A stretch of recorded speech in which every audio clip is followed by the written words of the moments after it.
in the creature's space. Now it's on his face.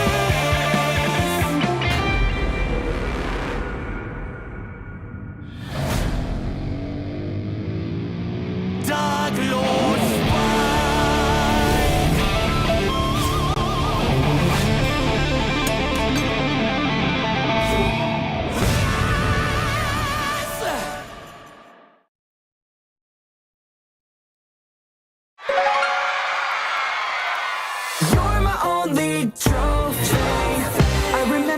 times when I couldn't push no more, babe. Only healing lies and gems all over the floor. Oh yeah, now it's all behind, babe. I'm not alone anymore. They're right by my side and they make me feel alive. I'm getting you back, babe. That trophy is mine. Oh baby, you show me how you shine.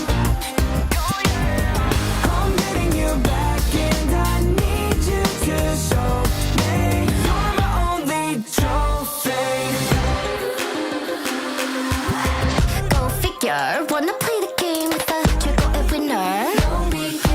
Boy, 난 그냥 빠져, you a showdown spinner. So it's move out the way for the master. I think that I am team, but you know you can't be me. 지는 방법을 몰라서 미안해. OMG, so bow down to your 가고 더 가고, you know trophies the goal. Star Park 끝판왕 막지 못해 나란 girl. It's me and my pride, and it makes me feel getting this back, babe. That trophy is mine. Oh baby, you show me how you shine. Oh yeah, I'm hitting the top and I need you to show me you're my only trophy. The truth is I can't stand another random. Start every match like I'm feeling abandoned, cause I don't wanna quit, don't wanna give in.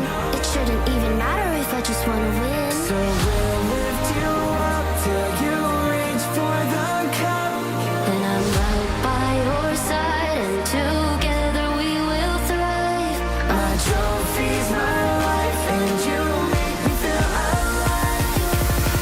I'm getting you back, babe. That trophy is mine. Oh baby, you show me how you shine. I'm getting you back, and I need you to show me you're my only trophy. I'm getting you back, babe. That trophy is mine. Oh baby, you show me how you shine. I'm getting you back, and I need you to show me you're my only trophy.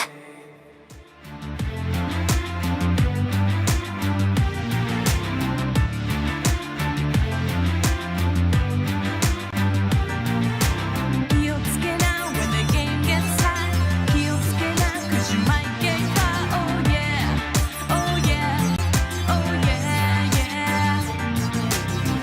見られたって思った隠れてキスをした詐欺師騙し自分の家燃やした着メロ携帯にあの子にかけ直した From the nightclub in the corner 捕まらないって思ってたよね Game over, it's over 約束を破って Game over, it's over よく裏切ってくれた Game over, all over あなたと別れ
Welcome to Dallas, Texas, hosting the very first Battle of the Regions, where 8 teams from around the world aren't just playing for themselves, they're fighting for their flag, their people, their pride.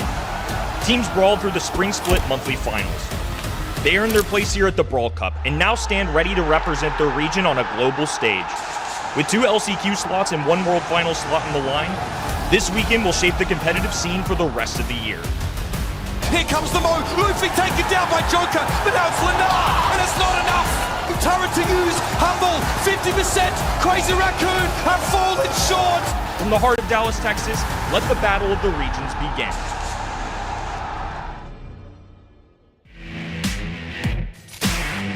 Wake up, DreamHack Dallas! It's Championship Sunday. After 2 days of action, only 4 teams are left standing. From EMEA, East Asia and mainland China. These teams fight for the title of the Brawl Cup champion and that bonus world slot for their region. This is it, the final day. Every single pass in Brawl Ball, every single pull in from Gene, it all led to this moment. So grab your signs, warm up those voices, and let's bring the hype. Welcome to day 3 of the Brawl Cup. Now, I'm not here alone once again. My name's Sunny, I'm here with Uber, I'm here with Ark. What is your favorite story from this event? Oh, gee, okay, it's some crazy ones. Some positive ones, some not so positive ones. I think it's pretty easy to go for the cherry pick of mainland China stepping up at an international event, making it into the last day of play. And if you're an NA fan, you probably don't want to hear too much about it, but I do think the fall off, the generational fall off of NA ought to be studied after this one. I got to double down. Honestly, I was so proud for Toxic Lotus. And I said from the beginning on day 1, I really wanted mainland China to do well in this competition. I got my wish, and my top 3 are still going strong. ZETA Division, Humble, and SK. Wearing blue for EMEA, baby. Come on, let's go. I see what you did there. Well, who are you rooting for then? I mean, are you in on this? Well, it's clear what we two are saying. I mean, you never know who I'm rooting for based on what I wear. It's always an absolute mess. That is Just actually a fair assessment. We're going to look at the teams that are still left here and who's going to win it, guys? Who's going to take it all? I know Ark's answer somewhat. Who's it for you? Isn't it just boring though, like how consistently good EMEA are? Like, can they just like choke at some point along the line, make it more interesting? I think like that's the thread that's underpinned this whole tournament is how consistently great EMEA have looked, and it's not like they've been stomping weak opponents either. We saw how close that game between ZETA and SK was, right? Legendary stuff. Humble have every reason to be intimidated by them, but there's so much to play for here, Sunny.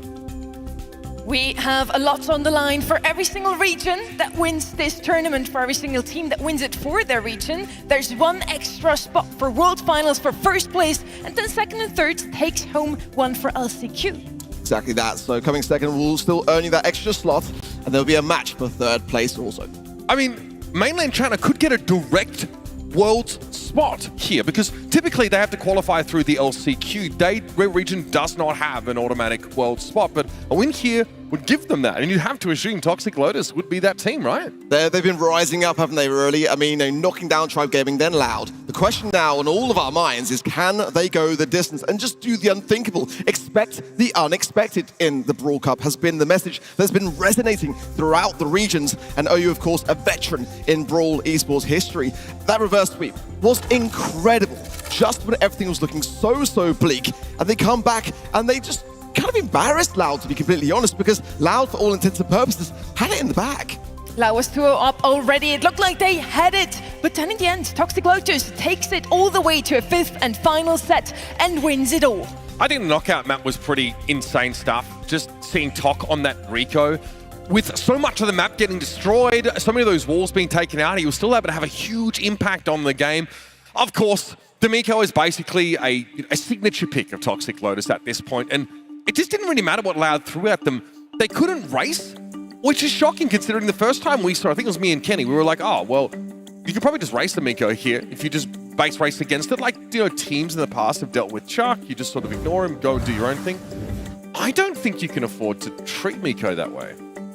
Well, we did have some great new ideas. Not only the Miko, they also brought in a Crow. We didn't see that much too often. And in general, we have seen a new meta in the Brawl Cup because we have some balance changes, we have the new hypercharges. We also have Jae Young that didn't show up that often, did he? The Brawler or Spen LC, because I heard that he's in the crowd somewhere here today.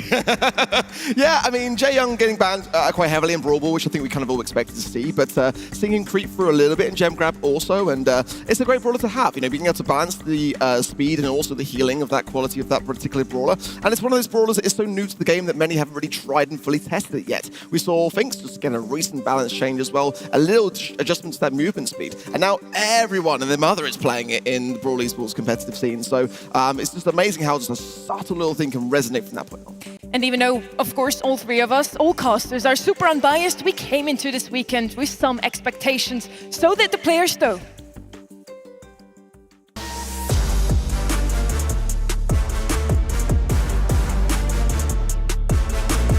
自信はもちろんあったんですけど、ドラフトの面でやっぱり相手が上回ってきた時に僕たちが対応できなかったのが、負けた要因かなと思ってて、それを修正すれば絶対僕たちは勝てるスキルはあるので、そこを修正して勝ちたいって感じです。我们刚到美国的时候，我们对北美赛区和南美赛区还有其他赛区都了解不多。当我们赢了第一场北美赛区的时候，我们非常的激动，会放松很多，会让我们觉得下一场比赛一定会让我们自己打得更轻松。当我们0-2 load 的时候，我对我的队友们说一定要冷静，我们能赢。结果我们真的让追3了。赢完 load 之后，我觉得这真的是一个奇迹。My goal would be to not lose a single set. I mean, I think everyone wants that, but That would be insane. he is just a funny guy. I'm sorry, OP, we lost some sets, but still great to beat ZETA, and I think we could have done better. We shouldn't have lost those sets, and yeah, I mean, we can try the same in day 3. Let's not lose any set in day 3. Our minimum expectations was to reach day 3, basically get top 4. Our goal is to become second, our second place curse. A win, we wouldn't mind either. We did definitely not expect to be Toxic Lotus and Loud both 3-0. It kind of looks like we steamrolled them, but like especially Toxic Lotus put up a really, really good fight. So yeah, we didn't expect it, but I'm glad we made it because everybody's kind of scared now for world champions. We're back in the game, baby. Let's go. Seems like not all expectations were met here. OP didn't want to lose a single set. SK Gaming had a great run, but not as great as Humble. They indeed won everything 3-0. And Semantics things aiming for second. I mean, this is the world champion. Is he trying to reclaim the underdog buff? That's not allowed, bro. You're the world champion. You can't do that. He also tweeted saying that he expects to lose today, by the way. He is very superstitious, and you've noticed some very sus predictions from myself and Sunny over the last couple of days. We don't predict for Humble because Semantic just gets annoyed at us after. He feels like it works against him more often than not. So I think he's probably trying to sandbag a little bit. It's pretty common for them to do this, but I do think they're still looking like a dominant team, but they did not have to match up against ZETA yesterday, right? I think they had an easier run so far than their other EMEA counterparts. The last time Semantic tweeted saying that he was going to lose was against Eclipse Esports in that monthly final. He did lose. And they actually did lose. So now my predictions are thinking, I'm not sure. Oh, yeah. Maybe that whole jinxing thing isn't actually a thing. We talked a lot now about Humble and also SK Gaming. Those two, both from the same region, both can bring home that coveted World Final slot to their region. And both of them are looking super strong. Damn, bro, they did him dirty. Baguette and Bratwurst, that's all they get. Like, look, I mean, yes, I think this Humble team, they have a cleaner run through here. The problem is, though, is like if you just have a bunch of 3-0s and you aren't really tested, those teams that have been forging each other in those fights of adversity on the other side of the bracket or in the other group, they come out into that bracket stage looking more prepared just for the level that you'd expect in the top 4. So hopefully Humble have got themselves set to really hit the ground running today, because you make a mistake against like a ZETA division or an SK or even a Toxic Lotus and you'll get severely punished. Well, Loud, look at yesterday. They were just all out in front, and then Toxic Lotus just really upped the gear. And picking some brawlers that we didn't expect. That Rico first pick and knockout. We haven't seen that really outside of our chaos in the EMEA region. So it was great to see them mantle that, and just as we saw in the voice comms, the Rico god. Yeah. Tok was talking himself up after the game, and I don't blame him because he got Griff picked directly into them, right? Griff, obviously one of the most consistent wall breakers in the game as he has access to that off of his gadget. It's kind of what it's designed for. And so I'm on the cast thinking, how is he going to do any damage? Like, he actually gets outranged by Griff if he can't use walls, right? But there were some amazing supers that he lined up. And I think Engine also is a player that doesn't get talked up enough on this Toxic Lotus team when we get into it later. An amazing tank player, and he is the rock-solid foundation of that roster. Well, I think that gave us a pretty good idea of what we are thinking here at the desk. We also wanted to hear from you guys. What was it that you liked in particular yesterday or also today? So we head over to social media and had a little look what, for example, also our fellow co-caster, Code Pan, had to say here. I mean, I agree. I think there are a ton of people who just love the story from Toxic Lotus because they've always humbly turned up at these tournaments and sort of been turned away at the door, right? They've not really been able to, make it past that last hurdle. Like Triumph Gaming, at least they can, they can admit defeat when it's obvious.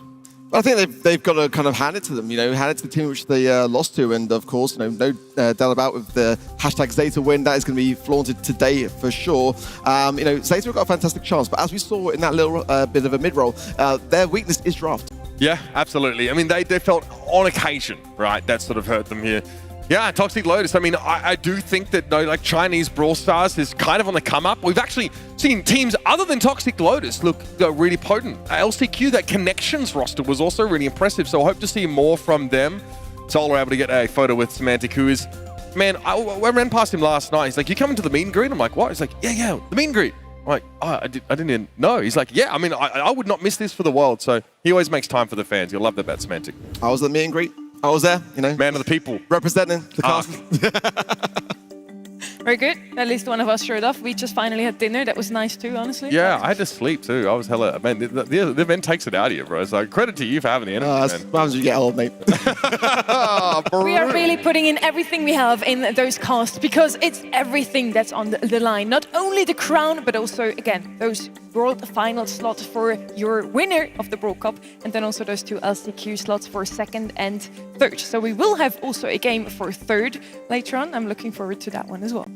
Yeah, look, I mean, if I'm thinking about what region's going to have that world slot right now, I honestly think it's EMEA, and I think it's SK Gaming that are actually going to win today. I think they're the team that are just, they are so singularly focused on the outcome of this game. Like, bro, Pedro, you can't even talk to players right now. Pedro's like, no, don't interrupt us. Don't come into our sacred space. Like, he's doing everything to remove every distraction from his players.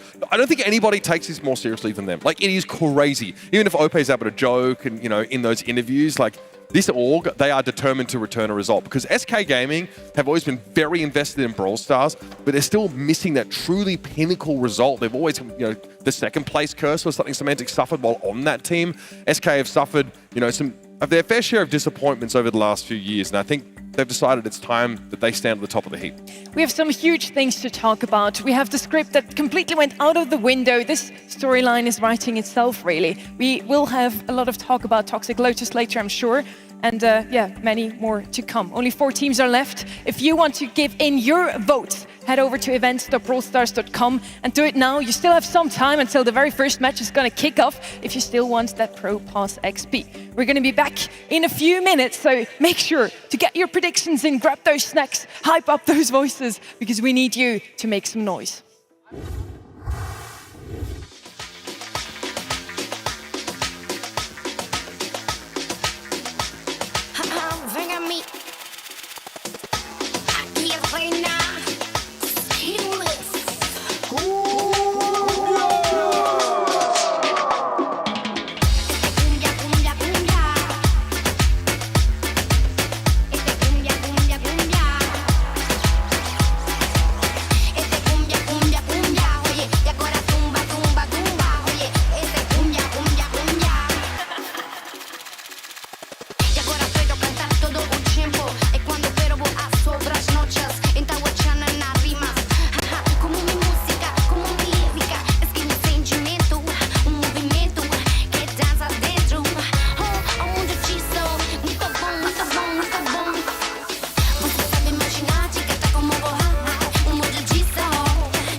The time has come. The stage is set and just 3 regional flags remain lit as we head into our final day of competition. My name is Barney Banks and I am your host. And if there is one rule to live by today, it is that every setback is a setup for a comeback. And so with that being said, let's check out what went down on day 2.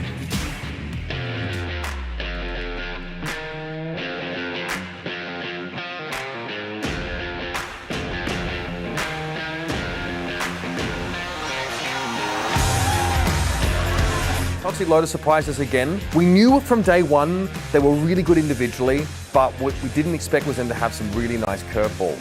Doesn't seem to be enough. Talk now trying to circle around the right side. Beams down. Etinho with the super to try and finish off. Now. Here comes the stun, the takedown. It was one of the most legendary reverse sweeps I've ever seen in Brawl Stars.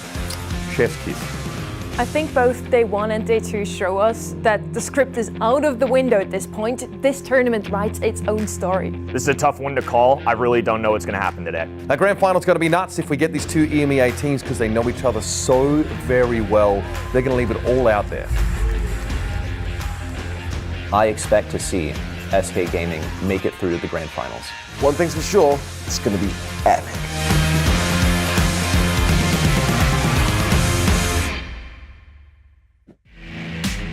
Whether you are at home or right here at DreamHack Dallas, welcome to the Brawl Cup and welcome to Championship Sunday. Our teams are on the precipice of greatness, but only one team can secure that spot for their region at the World Finals later in the year. So DreamHack, are you ready to find the most dominant region in Brawl Stars? Let's do it.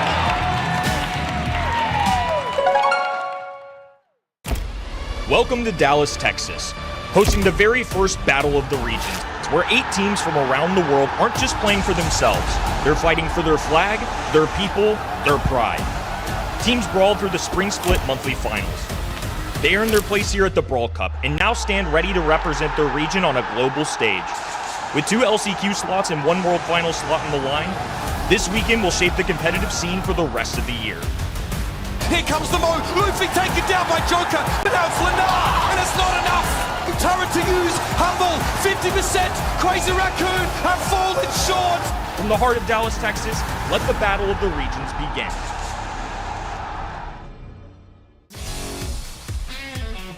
It's Championship Sunday, the final day of the Brawl Cup. Live from DreamHack Dallas, SK Gaming and Humble repping EMEA, the geniuses of ZETA Division from East Asia, and the breakout stars Toxic Lotus from mainland China. Today, one of them becomes the first ever Brawl Cup champion. One will take the crown and earn a bonus World Final slot for their region. So, I hope you two brought the hype. Ark, Uber, you ready? I've been accused of many things, but bringing the hype, not one of them. Not me, not ever, Turn me up is not the problem, it's turning me down, isn't it?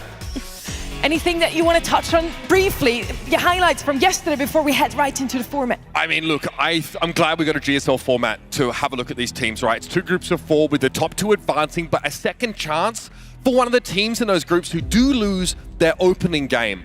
Now, though, no second chances. You lose in these semis, you're into the 3rd place match, which again does have an LCQ slot available, but it's not where you want to be. No second chances. This is it, folks. I gotta say, I do love the format, the way it's gone down. The second chances that are just allowed before the nitty-gritty starts to settle in with the elimination rounds. You can see here the Group B brackets and how things went down there. Humble had a very, very clean sheet, not a single set dropped. Not one. I mean, that's what's astonishing to me. I don't think that's going to be the case today. ZETA Division will be their opponent in this first game, but that semi-final, SK Gaming versus Toxic Lotus. What do they have up their sleeves still, this team from mainland China? Because they've shown us they've innovated, they've really prepared on this patch a lot, and they've got a really deep understanding of the metagame. And then on the other side, we have Humble versus ZETA Division, a World Finals rematch from 2024. We all predicted, and I hope you did too. Do you play Brawl Stars by any chance? If you still need some Pro Pass XP, get your predictions in over at event.brawlstars.com right now and get those few more XP along the line. Now, looking at those predictions, guys, I see a lot of the same thing again. Did you copy my homework? You were coming on stage chatting to SK and just like, there was definitely, I felt a little bit of bias going That's on. the guy wearing blue. I mean, EMEA, baby, EMEA, come on, like, we got to be doing it, right? I mean, I don't think that it's nearly as clear-cut, I will say. I just have a few reservations on Toxic Lotus because this is SK Gaming. Yeah, I wonder if Toxic Lotus have already played their final in that reverse sweep against Loud. There's a question of depth here, and it takes years and years to build up that bag of tricks. Can they dig deeper into that? Because teams like SK and Humble, they prepared and they expected to be in this day 3, whereas Toxic Lotus did not. SK Gaming, anything less than utter victory here is unacceptable. This is not a squad that looked to gain second place. This is a squad that wants to go all the way. And they've never looked better. That can't be denied. SK Gaming's start of the season has been phenomenal. 2 monthly final wins. And this roster of Joker, Yoshi, and OPE, it just seems to have the perfect synergy. But no one thought they would. No one thought going back to the well and putting OP back on this team would actually give SK the boost they needed to kind of become the undisputed #1 team in EMEA. He was on this roster, right? I think his fallibilities and his shortcomings were really obvious in that 2023 run. But he's matured since then. He's become an incredible drafter. So his brain, alongside that of Joker, these guys just seem impenetrable when it comes to the mental side of the game. We want to see what they can do against Toxic Lotus today. Let's see if they can defend that EMEA slot. We have a second team, but hey, and they had a lot of appearances already, not only in the World Finals, but also in other monthly finals. Sorry, Uber, what's going on? Doc? It was mentioned in the media interviews that they asked to describe. the doc said doc. So does need a bit of context, otherwise it looks like a. But what a great version. That's how OP says it, right? We just docs. Give that person a raise. The problem is, like in German, that word has a meaning as well. It's a problem. So like, a Joker's like, what do you mean doch? Did you actually give some context now? Oh, I mean, look, I think we did eventually, but I do think that that Joker guy is crazy. He's always put in the toughest position on this team. He's expected to do the most with the least, and he's often put in losing matchups and expected to sort of turn those into a result, while Joker's often put in a centerpiece position, right? Or an OP's on a tank, for example. So I really think that guy is the unsung hero of this team. He doesn't have a lot to say for himself. He doesn't care about the glory so much, but Yoshi, he's top dog in that team. And then on the other side of the ring, we have what we call expect the unexpected in person or in one team. Toxic Lotus made it all the way through to day 3. Mainland China still has its flag up there. What a way we've come, honestly. Looking back to 2022 when it was just literally White on his own on the stage versus this very organization. And, now Toxic Lotus have been recognized around the world, and it's, impossible not to love how they've come into this competition, how they've blown away our expectations.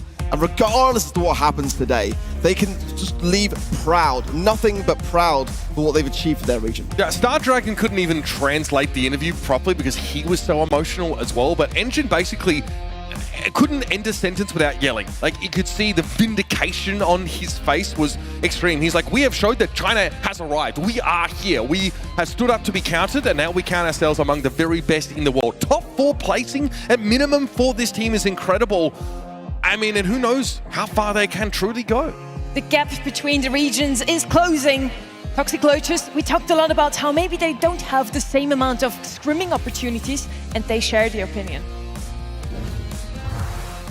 就是我个人觉得，中国赛区相比于其他赛区，需要更多的努力、更多的关注，而且相比于其他赛区，训练的机会会更少。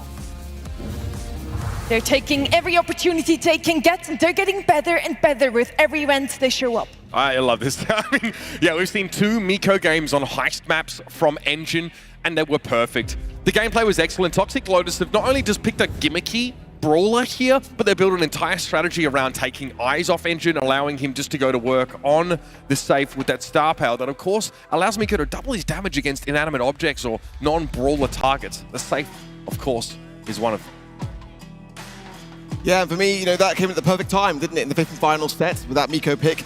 Getting that damage done against Loud and making sure to seal that reverse sweep was crucial for them. Yeah. I mean, this team, man, they're exciting. I do have to wonder, like, okay, now they go up against a team who don't leave any, like, obvious gaps in their drafts, and they're going to ban Miko, so now that heist map is no longer just a guarantee, right? In the past, yeah, you basically give them any heist map. Now, if you're SK Gaming, you've got Ope and Joker on this team, they are going to ban that brawler, and they're going to make sure they can still put a very strong SK strategy out there too. The stage is set. Let's get started. The only team, or the only thing still missing are our two teams. So let's meet them.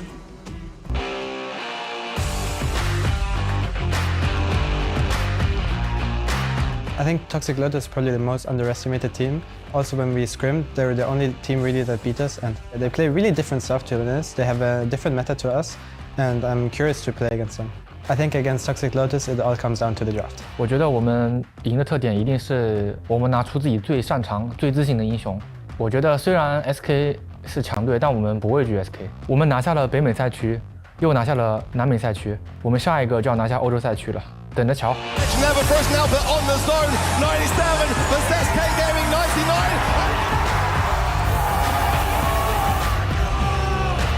OU sends a couple of boomerangs in. First, it was a set win. It's truly special that, as of now, everyone gets to witness the passion and the drive behind Toxic Lotus. They are mechanically the best in their region. Really, the big difference is that they have Star Dragon as their coach now. He has been absolutely cooking on some of these drafts. I think SK Gaming are going to win. They were my favorites entering the tournament. I feel like they have solid drafts. The mechanics are there. EMEA is a battle-tested region, and while Toxic Lotus have made an incredible run, I think it ends here.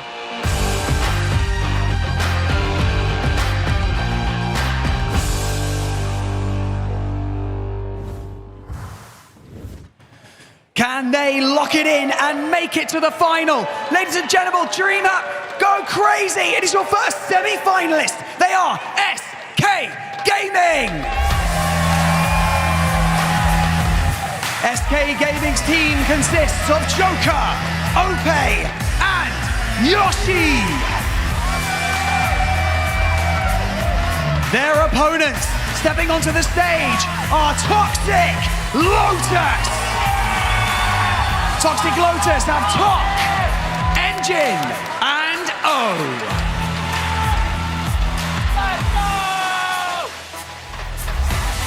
It's another battle of the regions. EMEA versus mainland China. SK Gaming versus Toxic Lotus. And Kenny there in the pre-roll is saying he thinks this is the end of the road for Toxic Lotus. I think at some point, like, we have to take stock of things and go, it's going to get harder and harder from here on out for this team from mainland China. They put themselves on the map, but can you realistically ask for more from them now? I've never wanted more from a team, honestly, and it's been such an incredible journey. I think it's better than none of us want it to end. And that is the question on everyone's mind. You know, is it just that wonder story, that Cinderella fairy tale, that Toxic Lotus can go the distance? Could they be in this grand final? But SK Gaming on the other side, they have never really had the privilege of being that underdog team, right? The heartwarming fairy tale story that people get behind. They've come into basically every event they play expected to kind of go all the way. The weight of that sits on them, and I think it adds to pressure in situations like this, but they know they've got one job, and that is just to close the deal, to land the plane, to execute on all these months of training and that hard work in EMEA.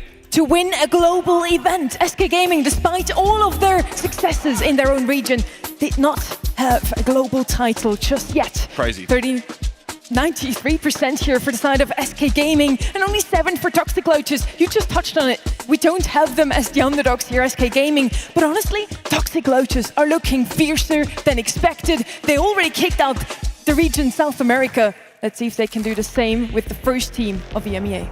Coming to our draft here now. Like we mentioned, SK Gaming amongst the very best drafting teams in the world. It's one of the reasons why they wanted to bring Ope into this team, a dual purpose, a great tank player, but someone who could step into the shoes of someone like Lenara and really add more into that pre-game phase. Some ideas, just mix it up a little bit with Joker, who's already heralded as a bit of a mastermind, and come up with a perfect answer. You need something tailor-made, though, to deal with a team like Toxic Lotus. And can you target all of those sort of niche brawls they're bringing in? The answer is probably not, but they've already targeted the Charlie here. So it's likely that they're looking to play Draco, or a brawler that does not want to deal with that kind of stopping power that the Cocoon offers. Griff will be the opener.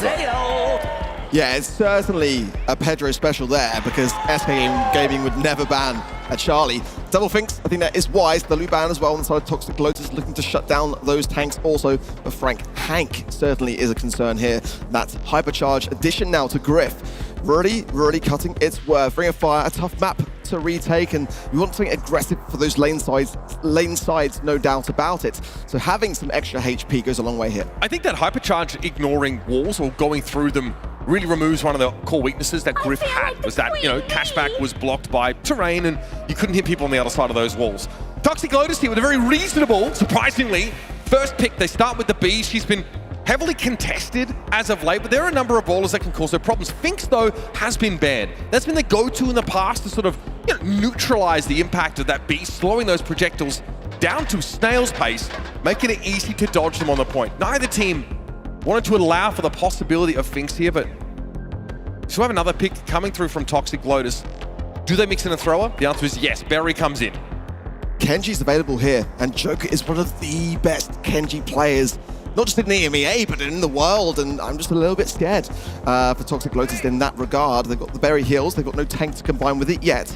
There's still Hank, there's still Kenji. Those are dangerous brawlers here. Draco as well. Definitely could be a possibility to consider here for SK Gaming. They've got somewhat of a tank counter already, but they haven't got the tank here yet. And I'm kind of surprised this weekend that we haven't seen as many healing qualities behind those tanks. So it's great to see Toxic Lotus doing just that. Bell coming in for SK Gaming, long-range stuff. Okay, it's looking like a very different kind of opening stance for them. The question is, are they going to be going tanky, or are they going to be taking it to a long-range affair? So this is very SA pilled, but Juju is open. She's one of the only throwers that can actually stand on those bushes and hit the back of that hot zone point because of the extra range that she has. She can also use the little L-shaped bodies of water to empower her shots with like slowing potential. Seen her worked in here and there. The SK Gaming might also be looking at something a little bit more durable. The Griff here adds an interesting element of wall breaking. There's a Hank. So feels like start to finish, SK Gaming find a great drive with great defensive potential behind these nest eggs as well. Punishing Toxic Lotus for stepping too far forward. Interesting from SK. It's like they're planning for the Kenji almost, having the Bell to be able to mark that one up, and it's going to be quite tough to play into Hank as well with Super and the Griff as well. Those are prime brawlers to be able to really shut that idea down. And again, if it's available, you know the SK are going to pick it up if they feel it's the right time in the draft to do so. So the fact they haven't means that they might be laying a trap here to be Draco for Toxic Lotus. Again, a really solid brawler that's been getting a ton of play rates and win rates, no less. So quite a nice brawler, especially combined with the Berry. Both sides quite evenly matched in this respect in terms of the draft. And that's one thing I've got to say about Toxic Lotus and the Chinese mainland region is that their drafts, they're really keeping up with the rest of the world. And prior to this period of time, that hasn't necessarily been the case. So both teams passed the draft check with flying colors. We're pretty happy with what we've seen. No glaring weaknesses for either composition. The Draco's been often pitted against the Hank. We've seen experimentation of gadgets there, sometimes with the Draco, wanting to knock up the Hank and interrupt the bubble, but normally you should expect to see that last stand being picked up. Tok versus Joker in the mid. You've got to respect Joker on the other side, though. The German Dynamo is truly someone to be feared. Tok confidently dancing among those ice cream puddles, getting topped up by OU. Joker missed the mark, but the taps that led up to it to be able to obtain it so quickly were fierce. Nice flow there from TOC, connecting nicely with Yoshi. And now again, Joker's got his work cut out for him in this mid. These ricocheting shots, if the Berry and the B are too close together, they are going to pack a big amount of damage. So again, good control from SK Gaming. Both sides not really tiptoeing too much in the zone actually. Quite a low amount of control so far in terms of the objective, but TOC is marked up. Despite this control in the mid from Toxic Lotus, they are crumbling a little bit now. Joker really needs to connect these shots. He's actually struggled in the 1v1 against Tok thus far, but he will fall. That was a marked beast. It should have been an easy target for Joker to deal with. Engine knows going to step up, and that gadget will be off cooldown by his next foray into the backline, and expected to look the same. Pop that last stand to at least get a kill on Ope, if not both him and Yoshi. 36 apiece. Now Yoshi just gripping this left-hand side. Hypercharge available on the Berry. I know you go in now, and Yoshi then just giving the heal of that Super, but now falls down. And there is the last stand from Engine, but quickly falls with the help of Joker and OPE. Now, as we approach the 50% mark, this one is so close. Oh, you thought that Yoshi was trying to fight him. Yoshi ignored him entirely and went straight after Tok. was able to take the B down and give SK a little bit of a lead, but it is a slim one. This is a close game, and those ice cream puddles are a bit of a nuisance for SK, who want to contest this. They have to take damage in order to do so. Joker has a hypercharge though, so guaranteed mark there on top. OU got a super in for some extra healing. Here comes Engine Dragon form now, but he's going to be outranged by Ope and Joker respectively. Hypercharge super comes in from Ope, the crit damage is real, and SK Gaming wipe Toxic Lotus off the map.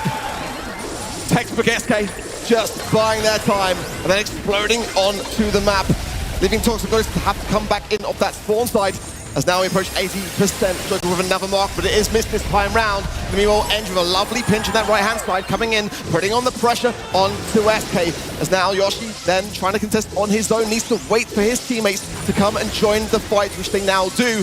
And now it's going to be a testament to how Toxic Lotus try to retake this mid. And all the while, Ope has been destroying that terrain behind SK, making sure Engine has nowhere to hide if he tries to wrap around and flank them. There's a hypercharge coming out from OU. Too much healing for SK to deal with, but they've got a bit of a lead to work with still. Catching up. Ope has a super. Shots coming in from Joker now. He needs to bounce these. All of Toxic Lotus are grouping up, but here come SK Gaming. One last push should get them there. 2% of their home. What a start. Slow and steady wins the race. My heart was in my mouth because Toxic Lotus were creeping forward. And again, this is how SK like to start things off. They know that it's all about control, not getting too overconfident, not getting too ahead of themselves. Just keeping that control and not panicking. Getting that first step, as they know really is some good leverage going into the series. This is great Brawl Stars so far. That was a really technical round. So many things to keep track of. SK Gaming have to respect these berry puddles and find ways to rotate around the point to still be able to contest it. Engine, though, gets completely undone on that right side of the map, and now Yoshi can be a real problem as he pushes up this right side. Oh, good heals there. OU, just the right time, going on the aggressive, getting some good taps onto OPE. Is now, look at that bush side of SK Gaming. I mean, that is really going to be quite troublesome for them to, be remaining hidden, keeping themselves in a good spot. And now Toxic Lotus can really capitalize down on that and just ensure the accuracy. And with POC there on that B pick, that's quite a dangerous prospect. Now, OU was able to clear the nest egg there after SK got wiped, so there's none of that architecture set up anymore. Oh no, the bell! Beautiful shot there by Tok. Honestly, kind of gapping that mid matchup. And Yoshi looks a little bit awkward here. Hypercharge super pop, the fish caught tornadoes, rather keep him healthy. Torpedoes, should I say. Engine's going to jump into that dragon form now, and Toxic Lotus are way ahead of SK here. Yeah, this really is a night and day difference, isn't it? And just the way that Tok is landing these speed taps is keeping SK Gaming continuously on the spawn cycle. Yoshi was trying to get behind the field of action, but didn't really kind of deter Toxic Lotus in any way. Now, huge heals coming in again from OU. Engine now on the left-hand side, pops them the last stand, but the heals are going to come in to keep them in play. It's going to be so tough for SK Gaming to push in, let alone have the time to be able to get the objective. And Toxic Lotus surely, Engine though will remain on his own, 100% to 15. That was convincing. Therein lies the danger of that Draco in this composition. If you can get into the enemy backline, cycle some of those gadgets, it's very, very hard for SK ever to have some breathing space. We're headed to a decider here now in Ring of Fire. Series has already delivered. Now SK need to wake up. Well, Engine creeping his left-hand side now, slowed by Yoshi. And OP trying to get the pitch, but Joker's got his hands pulled in the center, but now the mark should fall. A good break on that left-hand side as well to open things up for Joker. SK can start to push forward. 23% and a good start for Toxic Lotus, but now SK are getting in position. Oh my god, these caps from Joker are crazy, Ark! He hits like 10 shots in a row at the start of the game. And even though SK have to respect Toxic Lotus, let them have some point time, that damage really starts to add up. He's a lot sharper on the bell here, but it's going to take a full team effort from SK. And here comes Tok and OU pushing up again. Joker's got to continuously land these marks on Tok because he is the problem for Toxic Lotus. Engine is the distraction now, 65 HP, now the one for the last stand gadget, and to take care from Yoshi. Pushing back OU, pushing back Tok now as well. This is good control, but SK have got to keep it better this time. They've got to stay solid with a nice break on that right-hand side of the piggy bank by OPE. This is going to help out SK tremendously. They need to force the gadget out of Engine early if possible, but it looks like SK are ready again to give this space up. Top takes another hit. Notice the shots bouncing between him and OU. There's extra value for Joker in that belt. Big hypercharge from OP. And looks like Toxic Lotus, their mouth wrote a check they couldn't cash. Beautiful. Absolutely beautiful from OPE. At just the right time now for SK to get some valuable momentum in this set. Engine low again, popping the gadget there, but not going to go down until then. And it's going to be OPE and Joker staying firm at 85%. Toka's going to land every single shot to have a chance of staying in this set, because SK know that they are within a few seconds of being able to secure it. The last 12%, oh my word, one voltage attempt! It's not enough! And SK Gaming start off strong! Exactly what you're looking for in a series like this. You have to assert yourself early on. Hot Zone is a great place to do it. Joker for me is a standout. Belle, her impact over the game sometimes is pretty subtle, because she's not exactly the flashiest of brawler, but with Joker hitting shot after shot, and with OU having to play so close to Tok to give that healing, you see Joker's DPS is absolutely disgusting. Tok though, I tell you what, a veritable nuisance in mid. A lot of connections between these sharpshooters. They really dictated the flow of the set. Tok was playing phenomenally well. But I do got to point out the fact that Joker's DPS for a Belle pick on being on par with it is crazy, isn't it, really? And a couple of his marks were missed by him as well. So again, just getting his thumbs warmed up. But it was OP there for me at getting the hypercharges in both the sets, both the games rather, of which they won in that set. Really were a lot to do with him obtaining that, but also landing that hypercharge and getting the maximum value on it. Is why Griff now just kind of elevating forwards into the meta. It's a great thing to see, but for SK Gaming, they need that first set. If they were crumbling at that stage of the competition today, then Toxic Lotus are that team that can really start to snowball some momentum here. And the secret to taking on that Draco pick is to try and force the gadget out of Draco early, when he's still on the other side of the map approaching you. Dan Engine doesn't actually have the ability to step into the backline of SK Gaming and go nuts with that super. Hard to do, but if you push up and you take point control and you get your Hank into the enemy bushes, it gets really hard for Toxic Lotus to be able to put their Draco in a position to succeed. Kaboom Canyon is up next now. It is a heist map. We know generally what to expect from Toxic Lotus, but you know, Joker wasn't born yesterday. He knows that Cheeky Miko banned here is an easy insta-slam. But do SK Gaming go another direction and believe that they can actually play into the Miko and beat them? Do they leave it open? It's one of those maps where you got to have that mid control, in my opinion. Utilize the bush. Right now, Angelo, SK like to pick Eve in that regard and just kind of go with that. The hatchlings can play pretty well into a lot of brawlers. I think as well, Lily's got a good place here, probably worth a ban. A high consideration of it. Melody can't leave a brawler like that on the safe. And her ability to dash forwards and flank around the situation definitely will be kept under careful control. Carl, any brawler that can kind of dash over that kind of water side and close the gap onto the safe. Daryl, if you really are struggling, and it's kind of the hand-me-down pick. So yeah, Eve banned, Miko banned, of course, Lily. Yeah. Finks ban is an interesting one. Lily, Lumi there, and Colette. No Kenji ban. Is it the best place for it? I'm not overly convinced, but it's certainly something of just a simple consideration. Yeah, I mean, Kenji just is powerful, pretty agnostic of the map and mode.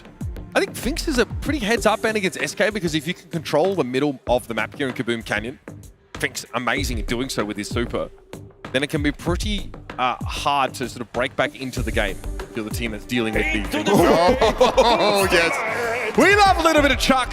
Often a brawler that attracts a ban.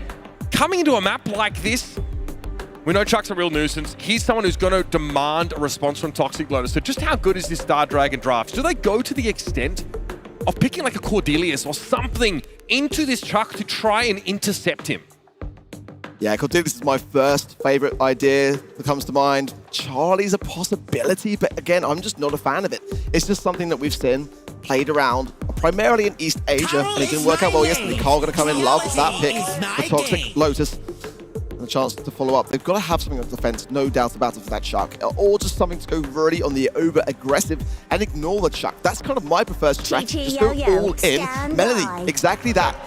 This is perfect. This is perfect drafting from Toxic Lotus, exactly how to play it. One of the strongest brawlers, not banned out. Melody, of of course, cannot be left untouched on the safe. So SK now have got some careful consideration to do here.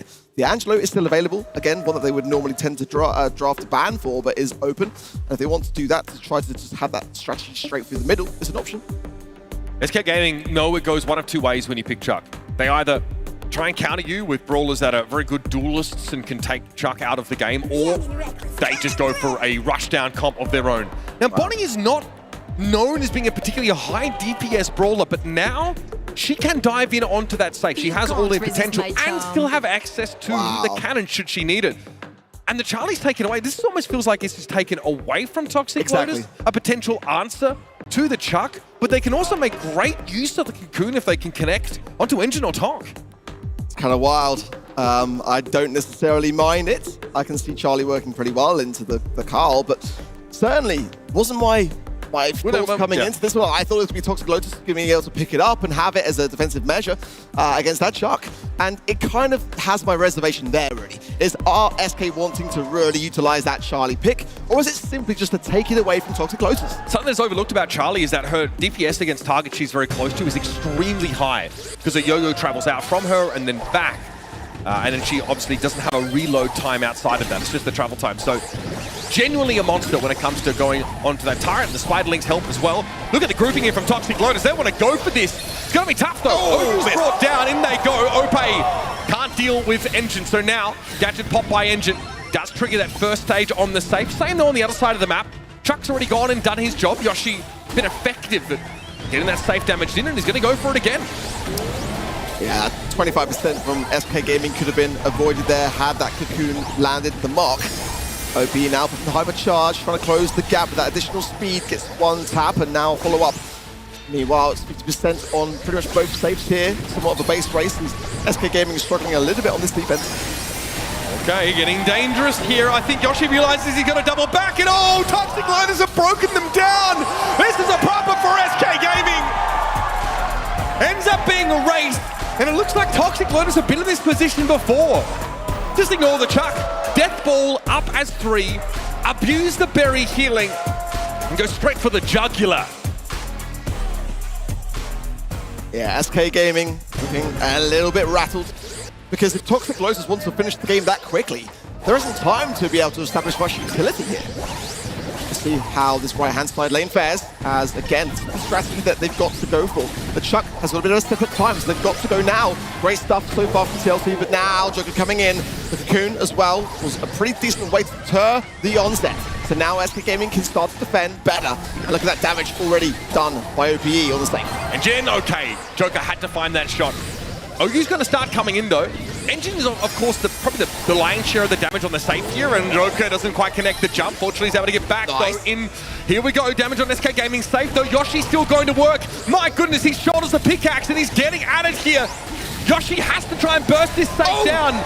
Backs up a little bit now. It's getting a bit heavy, though, on the SK side of the map. They're getting a little bit low. 25% for SK. Yoshi's trying to go for it, charging on in, and he can't get there. He doesn't have the damage. Turns out 3 brawlers are better than 1 when it comes to the base race. And that's a quickly taken set by Toxic Lotus. 4% is all that was in it. But it's the strategy there that really shines through for me from Toxic Lotus. That is exactly what you do against the Chuck. And the stats say exactly that same story. You ignore it. You go on the aggressive. The melody for those DPS is onto the safe, the berry to ensure it. And the Carl just gets stuck in that bottom right-hand side corner. Be a menace. Survive, heal up, and remain a problem. That was absolutely perfect from Toxic Lotus there. And SK Gaming now, let's have some conversations. It's not the time or the place for base races. No, it doesn't work out for them here. Ironically, it's the berry of OU that has the most safe damage on Toxic Lotus, because he's able just to get that ticking ice cream field going and going. And probably wasn't having to suffer any of the cocoons from the Charlie. Like, no one's looking at OU as someone who's going to be the lion's share of your damage. But because they don't really do enough about getting the berry off the map, Toxic Lotus, perfect game plan. They must have tested that against the Chuck. They realized they can actually overwhelm, but I mean, there's a white knuckle finish for both teams either way. Hideout is up next. It's going to be our bounty map. We don't often see Barry, honestly, in Kaboom Canyon either, so it was a really nice idea to round off the comp, because without that, it would have been definitely much easier for SK Gaming to defend and then go back on the aggressive. And literally, we're talking seconds of a difference here with a Chuck on your side. So a really great draft. No doubt Star Dragon at the helm of such plays. Lovely stuff. All tied up now. Going in then to Hideout. And bounty map that certainly, if you're able to break the mid, can have some much longer lines of sight. So, or remain it, keep it there, use some throwers, maybe even a Hank to get stuck into that corner. But for SK Gaming, certainly a map that I think can cater to their playstyle. They've got to go back to where they were in that first set, get a bit more control and take things just a little bit slower. As you can see, when they try to opt against that and sort of try to sail into the wind, it doesn't go their way. Yeah, that's why I'm almost surprised about the pick of Chuck earlier, because SK like to play in such a way where they have maximum agency. So kind of throwing caution to the winds and opting into a base race doesn't feel like them. Here on Bounty, though, they can control the parameters of the round a lot more. They can play that slower style, put Joker on a sharpshooter, Yoshi on, probably a brawler that has to fight a losing matchup in some lane and still find a way to win it. Seen a couple of odd picks on this map lately. I think just the Gene is going to be looked at in general. Toxic Lotus, though, respect the bell to such a degree as to take it off the map. This could get Gus first pick for SK Gaming, and a solid one at that. I think the Leon ban is crazy here for SK. A bit wild, but the Lollipop drop can get some good value, with that coverage. So I don't necessarily mind it. Can definitely be paired with things like Piper to get some good value as well, and just remain just a little bit more in control on that mid side. Byron available here, Ollie as well. Angelo, of course, being a very prominent SK Gaming pick. We've seen that throughout the course of the season thus far, and they might be considering it depending on what Toxic Lotus, of course, do first when it comes back around to them. But, for me, yeah, Byron, great idea. Just some flexibility later in the draft to pair it with something potentially tanky if they wish. But for me, I think the long-range affair here, the more control game, just tend to go just a little bit better. Max is open. Without the Gene, it might be less of a tantalizing prospect, but still very powerful brawler in her own right. Just being out and out, charge up your teammates. Hypercharges can be important, but Byron doesn't have one at present. Still waiting on that one to land, so less upside there of bringing the Max in without the Gene in this composition. Plenty of sharpshooters still available. Angelo is going to get taken by Toxic Lotus instead here. Tickets, please. Oh, nice. That'd be OP on the Buster for sure. That's the kind of ideal brawler to combine with the Byron. It's like, honestly, SK Gaming is just taking away picks at this point, as not Toxic Lotus. But Angelo was definitely one for SK Gaming. Oh, my word. Okay. Oh, this is great drafting. This really is great drafting, honestly, because SK wants the Angelo. I think that Byron would have been great to go with that Buster as well. The Grey is a dangerous thing here on this map, especially with a Buster. That combination, having that little ladder up the map with the hypercharge as well to be able to have those additional portals. It's a really dangerous thing. And a Buster, that gadget, slow-mo replay, can just suck everything in and just absorb those stars back onto your scoreboard. Crucially as well, it allows you to pull people off course. Quite often, the Buster is not going to be targeted. Slow-mo replay is a great way of making sure people are looking at Ope. You can also drag, crucially, you can drag the Hank away if he's trying to look for one of your backliners. Tok is getting pounded here with his damage. Slow-mo replay used to account for the Hank. So Blue Star was taken by Toxic Lotus here, but they lose Tok very, very early on in the game. Well, just playing the slow and steady game. Ideally, OU wants to try to land some of these early taps, and there's another slow-mo replay. Tok coming forwards then. It is a dangerous prospect. That Grey is going to struggle with the DPS to really take it down quickly. And Toxic Lotus know that. Putting Tok in a good spot. These Byron Hills especially. This could go very, very wrong if SK do not play this well and defend accordingly. OP popping the hypercharge there. It's a concern. Joker? TP away straight into the eye of the storm for Joker, though. He's going to go down to OU. And there we go. Trying to fire. 6 stars in the blue for Toxic Lotus. That wasn't a hypercharge. Fish torpedoes. That was a nasty one thrown out by Tok, and it just so happened to catch onto that SK player. That's devastating. Now they're down by 2 stars, and they know they need to take a bit of map control. Develop a plan for this hypercharged dimensional door. Joker pops it. Walking Cane thrown out. Still not using that super just yet. Tok will be a problem. He has to use it defensively to back away, and Tok knows this. Blood is in the water. And he wants some of SK Gaming now. OU's forced to catch it away from Yoshi, who looks scary. But Tok is still center stage. SK needs to take care of Engine, in my opinion. He is the healer behind this Hank that is causing the problem. And now that could be very much what Joker is feeling on this top right-hand side of the map. Going with the TP, trying to get behind it. They know that the Byron is susceptible to the Grey. There is so little time, and that is a takedown that they cannot avoid on the side of SK Gaming. OPE shortly to fall in there as well. And Yoshi in 1v3 that is only going to be going one way. Toxic Lotus starting off Bounty in the best possible way.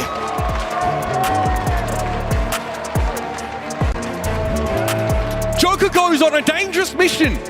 Dimensional Door teleporting behind the front line of Toxic Lotus. He's looking for the Byron. But SK Gaming, the rest of them are too slow to respond.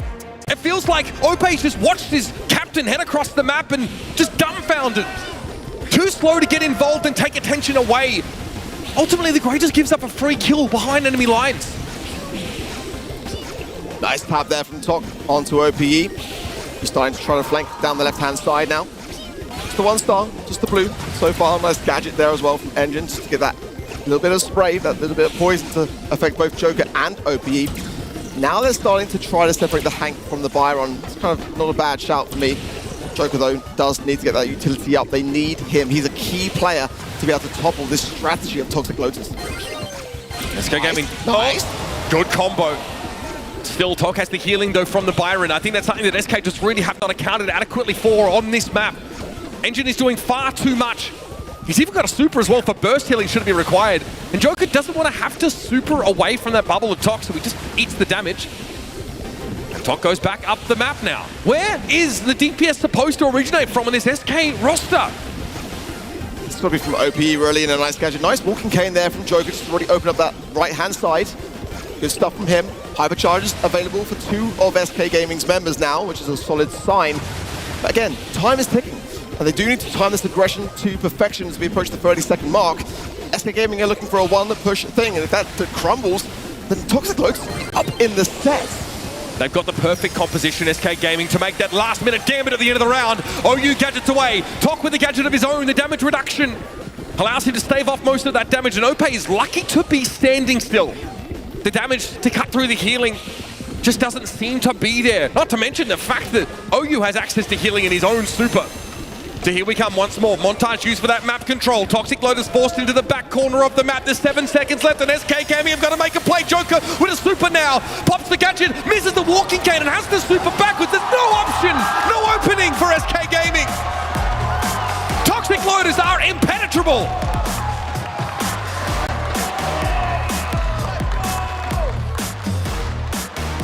We are witnessing potentially the most historic moment in Chinese mainland history. They are 1 set away from a grand finals in the Brawl Cup against SK Gaming, the #1 seed of EMEA. This was not the script that I had in mind this morning, but it's a script that I can fully get behind. We called SK Gaming in the past the Kingslayers. But what happens when they're the ones wearing the crown? The target on their back now. And Toxic Lotus have gotten themselves 1 set away from advancing into the grand finals of our Brawl Cup in the most unlikely fashion possible against one of the most airtight, one of the most elegant teams in the Brawl Stars world. SK Gaming have always seemed to have the right answer up until this point. But now, they're clutching at straws. Is the throne about to be overthrown? That is the question now. And for Toxic Lotus, just a pinpoint precision draft. Really smart, the timing of things. SK Gaming did not have a plan for the Hank. It was so apparent. Yeah, they've got every right to be happy. Yesterday we saw the resilience versus Loud and that reverse sweep that was able to get them to this stage of the competition. Well, now they're in the driving seat, putting the pressure on SK Gaming early on. But they are a squad that can handle this. They can bounce back. Every chance of this going to a 5th and final set, and that is what I am personally hoping for here. Yeah, in like years gone by, we've seen these like dark horse teams come out of nowhere because they just have like amazing mechanics, or they've got, you know, certain players that are just very good at certain brawlers. But we're in the era of draft now, And it's not enough just to be sick on an individual basis. You have to have amazing coaching and amazing strategy through the draft. And you've got to be reactive to the bans of the opponents, what they're picking. You need to have an answer. Now, Double Swoosh has been an interesting map over the course of this weekend because it's seen the return of Crow with a really mixed reception, I think. Often coming in as last pick. Sometimes we've seen these Crows do a great job at assassinating that enemy gem carrier. Sometimes, though, they've kind of faltered. Definitely a map for me that kind of says Tara for SK Gaming. Gene mid, always going to be a solid one, but the ban's got to be Kenji, got to be Lumi. They are the ones that, for all intents and purposes, are going to work fantastically well on a map like this. Hank now, probably too. Yeah, I mean, SK Gaming got to be considering that one, yeah, and it is going to be there. Chester as well. Tara banned. Tara banned, yeah, so Toxic Lotus have done their homework. I mean, these are picks that SK Gaming are the most dangerous with, and it just, that to me is why they're doing so well in this series. They've just read things so clearly and are playing SK Gaming at their own game, giving them no opportunities to really go for those comfort picks. Buster, though, is one. It would be a great time for it in this stage of the draft, leaving them at, yeah, exactly that. This is good from SK. It will be OPE on it, but the Amber is going to be a Buster weakness here. If they go for that, I'm a little bit concerned for this Buster. Yoshi looked absolutely furious at the end of that last set. You can see the frustration starting to mount for SK. They're throwing everything they can at this Toxic Lotus team, and not all of it really seems to be able to stick. You can pair healing with this Joker, can make it a little bit easier to deal with if we do get an Amber response. But if Toxic Lotus snap up the Amber here, they're tipping their hand in a big way. The Finks, of course, has been really enjoyed by both of these teams. Definitely more so Toxic Lotus over this tournament, but we've seen Humble really look to make use of that similarly. So it's not an answer necessarily to Joker, but a great control brawler, especially if Tok opts to go mid there. A draft that could be a winning one with that Finks pick for Toxic Lotus. It's been one of the most common brawlers seen this weekend for good reason. It's just that good. Draco as well now, coming in for Toxic Lotus. That's a bit more of a wild card for me, one that can be definitely very strong, but also very punishing for yourselves. It's not really necessarily scrimmed too much on this particular instance, and that's the kind of concern really here for SK. They've got to be thinking the same. Like, we haven't really seen this enough to know how to deal with this. Engine really only has pressure when their gadget's up. I think outside of that, he's pretty easy to make his life a little bit tough on the map. If you play the weak side of the map, where the bushes are obviously more on the opponent's side, it can be a little bit hard. I think that Griff makes sense. You can obviously use the piggy bank also just to blow up the grass, just to deforest that right side of the map and make it harder, especially for someone like Draco to approach unseen. Draco needs pushes. He needs to be able to close the gap without taking damage, because like we discussed right at the start of the series on Hot Zone, he doesn't want that gadget forced out of him earlier than he otherwise would like. He wants to make use of it when he's already in the midst of the enemy team. The Gene mid, though, is a bit of a no-brainer here for SK Gaming. Gives him pick potential on the enemy carrier. It also allows him with the vision gear to keep constant information of the bushes, just to scout that part of the map out and make sure SK Gaming aren't met with any unexpected surprises. Do Toxic Lotus go for heal here? That's the question. Or, again, Amber to burn down this bush to just open up the map. It's not going to go for them in that regard because they want to keep the Draco submerged within it. Surely the Finks in the middle there with the gadget, or could even be now Stu, potentially as a mid here as well, but the speed zone, I would imagine, is going to be the gadget of choice regardless. Having that additional mobility, the speed gear for the Draco would make a lot of sense, making him even more dangerous. That Griff, though, it's a good pick from SK Gaming into the Draco. I quite like it. Of course, the last stand gadget going to be still there and very readily available there for Toxic Lotus. But I think that SK Gaming is the safer of these comps. You've got Gene mid, you've got the Buster for aggression, you've got the Griff to be able to then have the Hypercharge, which you know is so devastating, but also break some of the map. I mean, Toxic Lotus have to be the aggressor. I think that's pretty clear. SK Gaming have picked a really stable composition that is quite defensive a lot of the time. And if SK can get a gem lead off good pressure on towards Tok, then they're happy to sit back and give some of the map up. Oh, you though, look at this. He is such an aggro player. Even on the berry, he's always knocking on the front door of SK Gaming. But that's what they want. See how they forced that gadget out of Engine early? Now Yoshi gets to take all of this map control, bro. He is wrapping on Tok entirely, and he's going to start taking the grass out. And it is going to be a Stu mid as well for Toxic Lotus, which is interesting to see. Let's see the Finks on that hand side lane. The good start for SK Gaming, no doubt about it. I like the way that the Toxic Lotus really exploded into the game. Hypercharge there for OPE, just to have a bit of defensiveness there, but didn't seem to be too much of a concern there for Toxic Lotus. Now the Time Warp being down as well is going to slowly advance to the left-hand side lane. But so far, so good. SK Gaming seem to have found their footing yet again. Still Toxic Lotus have that gem lead. Engine kind of forces them out of mid a little bit now. They are technically ahead by 2. At some point, Tok was able to get an SK side gem. Here's Ope, Gadget popped, OU. Quick TP back now.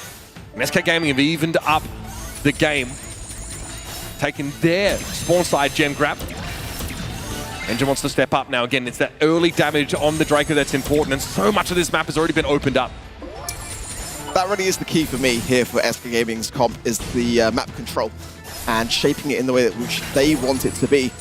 That magic hand from Joker, though, it's got to land. It really does, and they can't really land it on the smooth with ease. Now let's do the left-hand side.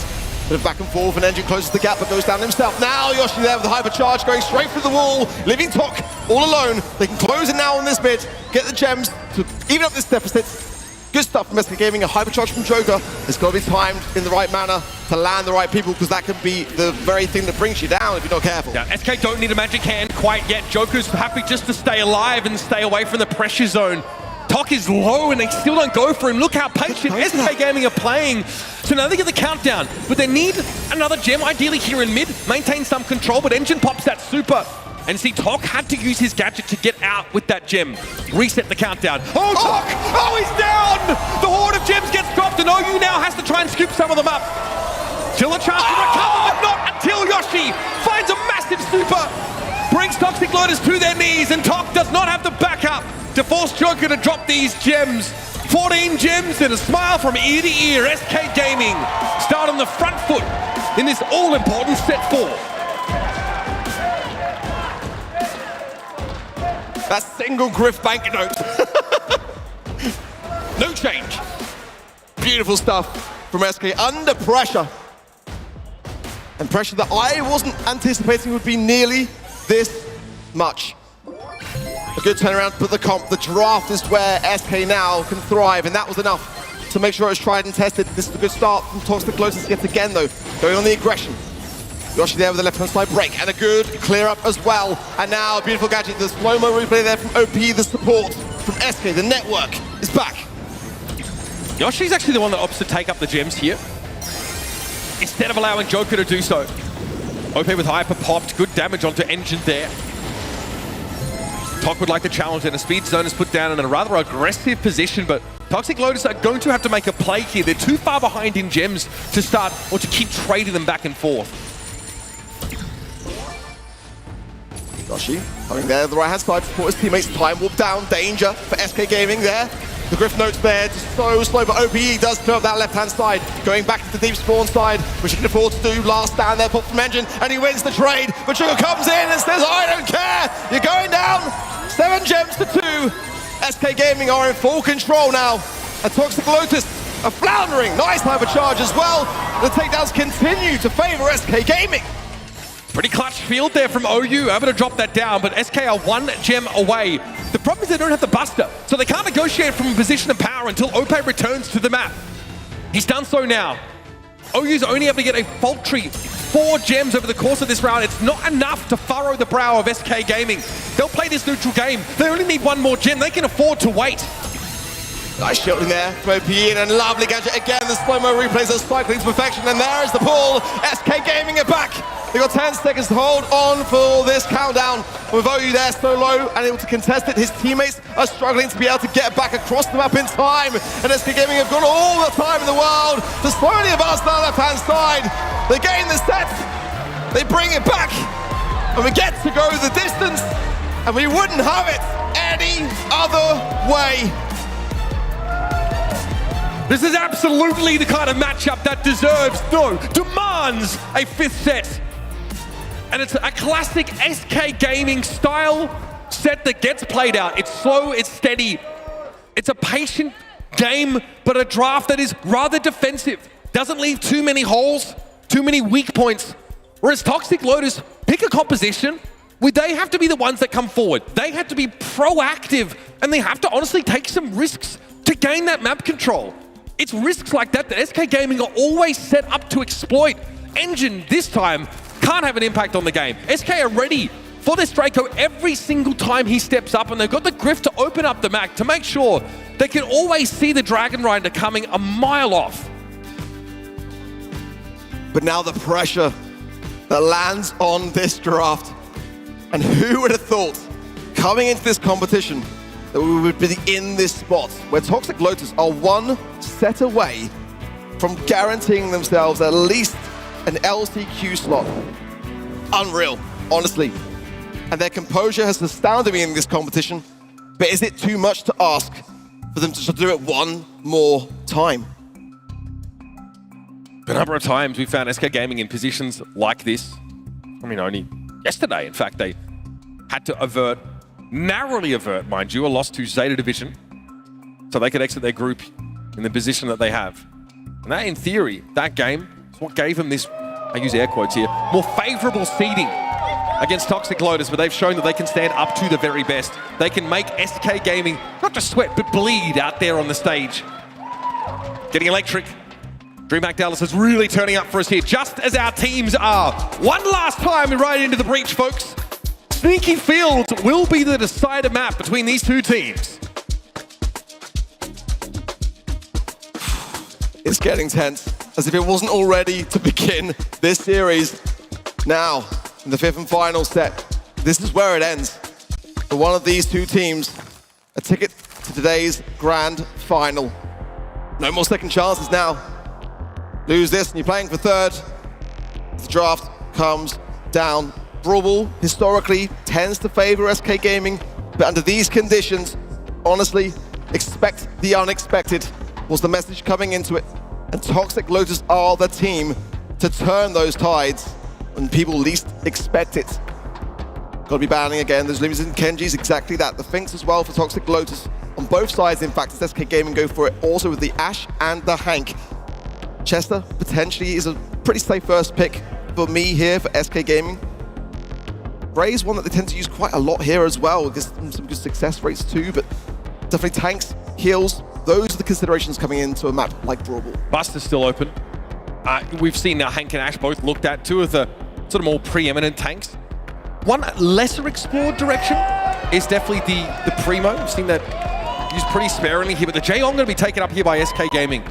A brawler, I think, who's definitely got a lot of unexplored power. He's really positional. Jaeong also with a gadget that actually allows him to masquerade as a legitimate damage dealer for a short window with the Weekend Warrior gadget. I think there's a lot of potential there to turn these fights on their heads. But in general, I think his pick rate's been a little lower than we anticipated here. I think it's a pretty safe bet for me, because in the coin toss scenario that SK Gaming are in, they can't necessarily overcommit to tanks. Amber, not a bad pick, but a first one for Toxic Lotus, as those bushes are not going to be nearly as easy to hide behind. That hypercharge now covers this entire mid of the map. So certainly that's going to make some reservations around the speed gear also.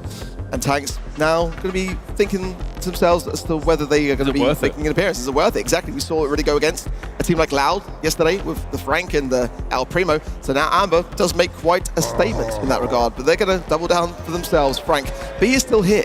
It's not banned. It could be very much on the side of SK Gaming here, but the Chester, like I said at the beginning now, has a definite place to be picked. Chester is such a reliable mid-range damage option. I feel like he fills a similar niche at the moment as Griff without the wall break potential. But another hypercharge that also is kind of what catapulted him back into ubiquity. Still some time in for SK. This is where they round their draft out. So they need an answer for the Frank, as you alluded to. And there it is, the El Primo. I felt like it's been a little bit underexplored, but against Frank, so powerful. He has multiple ways of disrupting Frank as he's winding up for that super. He can suplex the guy, or he can land his own people's elbow with his super. That little knock-up is really important against Frank, who really needs to be undisturbed. Obviously, Frank can tech into this, take the kind of gadget that would, remove the ability to CC him in a window, and there's that B. Crazy to see it picked up at third and last for SK Gaming. I do love the El Primo. I feel like there are still counters available for Toxic Lotus if they do want to double down on this Primo, which I suggest they do. Bank that Chester. It's going to be their best bet. Or Nita wouldn't be a bad shout into Primo either. it's an option for them to consider for Toxic Lotus here. But so much thought has got to go into this. It's got to be a winning yet. I mean, Nita, I don't mind it. Bruce with the hypercharge, got a lot of push-back potential. But in overtime, what are you going to be doing with Nita? Into a B. You're going to be able to stay primarily on that premium the entire time, but the speed, the heals of Jae-Young, it's a heavy consideration here. I mean, Ark, the DPS for SK Gaming's comp is actually pretty low. B is amazing, of course, in a singles target context, but trying to deal with these big bodies, 2 tanks in theory, plus Bruce the Bear on the map, that's really awkward for B. It's going to have to be a masterclass for presumably Joker, but whoever is going to be on that brawler to really get big value off of that. It's going to be Ope instead in mid on the B. Joker's taking up primo duty.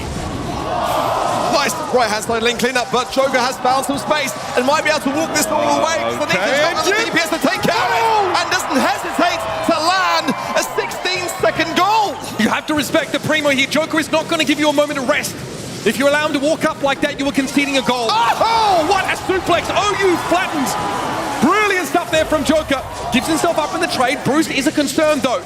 He's dealt with. Engine is healthy enough to potentially walk this in himself. Oh, so close. No connector when SK can clear the ball to the corner.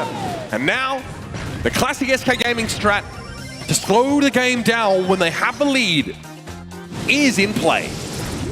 Joker's feeling himself, and I'm here for it. Massively slow, but a nice shutdown this time from Engine as Bruce Bear come there with the helping hand. And if OU can creep forward as he is now, hypercharging just the right time though for OPE, is going to get slowed. Jae-Young there on the left-hand side of Yoshi, securing the kill as well.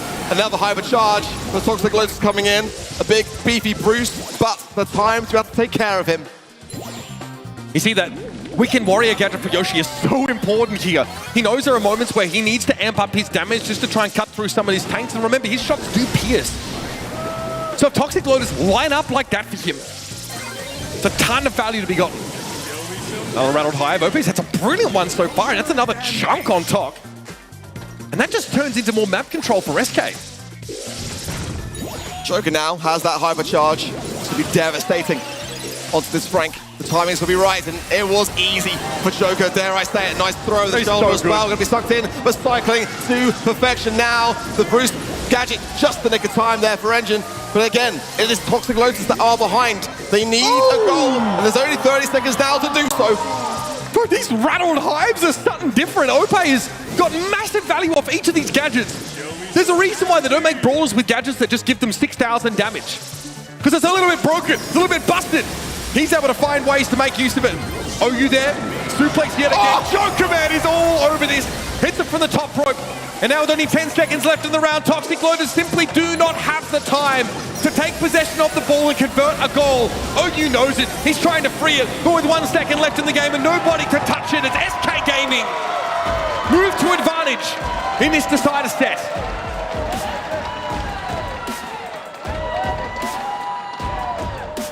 A 16-second goal and a pocket of the ball.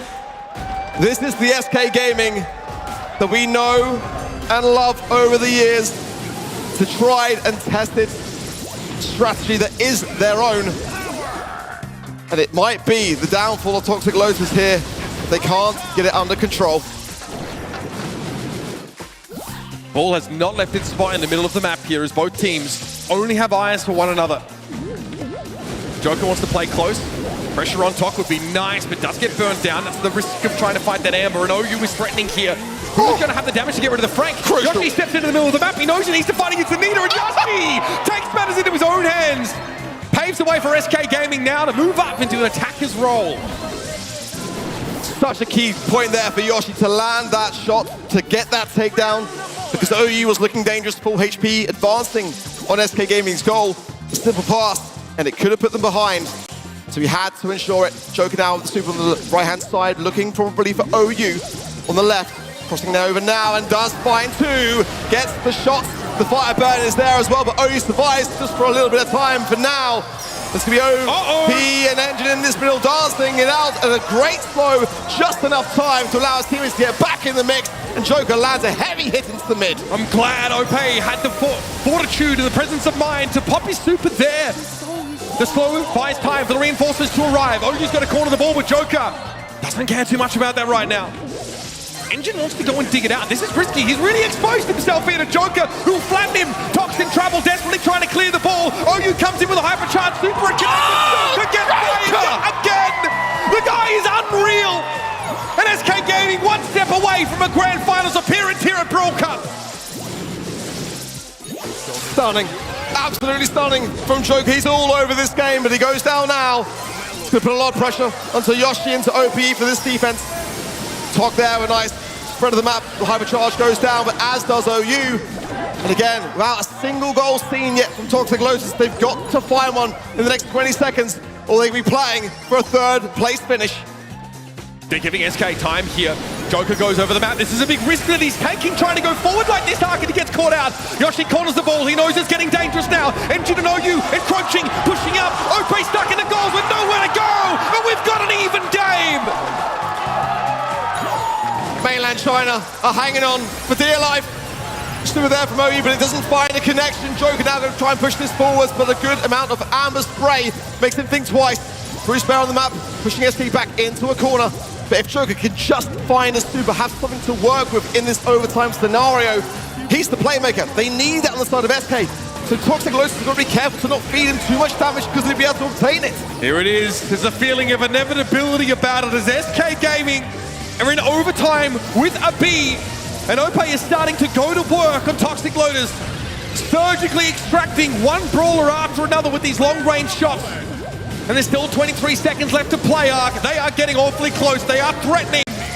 Yoshi finds that damage on Engine here, and he goes down. Toxic to fall, and this could be it, folks. The curtain call for Toxic Lotus.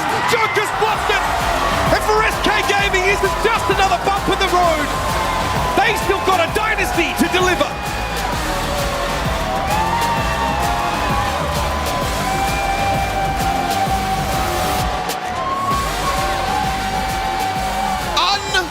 Unbelievable scenes as SK Gaming survive. No better way to put it, because Toxic Lotus, my God, what a performance.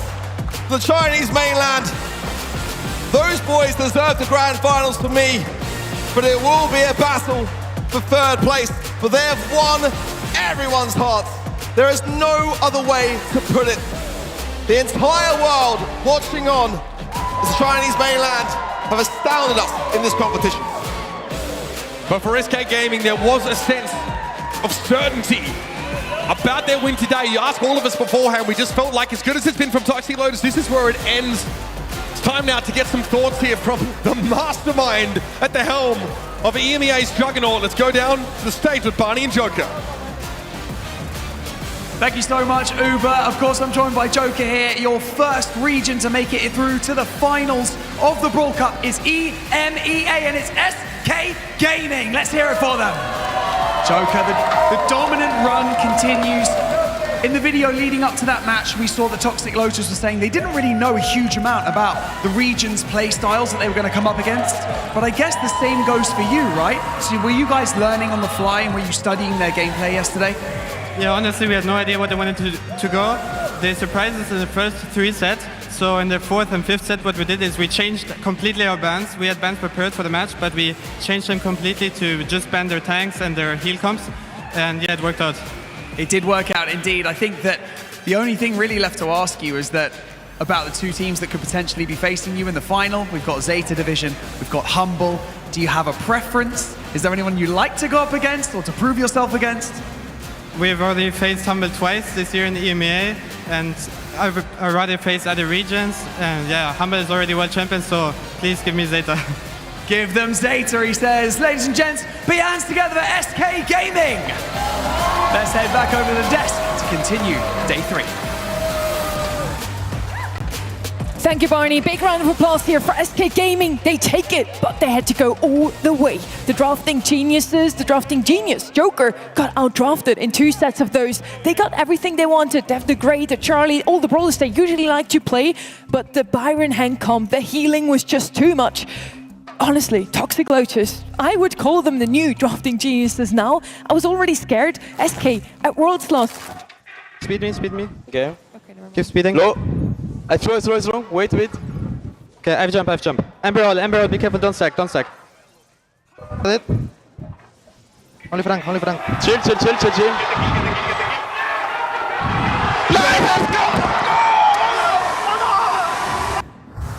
Last year at World Finals, SK Gaming already beat the Titans, ZETA Division, the defending world champions, to then lose to Humble in the semis. Unfortunate events. Today, it almost looked like the same thing would happen. Yesterday, they beat ZETA Division, and today, they almost lost to Toxic Lotus. SK Gaming are a team who just suffered quality losses in like the last day of competition at basically every tournament over the last couple of years, right? And it's always been hard to see it happen to them because they take it so seriously. It means so much to them.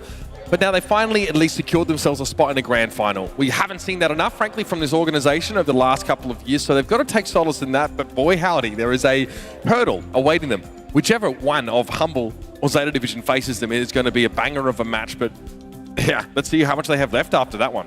I mean, all 6 players on the field just played out of their mind, but that was one that just stood out to us. Ark, is Joker also your MVP? 100%. But I mean, Yoshi actually did phenomenally well in that last set, but it was that Primo pick into the Frank. You know, it's always going to have a good matchup, but again, you've got to make sure to perform with it, and Joker didn't hesitate to put it into action. So important to get that early goal in the first 16 seconds to put the pressure on and just kind of allow themselves some time to sit. And there it is, your bracket, folks. SK Gaming have made their way into the grand final. Toxic Lotus, of course, will compete in our 3rd place match later today, and there's still stakes in that game. There is still an LCQ slot on the line for this region. Now, we always kind of assume that, you know, there's got to be some form of mainland China representation at World Finals. But now, of course, having an extra slot, maybe allowing for us to see even more of that region, because we already expect Toxic Lotus to be at that LCQ either way. They won't have automatic qualification to Worlds, though. They likely will be one of those regions that have to fight for LCQ, but man, I fear for anybody else at that tournament who has to take them on. I'm sure they want, though, 2 slots for LCQ and not just 1, so let's see if they can take it. First up, though, it's going to be Humble versus ZETA Division. It's the World Finals rematch from 2024. I can't wait to see that.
Out with a banger today, 3-2. We had to go all the way between SK Gaming and Toxic Lotus. Now, up next, it's a legendary showdown. 4 world titles between them. Humble versus ZETA Division. Does it get any better than this? I'm not sure. Last year at the World Finals, we had really high hopes for this matchup, but there was just something magic about Humble on that weekend, and there was nothing anybody could do to slow them down. Here, though, if vibes feel a little bit different, Humble feel that much more fallible, especially because they're not dominating their home region at the moment. They've got Semantic tweeting that they're going to lose to ZETA Division, probably just trying to give his team a bit of an anti-jinx boost. I feel like this is going to be a much closer matchup. Yeah, of course, just a reminder of the format, of course. We've already seen SK Gaming proceed to the grand finals, so they are guaranteed at least an LCQ slot. That 2nd place finish, if it goes that way, but they've got their eyes on first, no doubt about it. Now, we need to see who out of Humble and ZETA will meet them in that grand finals. Either way you look at this, we've got some serious reminiscences of that World Finals last year, because when you look at ZETA Division as an organization, SK Gaming knocked them out, and that was a huge shock, because back then it was the EMA team, which were the reigning champions. So we've got so many different matches here, which are literally going to be coinciding, and our predictions here, we're split for the first time today. I do think this is one that is going to go to a double match point yet again. ZETA Division versus Humble. We kind of teased it before already. Obviously, Symantec didn't want us to vote for Humble. You guys just didn't follow suit. At least 2 of us made them happy. It's Humble. They didn't win the monthly finals this year, but they are still the world final champions from 2024. So they have a title to defend here at a LAN event. Yeah, I think that matters. And I think that, we kind of mentioned it, Humble do need to re-establish themselves as the dominant force in global Brawl Stars. And, we had our doubts after what we've seen in their home region. In general, though, they have been really clean. They are an incredible team. But we saw what SK Gaming struggled with when they took on ZETA Division. And Humble will be in a similar spot. About the BSC 2025, about those monthly finals, second places, they're here for the long run. It's not just winning everything when you can. Yeah, getting a seat at the table is really important. So in the first half of the season, we unfortunately didn't win a single monthly final. We were close twice in the grand finals, and our one we lost the semi-finals. All I can say to that is, so first of all, we only lost to a monthly final winners. So if you need to win a monthly final, you need to beat us. Second of all, in the end of the day, it's a marathon, not a sprint. All that matters is the worst performance, and we did it last year. I think we can do it again. This match is gonna go to double match point. I'm pretty sure about it. Both of them really want to win this one. Humble only had 3-0 matches so far, though. On the other side, ZETA Division did have some struggles in the last couple of days. Look, I think they've come into this tournament about delivering what we expected from them. I think it's been a little while since we felt that they were the outstanding hot favorites in an international tournament. But we know that any given Sunday especially, they're the kind of team that can turn up and take it all. They've just got insane amounts of raw ability, and Chitampo took a big risk, I think, going over and joining up with Sizuku and Levy, and it's paid off for them.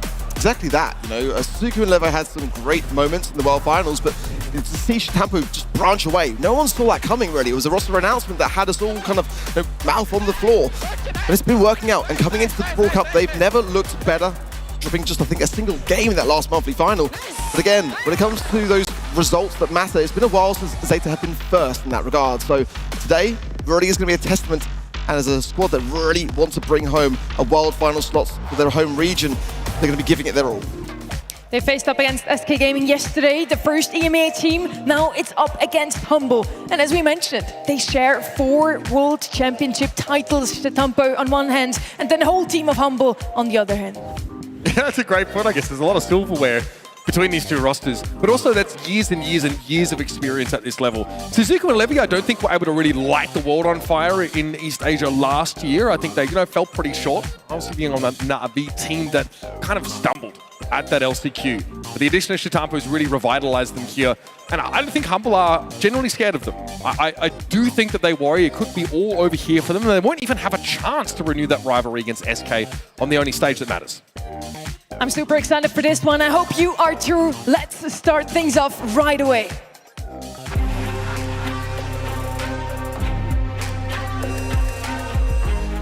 And while there are naturally disagreements on which brawlers are going to be the best for the battle, ZETA Division has finally entrusted an analyst, which is, I think, the most marked reason for their improvement and why they have risen to #1 in the region. I think this matchup is going to help answer the question of, was drafting East Asia's problem in last year's World Finals? で明日のハンベルとの試合では、絶対簡単には勝てない相手でめちゃくちゃ強いことは分かっているので、フルセットいっても最後まで諦めずに絶対勝つってことだけを考えてプレーします。The ZETA Division had a close call against SK yesterday, but Humble are the kind of team that I'm going to believe in. I think that EMEA are just a step above the rest. Their drafts are good, their mechanics are good, they're defending world champions. I think at a bare minimum, Humble are able to get second. The only thing they're lacking, if they have draft, they're probably literally a world champion team. So yeah, really, really strong team. Papachan popped it down to MX now. He's got no super, no means of escape, and flying into the wind. 練習ハンブルとやってる時もドラフトがめちゃくちゃうまいと思ってて、でそのドラフトに対してどんだけ僕たちが勝てるかだったり、5部持っていけるかだったりすれば全然 PS で勝てるかなと個人的には思ってます。They really know how to play aggressive. That's like a really strong thing. They know. They love for Shade, of course. They love assassins. If they can run it down, they run it down. They love for Draco, of course, from Chitampo. But yeah, as long as we play solid, we relax, we don't do mistakes, we're fine. 5 seconds down. The Loud are going to be going out of this stage. はい、じゃあハンブルに向けてなんですけど、ハンブルの選手たちは全員めちゃくちゃうまいし、ドラフトも強いと思っているので、この後の試合は絶対僕たちが勝つって気持ちでやるので勝ちます。Maybe a better team win this time. Let's see who actually has the right in the predictions in this Brawl Cup.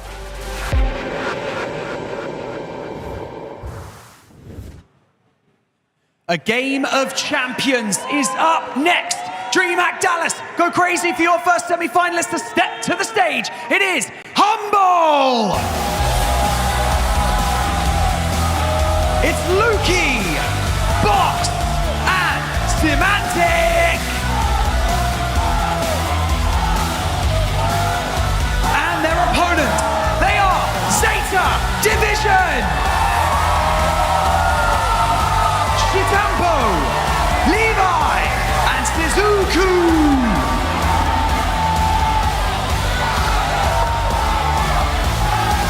Throwing out their shirts, making sure the fans are hype, awake, and alert for semi-final number 2. It's legendary, this matchup. We've seen it already last year, and it did not go well for ZETA Division, losing 3-0 to Humble. But today, history can be rewritten. I remember calling that match, and it was a really shock loss for ZETA Division. The fact that they weren't able to find any edges against a team like Humble, when they had an embarrassment of riches on that Shitampo roster at the time. I really thought that, his team would go the distance. ZETA Division are a very different looking roster now, though. Very different organization, and I really do think they've got the X factor. The fact that, Semantic sits there and says if they have the draft, they're world champions, says it all to me. Yeah, for Humble as well, you can remember the pressure that is kind of on their shoulders in that regard. And Semantic shrugs it off and says, hey, we've done it all. Like, we haven't got to worry about any kind of pressure. But there is always that responsibility to maintain consistency for your fan base. And, regardless as to what way you try to swing it, we have all got our eyes on Humble, because the question coming into this competition was always, are they still on top of the world? Coming into this next game is going to determine whether that remains to be true. I'm super excited for this very first draft as well. Humble are the ones to set some trends in the past, with Barry playing him on every single match almost, even in the World Finals itself. In the finals, we saw him come out of this team a lot. Now they were the first ones to really bring in Finks, played it every time they can, thanks to Luki being one of the best snipers in the region. And the other teams follow suit, bring Finks in more often than almost any other brawler. It's kind of wild to think that, Semantic's first time in the USA. I think he's been soaking it up so far, but there's always a side to him. As soon as you start to ask him about the tournament itself, he gets a bit serious. That silly grin just sort of disappears off his face, and it's all business from here on out.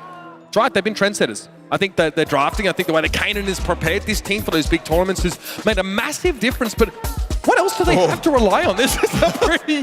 Wow, that is a very one-sided vote, considering that we are talking about the world champions here. There's definitely a sense that ZETA Division are expected to perform greatness here. I'm kind of shocked that that is what is on the screen in front of me, because of course ZETA are going to have a big fan base, but this is the reigning champions of the world. Humble have already beaten so many teams that lie in their wait, and now for ZETA Division, the draft comes in for Shooting Star, a chance to topple the Titans, Max, Gene, and RT bands from Humble, the Bell, the Jaeyoung, and the Anjo from ZETA Division. The Anjo is a great band, by the way. That's a big Humble special here. Not only that one, but also the map itself is a Humble special. They have Luki amongst their lines, and as I mentioned already, one of the best sharpshooters we have in the game.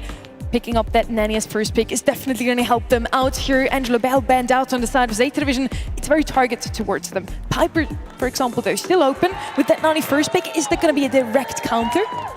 Well, it probably doesn't feel great to pick the Piper into Nani at the best of times, but there are ways that you can work around it. ZETA Division don't try and go for these hotly contested sharpshooters, though. They might be giving more over to Humble. Dangerous. It's a pretty scary prospect. I like the Gust here, especially if push comes to shove. If Humble have the kind of composition that wants to get up in their face, Gust is such a good option. Lumi is available here. I was going to put that one out there. It's one that ZETA Division have been scrimming. A 63% win rate, and it is open here. The max ban is quite key from Humble. It kind of eradicates a lot of the kind of more aggressive East Asia ideas with the kind of Melody and the Gust Shield combination. Been going with the Grey for now, but keep an eye on that particular Brawl, as we know coming into this competition, a 99% ban rate. Yeah, she has been looked at every single time. I mean, with the exception of this one, this might be the only ban phase that she's been able to escape through. But ZETA Division already kind of have their plan set up. Now, finishing this composition with a Lumi would still be fine, I think, for ZETA. They've obviously got a Grey that allows them a huge amount of flexibility. Humble now. They don't take the Lumi here. They're not taking her at all. Byron here is not a bad shout. Ollie would be a good pairing with that particular brawler too if they want to bring some heals to the equation. Obviously, Ollie can have that additional speed by being close to walls, so they opt to go for that star power. Having a Byron to really force their way forward to the map wouldn't be the worst of ideas in the world. Let's see if they want to kind of like have the Piper maybe on their side. Luki's an incredible Piper. They've already got the Nanny, they doubled down, they've deterred ZETA from being able to pick it. Why not combine it? Byron with the Ollie makes sense to me. I quite like that for Humble. They've got a massive amount of heals, they've got the aggression, but for ZETA, again, do they go Lumi now? Might be a trap. Humble sort of dangling that in front of ZETA Division saying, yeah, go for it, guys. You can take that pick, we're fine. We have two brawlers that pretty much outrange you, and if we want to dive in your direction, if Boss is going to be using the Regulate gadget, that means that can close the gap pretty easily, having virtually 2 dashes in trying to hit that super. And yes, Lumi picks for the first time here at Brawl Cup. ZETA Division say, well, if you're not going to take it, we may as well. And now it's all about the question, is Lumi that good on this map? You know, because every time that it has not been banned, which is just the once, it has lost. And Humble are not a squad that would overlook something like that. That's the only question for me. It's got a 44% win rate in Scrim, so, but that again is only based upon the amount of times it's been left open. Yeah. So it's a tough one. I saw Lumi picked by Revenant X Spark in their qualification game in the LPL, Road to Brawl Cup. They got given a lot of really good brawlers in those draft phases, and they did win with it, but they were kind of dominant in that game in general. We're in for a treat, folks. Shitampo will be on that Lumi, trying to show us exactly just how oppressive that she can be. It's a lot for Humble to sort of keep track of. Luki here definitely trying to make sure, yeah, you don't want to get caught inside that gadget. Fnatic just able to crawl away. The Byron heals are so instrumental here. Oh, the long pull, beautiful from ZETA. Absolutely textbook. And they knew how to do it best. 3 stars and the blue. Humble, slipping and sliding, not just on those morning stars, but in terms of their own stars. Oh man, yeah. That Grim and Frostbitten gadget is absolutely terrifying. And I mentioned earlier, the Grey is so important here to be able to catch people out. Curious to see if Boss has all eyes on me as the gadget taker. I think that's less likely. Semantic definitely needs to start connecting these shots. Hasn't been able to build a peep yet, so has really been kept at arm's length. Here comes Peep now, maybe looking at Shitampo's direction. Boss is the one that goes down instead, though Lev is able to pick him up. Shitampo survives and has an opportunity to heal here. It's a great start from ZETA. They can just hunker down in this backside spawn and just wait for Humble to push them forwards. Peep going through it yet again, just going to go for the left-hand side break. I quite like that from Humble, absolutely intentional, allowing Luki to have more space to breathe, but now the hypercharge of Sizuku, and he's probably looking for a hypercharge, one tap away, and gets it just a little bit late there as well, so, but still, the aggression was great. The pull from Humble going in, Boss gets the hypnosis, gets the takedown, and now they just need 3 more stars. I mean, that's quite a big job. There's nobody with 3 stars to their name on the ZETA side of things yet. So, 3 stars in it, but all the ZETA players have 2 stars to their name. Humble have to go for it now. It's all in or nothing. And I guess the latter is what they come up with. Lumi gets in. The rest of the draft, though, looks very, very solid for ZETA Division, and it's honestly a pretty comfortable win. Humble need this blue star. That's the problem. But against the Lumi, the Morning Stars, and the freeze inevitably there on the map, ZETA can get there first. They can just sit around on that. Hold on to it, protect it. There it goes. There's the Tampo. It's too risky. Gives them all the time in the world to be able to go for the star, but Livy there. Oh, might trickle down, but no follow-up. Wasn't quite an angle there for Humble, but they can keep the pressure on for sure. Yeah, I mean, and map control is what this nutty composition really wants. Sizuku had nowhere to go there. ZETA Division get the blue star. They have to give up 2 in order to get it, but there's a great blast speed at long range from Shitampo. Boss had nowhere to go. Peep going forwards. Good body blocking there from Levy, but goes straight into the arms of Luki, and great poison taps. Ensure a takedown.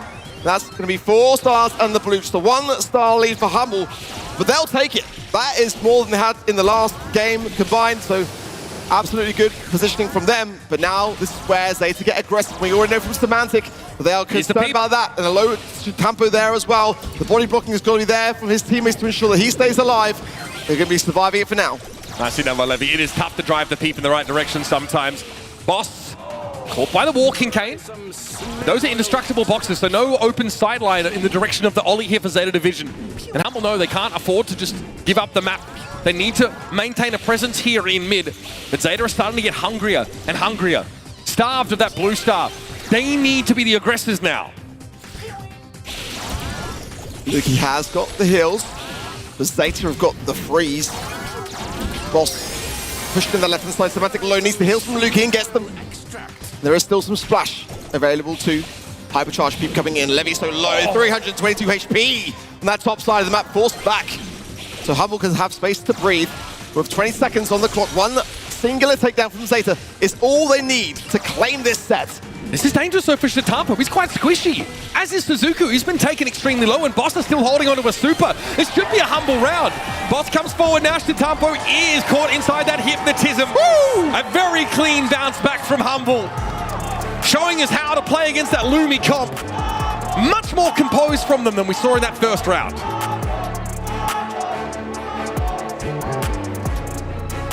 I'm going to reserve myself for now because it's a great Zeta draft. Humble had the workaround, but if they don't have the start in this third game, it can go back to the way it was when we came into this series. But do they have an answer to this Nani arc? Especially with the healing that Luki's able to provide. It seems like there's no direct answer to it on the map. They're body blocking the peeps, and their HP is enough, then they can tank them along the way, but it's the timing of Humble really to ensure some taps prior to that, to liaise with Semantic, to ensure that communication. And again, this blue star, this is how Zeta like to start. If they can stay firm.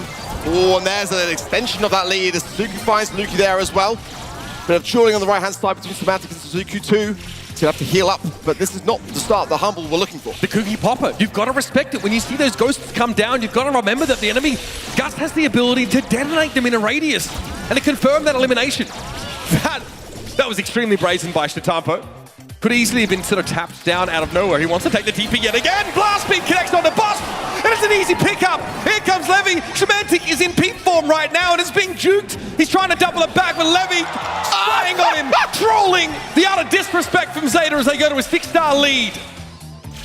Oh, that shielding was good for a while, but he was looking for Shitampo.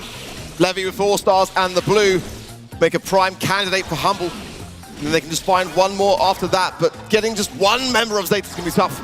A little bit of break. That left-hand side now. Luki finds Levy now as Boss goes in the left-hand side, gets the hypnosis. Shitampo falls, and now they just need 4. And Levy is the person to fall! That is the perfect person to land the shots on! And now Humble have got the lead, but they've got to hold on for 20 seconds, and this push from Zeta is going to be brutal. They're not going to give up the map for free, that's for sure. Grim and Frostbitten popped by Shitampo. He has a blast beat available. Looking in Boss's direction. Catches him with the roots. Still, the follow-up damage isn't there. And the walking cane's a little bit too slow. And Zeta Division come close. It's a close shave for Humble. But they look like they're going to get away with it. Sizuku drops in the final seconds. And Humble secure an important map win. Proving to themselves that they more than deserve to stand on such a stage against such opposition.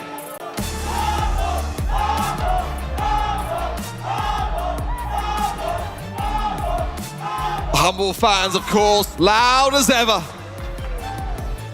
And that's the kind of support that when we can hear it on the desk, you know, for damn sure the players can hear it on the stage. Poor Lumi.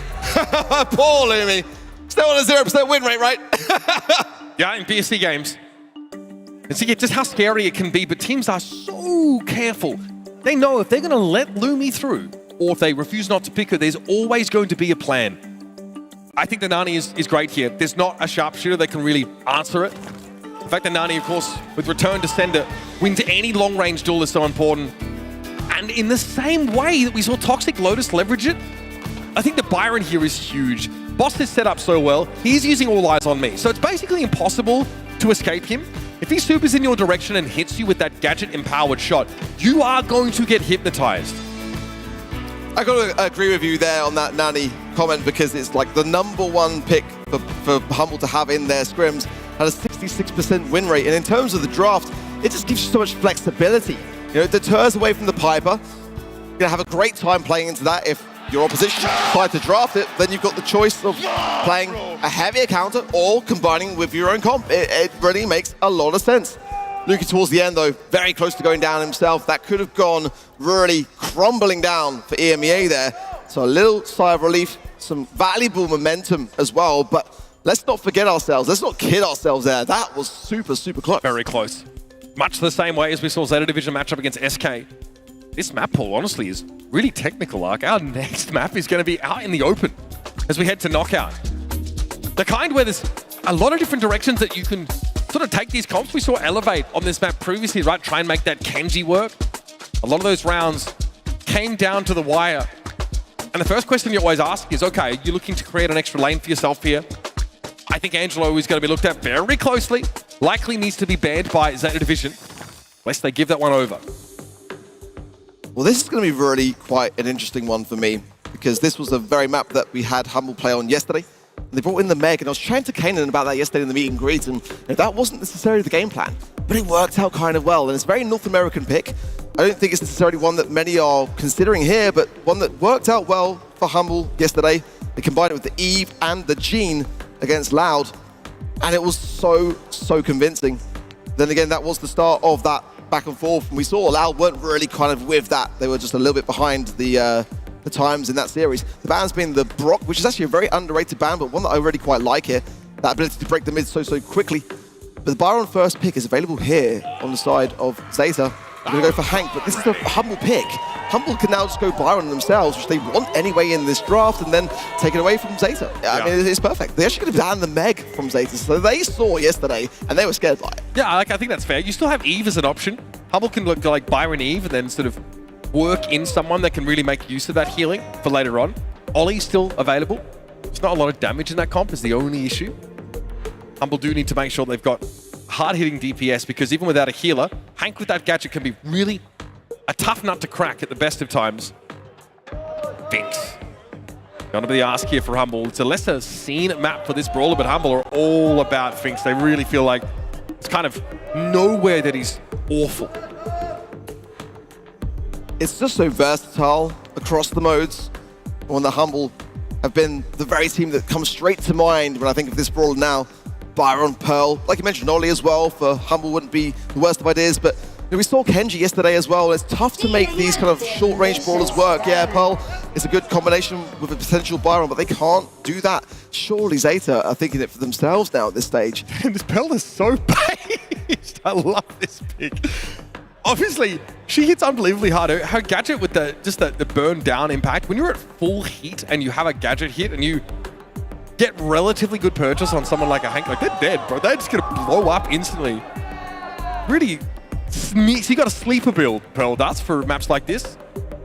So clearly no issues with damage, right? Humble have that in spades. Ooh. Meeple, honestly, has kind of fallen from grace. We've seen them on this out in the open map so far. ZETA Division would like to have Sizuku play close enough to Levy, or at least close enough to capitalize on those mages of Meeple. Because if you don't have a thrower, Hank is the only way you can actually damage the people caught inside of that. Could be a Bell, potentially to mark up the Pearl. Gus would be the worst of shouts, but they've got to be a little bit cautious here to not pick Piper, because the Eve would be a great response from Humble, and we've seen that they do quite like that particular brawler. Bell going to come in. Again, direct answer for this Pearl pick on the side of Humble. Now they can choose. They've got some options here. Surprises they didn't go for the Byron, but it is by far the top pick from Humble. 73% win rate with it as well. Do they go for that long-range affair? I'm definitely scared of this Meeple. It's not the most common pick, but it's one that can just eradicate the bush so quickly on this map. And when you got a brawler like Pearl, you want her to cook, literally, both in the game and figuratively also. I feel like the queen bee. To be B. Okay. Okay. It's definitely not one that was on my horizons. I'm not too sure. I mean, this is not a brawler that gets played very often at all, but they're running into Hank. They need something to be able to defend against it. This is going to be a hard map for the Hank. I just think being able to slow that Hank down as he tries to approach is crucial, and we know just how deadly Boss can be. Also, like, there's a big risk of sort of trying to walk up on the Pearl. Her hypercharge, Pyrolytic, does also leave a burning field around her, which can deny a lot of that space away. Humble, no, they can't give up the map. If they do so, the Meeple Super is still going to allow ZETA to shoot at them at the bottom. Lovely reverse polarity start there from Levy.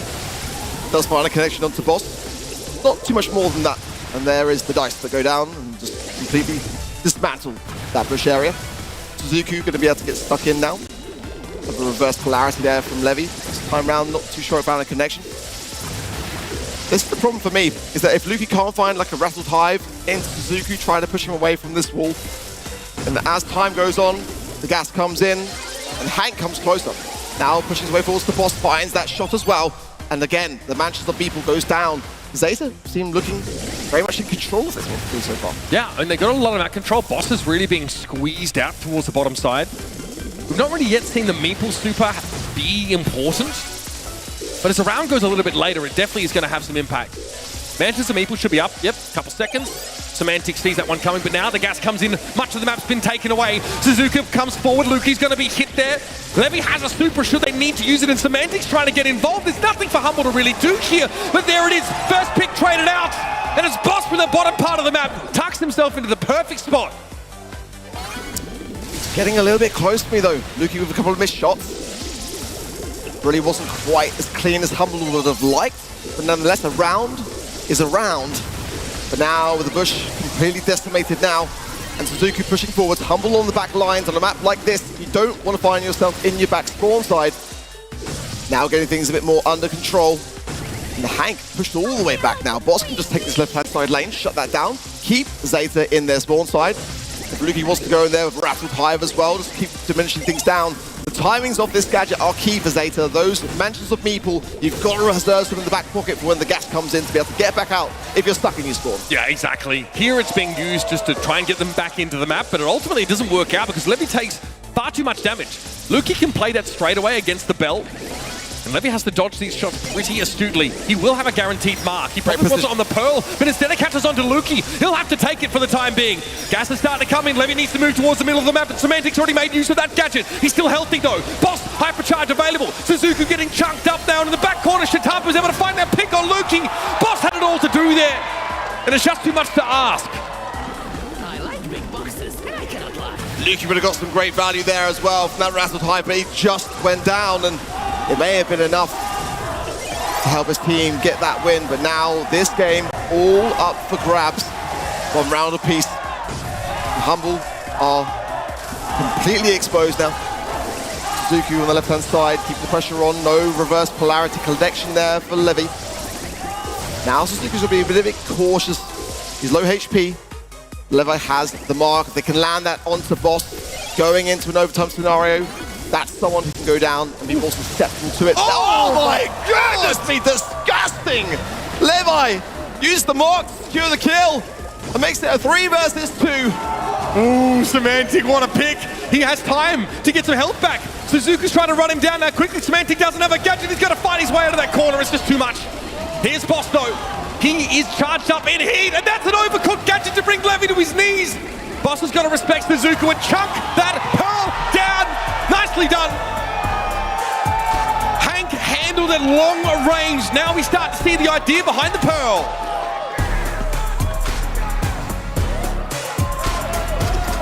I don't think it's an outdraft just yet, but a convincing start nonetheless for Humble in knockout. I think we've got still more to see from this Meeple. It's certainly been good at getting rid of the bush, as it always will be, but to position Humble into the eye of the storm, that's where ZETA have got to be working a little bit more in this next game. Just a USDA Prime Garden variety. 1 versus 2 there from Boss. Another day at the office for him. Stick here. There's Semantic going down. Levy has been the most dangerous player on ZETA Division on this game so far, but there's Boss there once again chiming in. Luki's ready to hit Levy hard. Rattled Hive now is scary for Sizuku. He will be able to avoid it for now, but they've given up the map in order to do so, and Luki's sitting on a Bell Super. Basically a guaranteed slow for whoever wants to move up. Boss is marked though. Finally, Levy gets that super on the intended target. Good chemistry between Luki and Boss here. But Luki now low on the left-hand side, and Boss has got to be able to defend this as best he can. And he is marked, like you say, here now goes Luki. It's all up to Boss. Surely now ZETA can just pick him off quite straightforwardly. And that is going to be a round going the way of ZETA. Starting to look better. Hypercharge available for Levy. There's a reverse polarity there, but it's about straight back to their side. Suzuku just needs to get in that position. Keep Boss shooting ideally. Semantic going straight into the middle of the map.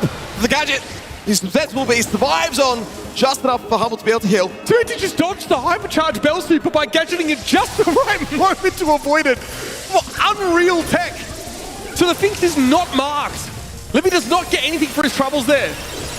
Semantic there, oh, Shitapo, he's done. Slowed up, no escape for him. Luki popped a hyper to make sure there'd be some connection.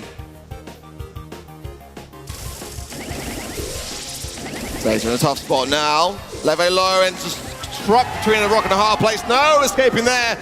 It was going to be left or right side of the barrel, and Humble had both locked down. It's going to be nothing that Sizuku can do here, except try it against some utility, but they don't want to feed into Humble. They'll find Boss, but that's not going to be enough. 2 more remain. And now, 1 round, and it could be Humble being 2 sets ahead. Let's see how Semantic wants to make use of this Fink Super. He's been able to develop it from that previous round, and it's so good against the Bell, against the Meeple. It's a real problem for those longer range brawlers. Semantic's holding off on it. Luki's been able to get some nice taps and find a Super. The deck is stacked in favor of Humble right now. ZETA Division are fighting from a really oppressive position. Boss has been so suppressive. He's got that Overcook running, the shield as well. Nowhere to go for ZETA. Trapped in the corner. They need the Meeple gadget to come through, but it's going to be timed again with this gas to come through. And Humble know it. They're all over this. The utility is vast. They've got a time warp. They've got the Luki slow there as well. Boss has got the hypercharge.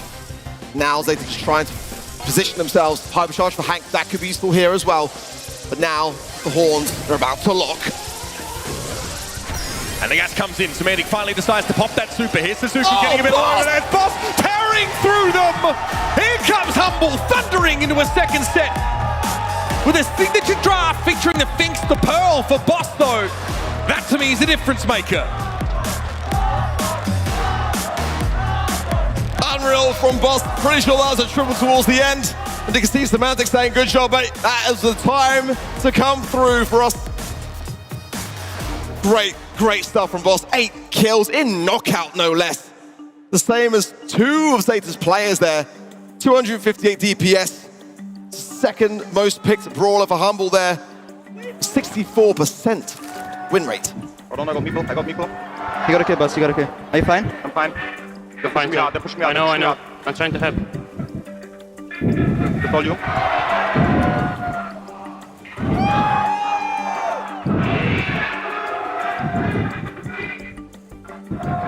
Nice boss. Insane, Boss. Nice, the boss. focus there.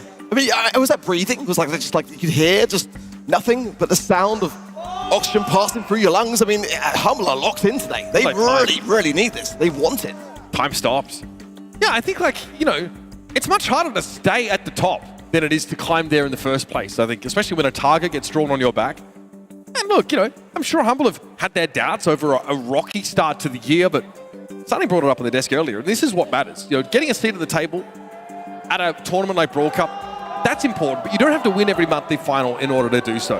You get here, you get your region an extra World Final spot. God forbid another EMEA team at Worlds is going to, I'm never going to hear the end of it.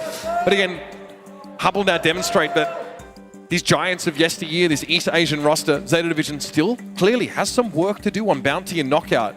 Will it be Brawl Ball that is a lifeline for ZETA Division? Or do they get bundled unceremoniously out the door here in Dallas, told to pack it up and head over towards that bronze match? ZETA is looking bleak. And they know themselves that they can't keep coming shy of that #1 spot. Triple Dribble and Brawl Ball. It's got to be a Finks ban on ZETA's side here. It's the #1 pick for Humble.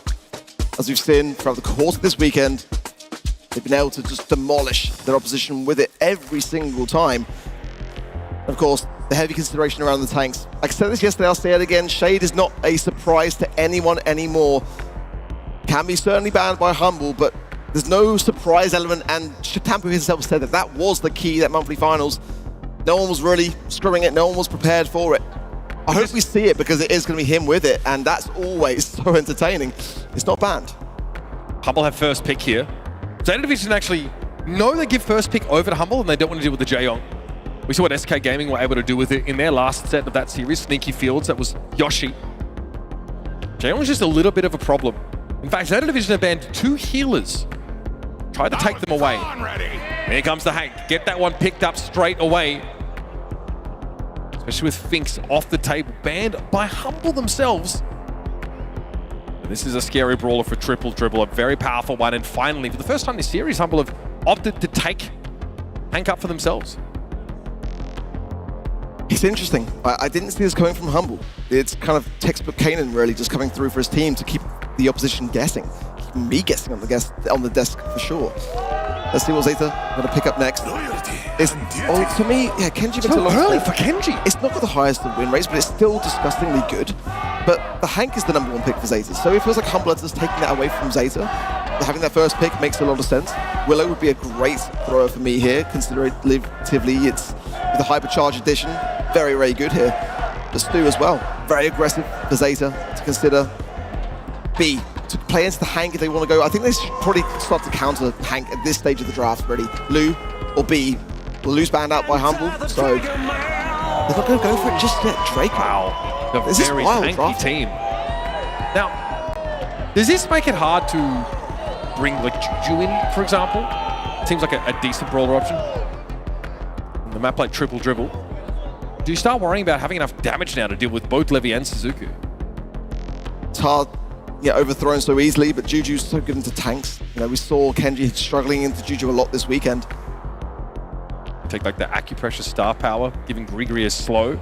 That's a very niche approach. Oh. Shade, okay. Get around things out a little more. And again, like we kind of discussed it, good chance that ZETA were looking to take that for themselves. Humble are, I wouldn't say they're strangers to the pick, but I wouldn't say they're exactly known for it. Not even in the scrims. This is a new, unexpected turn for Humble. It's a back pocket pick for sure, one they've potentially been saving. But you got to ask yourself the question, against the very team that have championed this brawler and demonstrated to the world how effective it can be, they're going to be the ones that know how to play against it. Max, that will certainly be Lukey's pick. Jackie, I've got my reservations. I was all for Jackie, but it's definitely been dropping off. We've seen it struggle certainly in this weekend at the Brawl Cup as well. Hasn't always delivered the goods. Let's see how it will fare for ZETA. This is going to be a winning draft for them, or they're playing for 3rd place. Is it a winning tough draft? time to pick a Jackie. Yeah, it's a triple tank setup here virtually for ZETA Division. They are going for utter durability. That's their Hail Mary, that's their gambit here. And what could be the end of their run at Brawl Cup? Clearly they know something that we don't. Humble though are poised to make this a pretty swift affair. Getting to the grand final against SK Gaming and doing so in style would be very on brand for this team. And Boss, you might want to do something about that guy. Yep, the shade already gets up the guts and finds an early goal. Wide open. I mean, it was just so free there for Boss. The Jackie definitely an answer for that shade, as one that ZETA knows is probably the best counter for it. But again, they've got to find the goods past the Stampo as well, and it should be a walk through into the goal. And a response so quickly, 2 goals in 30 seconds. That's what you love to see in the Brawl Cup. Okay, whoa, we're here for a good time. Not a long time, apparently. Semantic, Hypercharge super pop there. A little bit of damage felt by Levy and Shatapa, but nothing to write home about. Levy's still going to come down with the ball! And it's already done! ZETA Division run it down mid. What a way to try and stay alive in this series. They've got more health, clearly, than Humble could cut through. Semantic said coming in that sometimes ZETA just love to run it down. That was his words coming into this series. Now he's starting to eat them. Unless Humble can dig deep enough. Look again, straight for the eye of the storm. Boss low, Lukey low. Semantic staying firm on his right-hand side. Does find the upper hand. Sizuku though, it's going to be a thorn. Just for now. Solid defense from Humble. ZETA now with a new lease of life, some confidence, some blood running through the veins still. And Humble hunkered down, top side of the map, and a danger here for ZETA. The dodge of that Kenji super is so big. Remember that first bubble on Sizuku doesn't really do anything because of that shield that staves off the damage. The second one though hits a little bit harder. Nice super there from Semantic. Popped a hyper for it as well. Levy taken low, has a hypercharged super off his zone, but he's in a really awkward spot to make use of it there, and there was really no chance for him to turn that into a winning situation for ZETA Division. Sizuku knows which way the wind's blowing here. He's pocketed the ball in the corner. A good heal. Then goes down himself regardless. Levy will be getting the ball. Always tempted. It was almost the step there from Boston. Levy went for the pass, which he didn't, so good for him. Hypercharge down for the speed, and a potential super, which does connect. Wonderful stuff from ZETA, and a goal easily done. 1 minute 15 on the clock, and Humble need to find something here to be able to come back strong, or this set be going the way of ZETA already. A good advance towards the goal. Tampa needs the helping hand. And Semantic has already got the mid locked down. Great slow from him. Humble survive. Now Speed, they've got to get back in this game and fast. That one-by comment from ZETA Division is devastating. Blending up Humble in front of their goals. Now though, Humble have that map control. No big supers on the side of ZETA. Also not Dragon form timing there from Chitampo. Doesn't expose Semantic back for the time being. Oh, Lukey, we love to see it. Having to take the Kenty down, and the gentleman's 1 versus 1. Chitampo now back to the corner. Try and put the ball away, but Boss will try and dig it out. It's a missed super entirely for Sizuku, but Boss is in a weird spot. Getting to the back of the map now, a bit of a nuisance. Giving them a clap from out of bounds. That's a stunning goal from Semantic. Now the clock ticks down. Humble on the defense. Kenji going on the aggressive. That hypercharge there. Lukey so low. This could be a chance for ZETA to secure the goal. They get it done. They get a set on the board.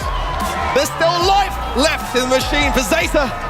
And it's not going to be an easy sweep for Humble in the semi-finals. Not by a long shot. The draft was about as subtle as a sledgehammer. Thankfully for ZETA Division, it was just as effective. Sometimes you've got to go throw caution to the winds and, you know, discard any mortal thoughts. Revert to primal rage and run it straight up the guts. Sizuku there, looking pretty darn good on the Kenji. Humble definitely had problems shutting it down. Semantic was often on Sizuku duty, but there was only so much that he could realistically do. And once there was a Jackie super and a Kenji super available, not much Humble could really say about it. Yeah, it was fantastic work from ZETA. And that's the risk you run, you know, if you're going to be picking Shade into the very squad that birthed it, you've got to expect the counter. And it was that Jackie pick which really did land the mark. Great synergy as well with the Kenji. And they were just able to run it down like Semantic was afraid that they would do. That was a bit of a miss there from Humble for me because, again, you know, you're saying that you know your opposition's weaknesses, but then you just let them do what they want to do. It's only going to go from bad to worse. I mean, it's like, what are you realistically supposed to do against this triple tank composition? I don't think you just go, oh, well, we just play collect. That's not an option, especially when you don't know the entirety of ZETA Division's draft beforehand. So perhaps that was a bit of a wild card, a bit of an off-the-wall pick. Heading into Hot Zone, though, Humble have a chance to return things to normality, to preserve the sacred timeline, to walk out with a draft that they can be proud of and try and secure the series here and now, lest ZETA Division start to get too much wind in their sails, start to build up too much of a head of steam. Time, you say? Looking at you, thinks. Certainly a band that needs to be present for ZETA. Humble have championed it all weekend long. This is no time to allow them to get back to comfort. Heals will be on the minds very much here of both sides on Dueling Beetles. It's the name of the game, in my opinion. Very definitely going to be up there for Humble in that regard. The heavy hitters, you've got to eradicate immediately. Lumi, of course. Kenji for me as well. Needs to be there. Lu, got to have a heavy consideration on those kinds of bands. What about the bow? We've seen him start to creep in a little bit more to this map. Hypercharge tends to elevate any brawler. Is it worth a ban? I wouldn't say so, yeah. Things on both sides. Could be a worthy pick. But the Lu's available, so you kind of want to gravitate towards that first. It's kind of like the hand-me-down child, isn't it, really, of those two brawlers? Yeah. If Lu's there, you just can't really let your opponents have it. Hank's available here as well. There's big tanks, you know, worth locking in early. You take the Hank or the Lu here? That's the question, you know. They're probably going to get distributed across both teams. The Lu comes in for ZETA Division. It is traditionally considered an answer to the Hank. Can cause him no shortage of headache. Dueling Beetles is such a good map for Hank. He can really just... so much damage over those walls. Should they remain intact? We've seen Griff opted for on this map as well. And strategies definitely have leaned towards opening the destructible parts of the map up a little more.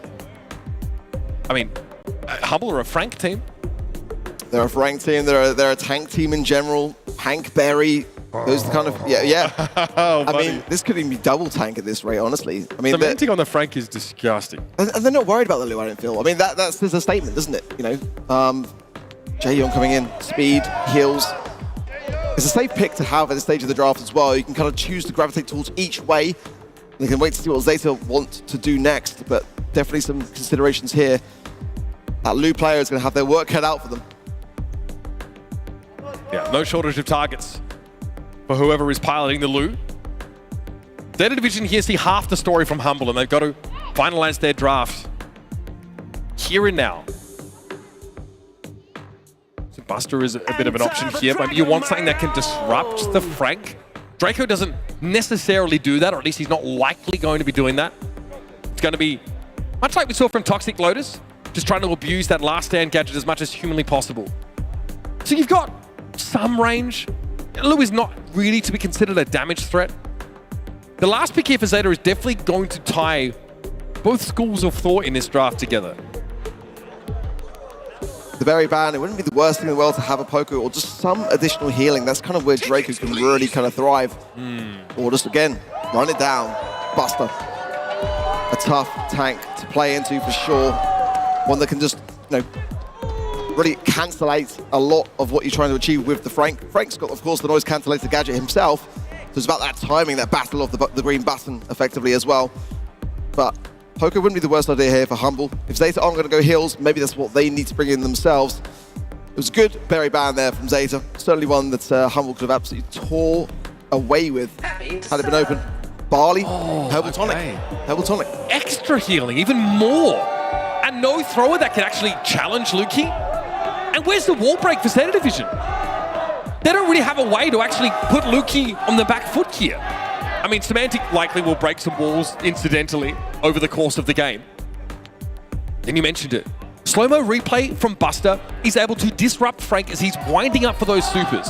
Frank has to use in advance the active noise-cancelling gadget to render him immune to that crowd control, so he can complete the ultimate, obviously, and still stun people up. That's that interaction we're going to be watching very, very closely. With the Jaehyung in Decider, Sets has been pretty good so far today. Boss already pops that Weekend Warrior gadget for a bit of a damage boost. Good time for it. Absolutely straight out the gates. Humble playing ZETA now at their own game. On the left-hand side now, Semantic whistling down to Tampo now, going to Dragon Form. And surely a last stand pop, there is, but then a great preemptive splash there from Luki to ensure a swift and early takedown. Last call as well, going to be horrific here, and everyone from ZETA falls. All three members of Humble now hunkered down with all the heals of that Barley pick, the hypercharged Semantic. This is going to be very tough to push into for ZETA. And I feel like this is history repeating itself again. Humble with a comp that's all about setting Semantic up with a disgusting amount of healing. Blue Super does get popped here. It allows Chitampo some time on the point, but he's not that guy. His job is to actually go towards Humble's comp, not to gain them capture percentage. So ZETA Division don't really catch up at all in that window. It is a hyper from Luki. Levy as well, just surviving on, but it's going to take time for him to heal, and he's going to need support. He goes down regardless again. A last stand pop is going to do very, very little. Humble have not faltered, not a single shred, and ZETA are in serious trouble because this comp is just not doing a thing. A mere scratch. The amount of heals, the speed of boss, everything working in synergy, and Humble just made that look easy. Moving on to match point, one game away from a grand finals appearance, and not only that, double EMEA potential. What an elegant draft from Humble. They see ZETA Division's plan a mile off. They know they're stacking tanks and they're trying to make use of Lu, so they say, fine, we need a thrower. We also could use some more healing for Semantic. And those supers, those stunning blows from Semantic have been on point. Chitampo doesn't have a way to stop crowd control. Even if he's invulnerable, he can still be stopped in his tracks. Good defense from Humble. Pushing themselves now back into this mid. Speed from Boss going out. Luki there with the last call as well. Chitampo going to be caught off guard here. On his left-hand side, as Semantic comes in. closes the gap. Chitapa can't go too on the aggressive here. He's got to heal up at some point. But ZETA have not got time on their side, not by a long shot. As Humble now approaching 50% already. And look, he's uncontested. He's having the easiest game of his life arc. There is nobody there to put pressure on the Barley whatsoever. Semantic zones that left side of the map. There's a last call thrown in. It's a problem for the Lu, who's still coming back off spawn. See, Levy just has no way of getting involved in that fight. Man, what an utter outdraft here from Humble. ZETA Division have no good options. They have no answer here to this last pick thrower. And this could be curtains, folks. Chitapo seems to know it. The stunning blow comes on down. Levy's going to dance among the flickering flames of this Barley damager. These three Humble guys still have a job to do in Dallas. It's a grand final spot. Signed, sealed, and delivered. A date with Destiny and their regional rivals, SK Gaming, for all the marbles. EMEA have walked into North America, left their shoes on, spread mud all over the carpet. It's double down, Humble and SK. My goodness me, what a Brawl Cup. Unreal.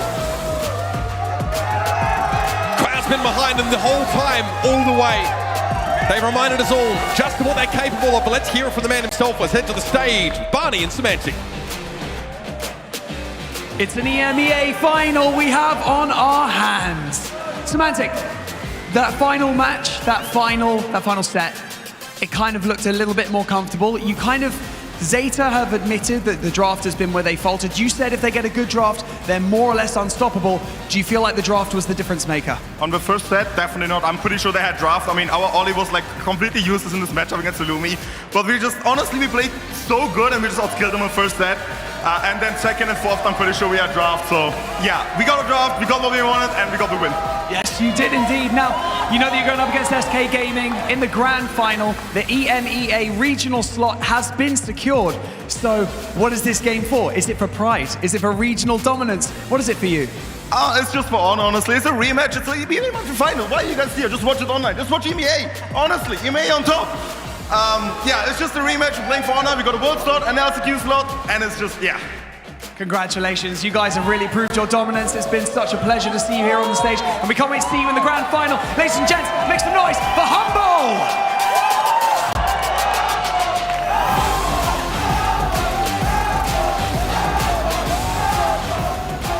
EMEA takes that World Championship slot. That's already set in stone. Humble, the last time they lost at a LAN event, at least a set, was in the semi-finals from the World Finals 2024. The finals was also a 3-0. Every single Brawl Cup match so far has been 3-0. I mean, still, props to ZETA Division for even taking a set. I'm glad they got that stank off the screen real quick. That was absolutely brutal. That's on social media with that scoreboard, and then the other side, the card from the crowd which says outdraft. That's the social media post. You're welcome. Oh, crazy. I mean, that is wild stuff. I'm keen to hear some of the sounds, of course, from the end of that game. Just now, yeah, nice sniper turret.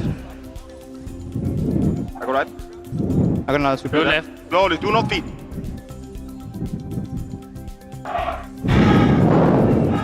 World champion ping, guys. World champion, I'm on cooldown, Nice, guys. Let's go! Nice. Let's go! Calm and collected until the very end, until Semantic loses his voice yet again. I mean, it happens every event, doesn't it? Like, trying to get him for an interview post-event, it's very difficult. We're going to get the mic, like, basically down his throat. Three things are certain in life, right? Death, taxes, and Semantic losing his voice at LAN, right? That's just how it is here in Brawl Stars. Can I say something crazy? Was that a little bit anticlimactic, considering how the series started? I mean, yes, we hyped this matchup like crazy. It was the rematch from World Finals 2024. And yeah, this guy made it look easy. It wasn't an outdraft. He says they drafted pretty well, ZETA Division, and we talked about it so often, how they are the mechanical geniuses, but maybe a bit weaker on the drafting side. In this one, I felt like it was just Humble dominating on every single part on that calculation. Yes, I do. Okay. That's fair. I do think like the first few sets were really good drives. I do think that last set, that dueling Beatles one was spectacular. from Humble. They have the advantage, though. They are last pick, and they basically already had got Jaeyoung in their composition. They could really flex with that last one, but I love what Kanan put together for his their arc. That was just astonishing to see them finish in such style. What a way to stick the landing. A lot of the community has been speaking out more than ever about how important draft is to get right.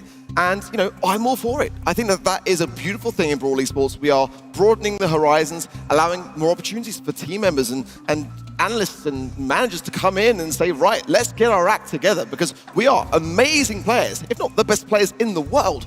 But our draft is where we're weakest. So let's enhance that, let's work on that, and bring in that knowledge to really enhance things. And this is why the Brawl Cup comes at the best time of the year for me. We get to see how the world fares, and going into the later parts of the year, we know where everyone's stacked up to be. They've got work to do, for sure, on that side for ZETA. But I've got no doubts that they will get it done. I very much agree. In the middle of the season, we see how those teams fare up to this point. Now we're heading over to almost a full split, and we'll see how they do in the second half of the BSC season.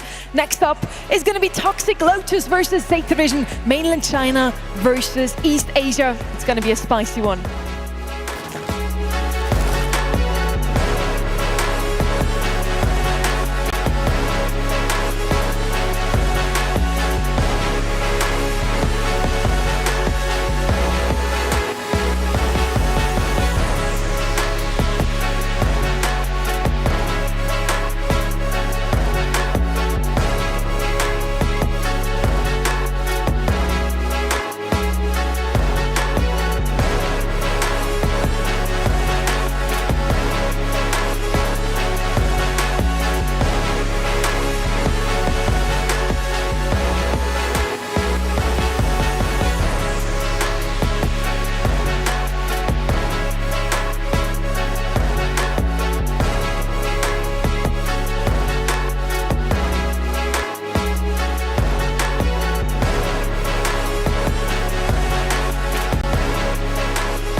DreamHack Dallas, are you ready? Wake up! It's time for the match for the third place here.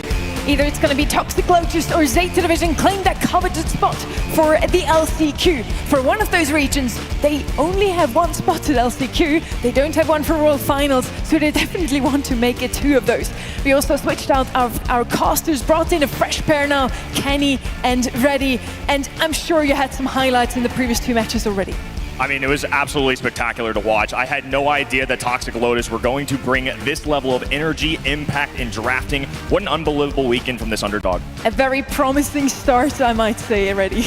Oh my goodness. I mean, Toxic Lotus really came out of the gate swinging. They gave SK the ride of their lives, and it almost could have culminated in a victory.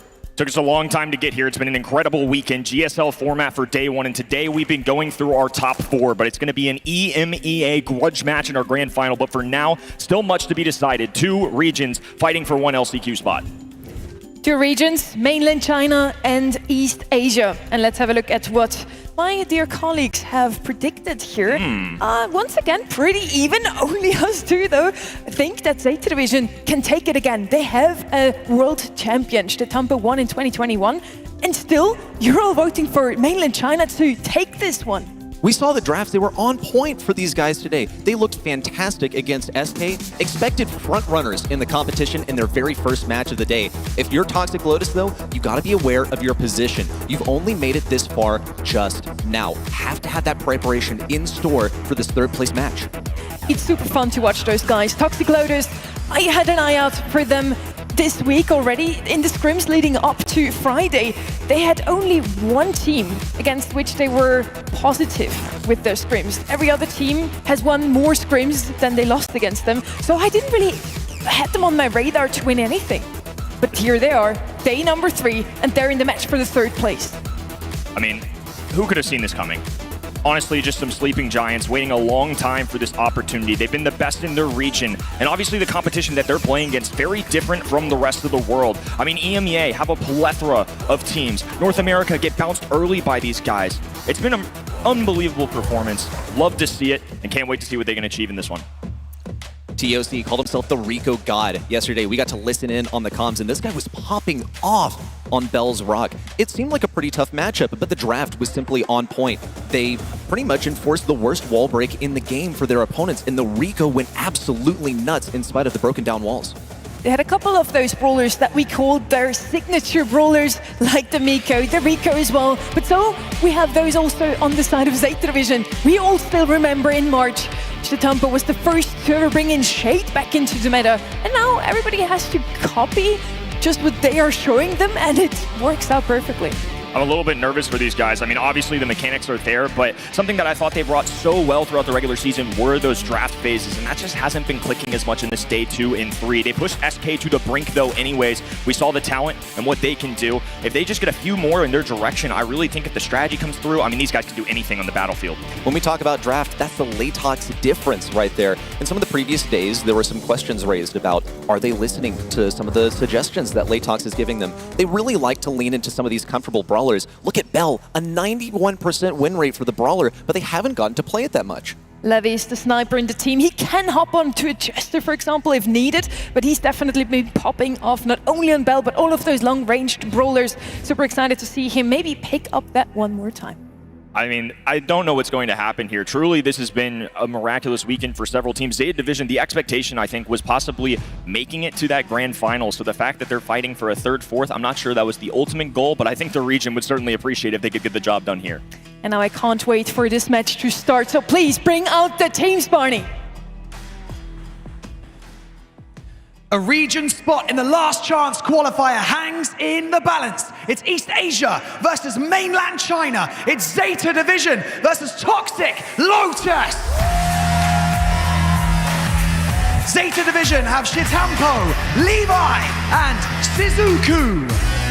Toxic Lotus have Tok, Engine, and O.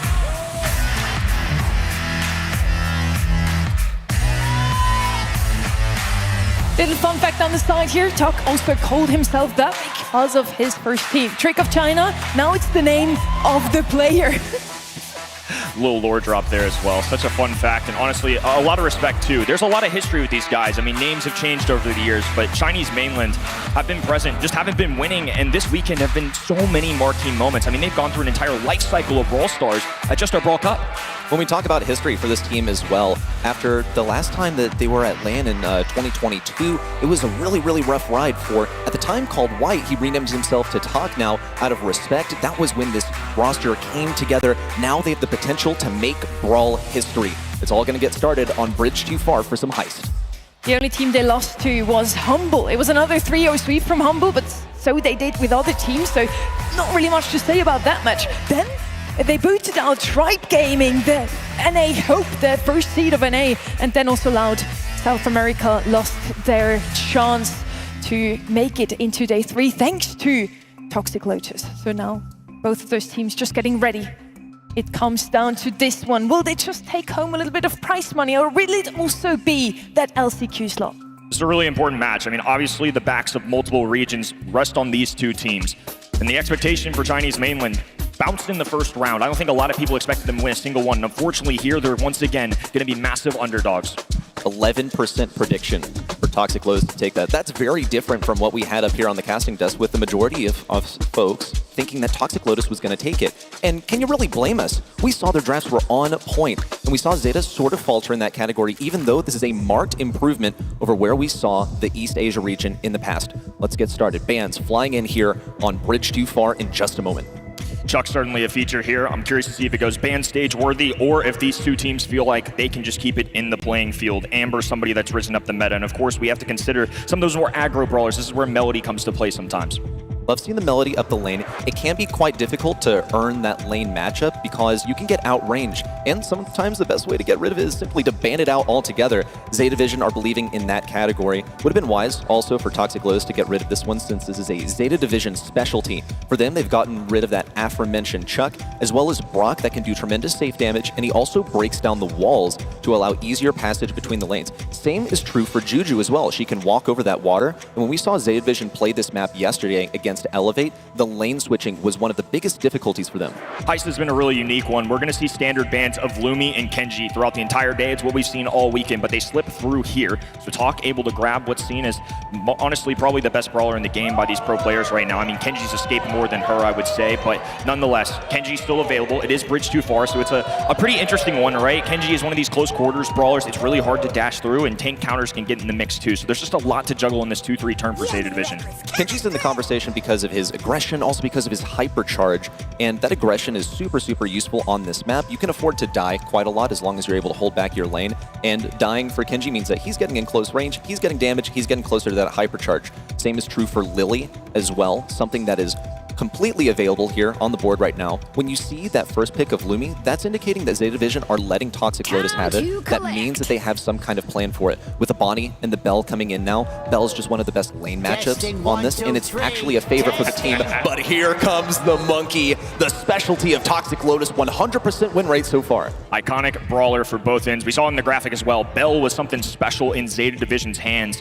This has changed up since the change in Heist. We don't necessarily see this full investment on base racing. There's a little bit of a cutoff. You have 25% at a time chunks that you have to get through, so to peel through the layer of that onion. Instead, control brawlers kind of come back in the mix. I think that's why Bell's showing up. Bonnie, of course, with some balance changes in there too, but just a really good hybrid, boasts a lot of HP, and because of that, can't be dealt with super easily. But here's the DPS coming in on the left-hand side, an old-timey brawler, Colt. He's got a lot of DPS, like you said. And he's able to win some lane matchups too. That's a very mechanics-dependent matchup. He should be able to compete at range with Bonnie as well. ZETA Division have one final selection. Can they get the aggression that they need? They're going to have to get something that is generating the pressure on Toxic Lotus, because what they're facing in Toxic Lotus is really just the safe damage and the constant threat of Miko jumping across the field. Daryl is their method. He's going to be getting super for free because he auto-charges it. He's going to be getting hypercharge for free as well. That's going to be really difficult for Colt to deal with. He doesn't have any CC, any knockback. The same goes for Miko as well. He doesn't really have any defensive capabilities. All he can do is pump out that damage on the enemy safe. An investment and some aggression coming in from ZETA Division. They would love a bounce back. It's been a Cinderella run for Toxic Lotus this weekend, and now they're taking on the Titans of East Asia. Both of these squads shouldering an entire nation, an entire region behind them, yet there's only one spot available. Let's find out how it goes down here, Brawl Nation. Off to the races. Engine shifting lanes over to mid. He doesn't want to take this matchup versus Bonnie. If he can afford to not give her super, then he will take that chance. Off onto the enemy safe, being cautious as well to use the gadget for additional damage. Doesn't matter if he gets hit by that nest egg. He's still going to be dealing so much damage. Not the greatest gadget in the world there for Sizuku, though. He needs to get much value as possible. Toxic Lotus still creating this aggression onto the enemy side. Engine completely ignoring this right lane.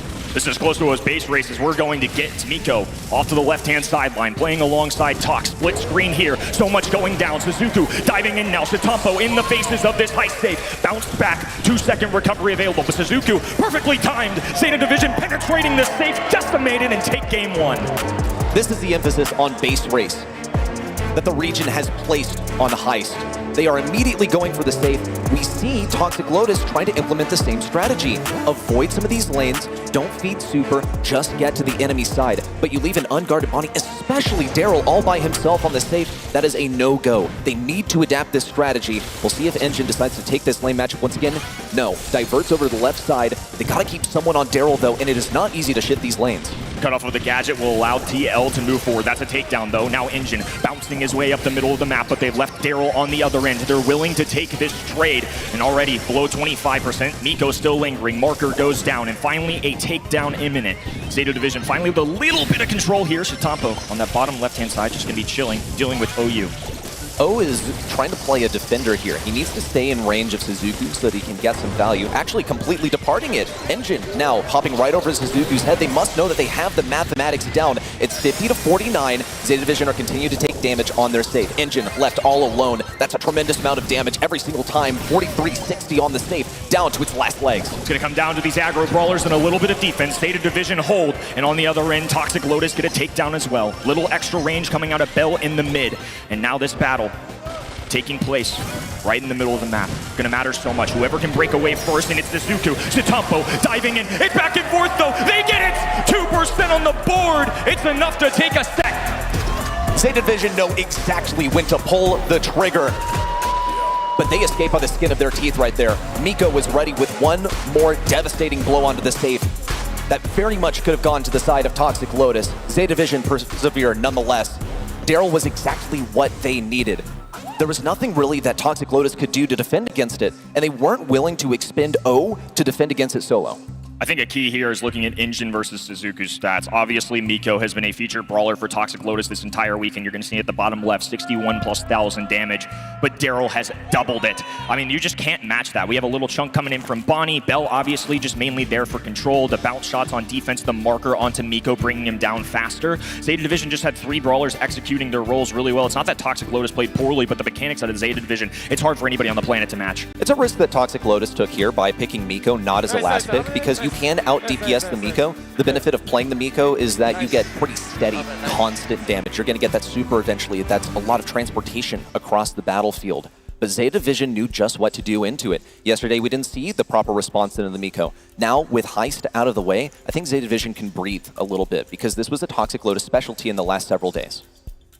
Definitely a nice momentum swing. I mean, just knowing that you kind of take down what's been one of their best assets definitely makes you a little more comfortable as you approach set number 2. We're heading over to Brawl Ball. Completely different. It's going to be a little pinhole punt for us. Still anticipating brawlers like Lumi and Kenji to probably be removed from the picture here, but there's other ones. I feel like there's a lot of anti-tank and tank. Those are kind of the 2 boundaries that I feel like really dictate these draft stages. Something that we saw Zeta Division make pretty good use of yesterday was tanks on Brawl Ball. And even in a losing draft, they were able to mechanics their way out of it somehow. You've heard what Levy and Sizuku say about Zetampo. It seems like in any moment, doesn't matter if it's a losing situation, he figures something out. In Zeta Division, I think that's the expectation that precedes them coming into this. We should expect the tanks, the anti-tanks as a response, of course, from Toxic Lotus. But for Zeta Division to somehow find a way to make it work. He truly is a magician. Never a job that he hasn't been able to accomplish. One of the best players to ever do it. Been a while since he's had a world championship, though.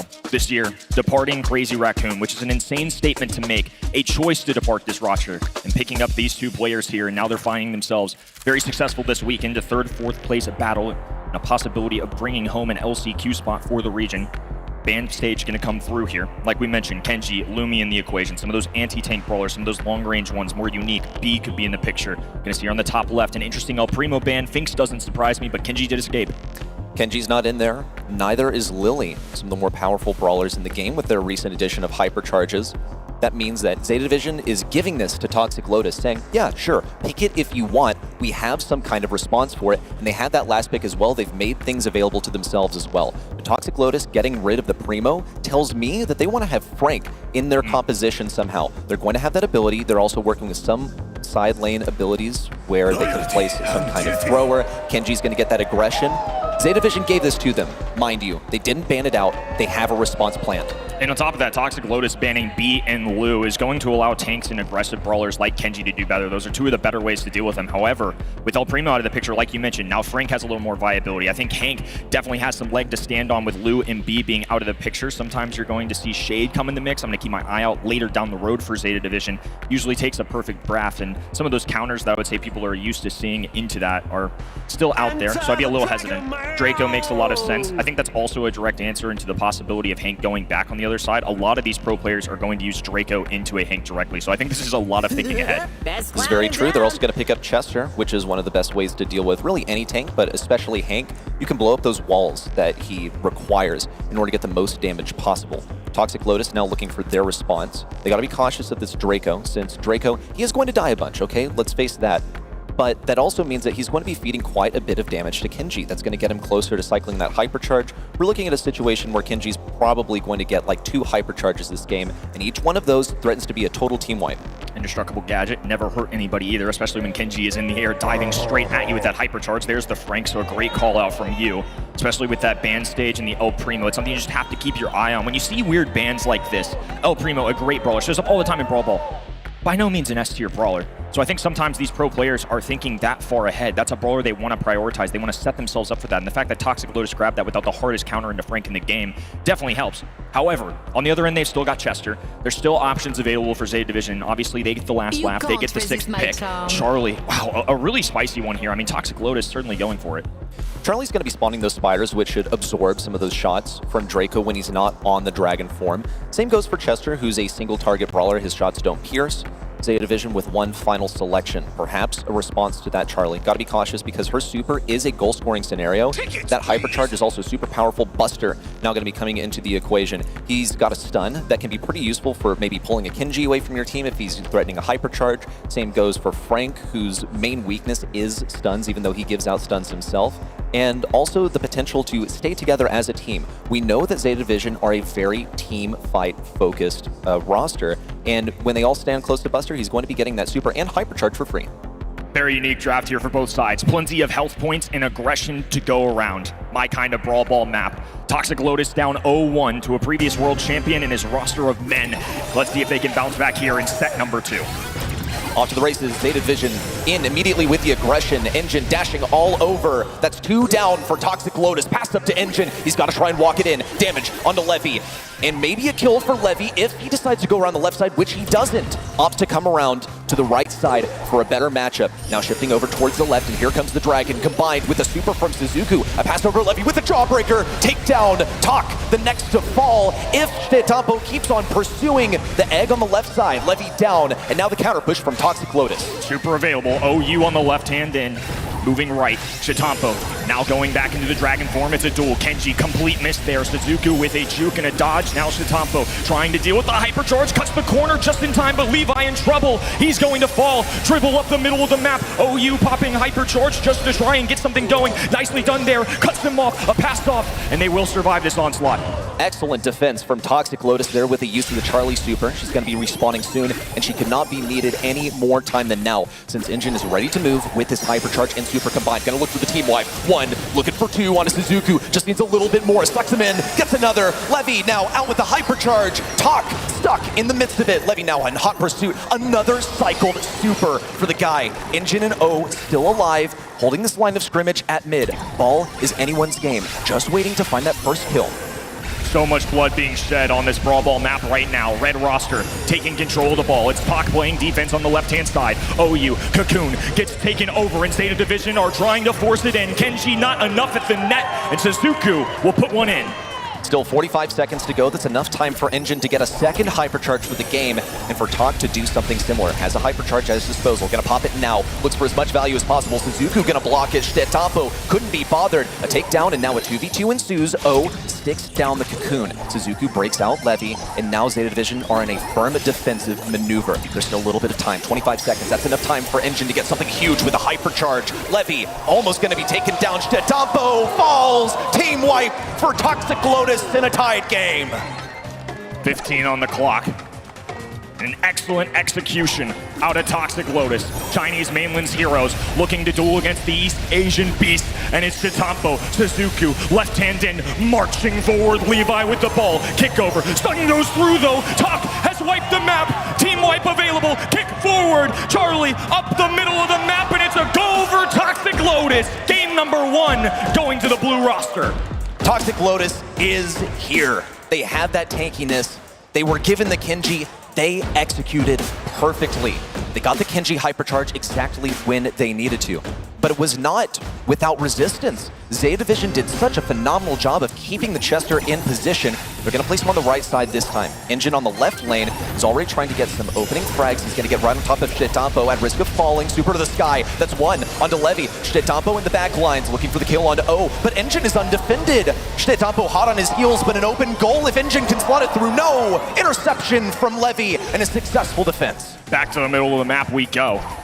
A huge battle going down here. Talk right hand in, just using this indestructible wall. Engine, just not enough time there to put it in the net. It was close, a good effort, worth a try. And he will survive all of this. Now Tag's going down to Shitampo. Here's a shield to block it out, perfectly denied. Talk fighting for his life on the right-hand side, but left is where they need help most. Sizuku, an easy walk forward, and they'll walk this one in.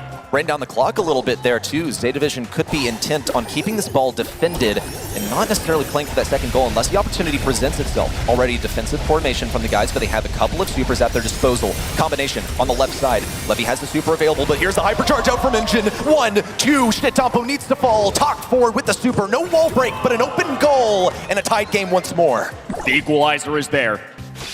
A reset in the mid. Hypercharge is available. Sizuku pops his now. Zeta Division walking this forward on the map. Engine's been a star player on this excellent brawler. Now he'll make contact with Levi. Now on the left-hand end. Talk trying to play defense. Gadget goes through. Shitampo not even worried about the ball. It's Charlie who denies him. He's going to be sitting there on the goal line just waiting. Engine going to have to multitask here. It's going to take everything they have, and it's not enough. Zeta Division tie things here. What a close call. The Charlie was seriously putting in the work on defense, but was unable to keep it all hammered down. You're able to stick one enemy in the cocoon, but when it comes to burst damage, she's simply lacking. She only has one projectile to work with. She's much better in some of these long-range matchups, which are going to ensue right now as everyone spawns out in the open. Talk looking for the opening kill. Could not land that gadget. He's still going to get some damage on Sizuku, but Sizuku fires back. A ball passed towards Zeta Division's inner ramparts, but a full team wipe from Zeta Division gets them a free goal. Really early bucket coming out of Zeta Division.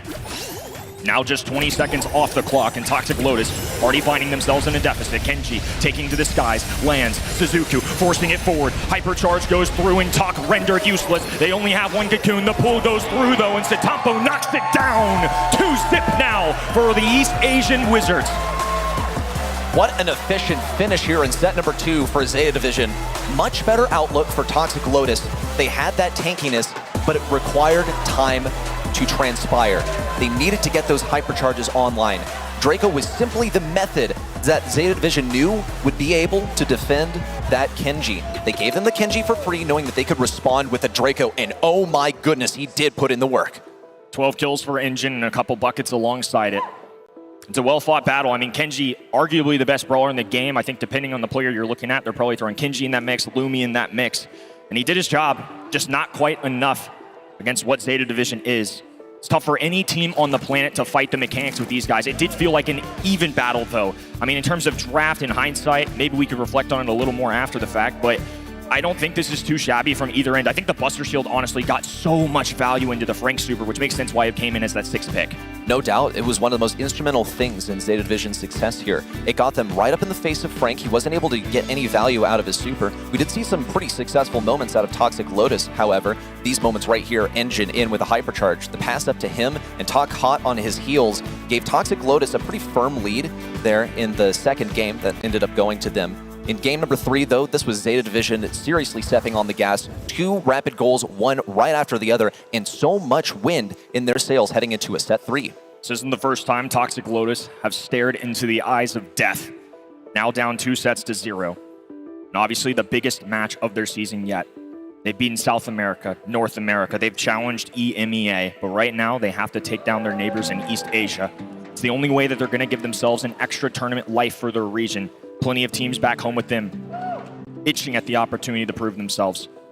And they're going to have to deliver here. Going to be a tall task, to say the least. Some of the teammates that Shitampo departed as well, undoubtedly rooting for him.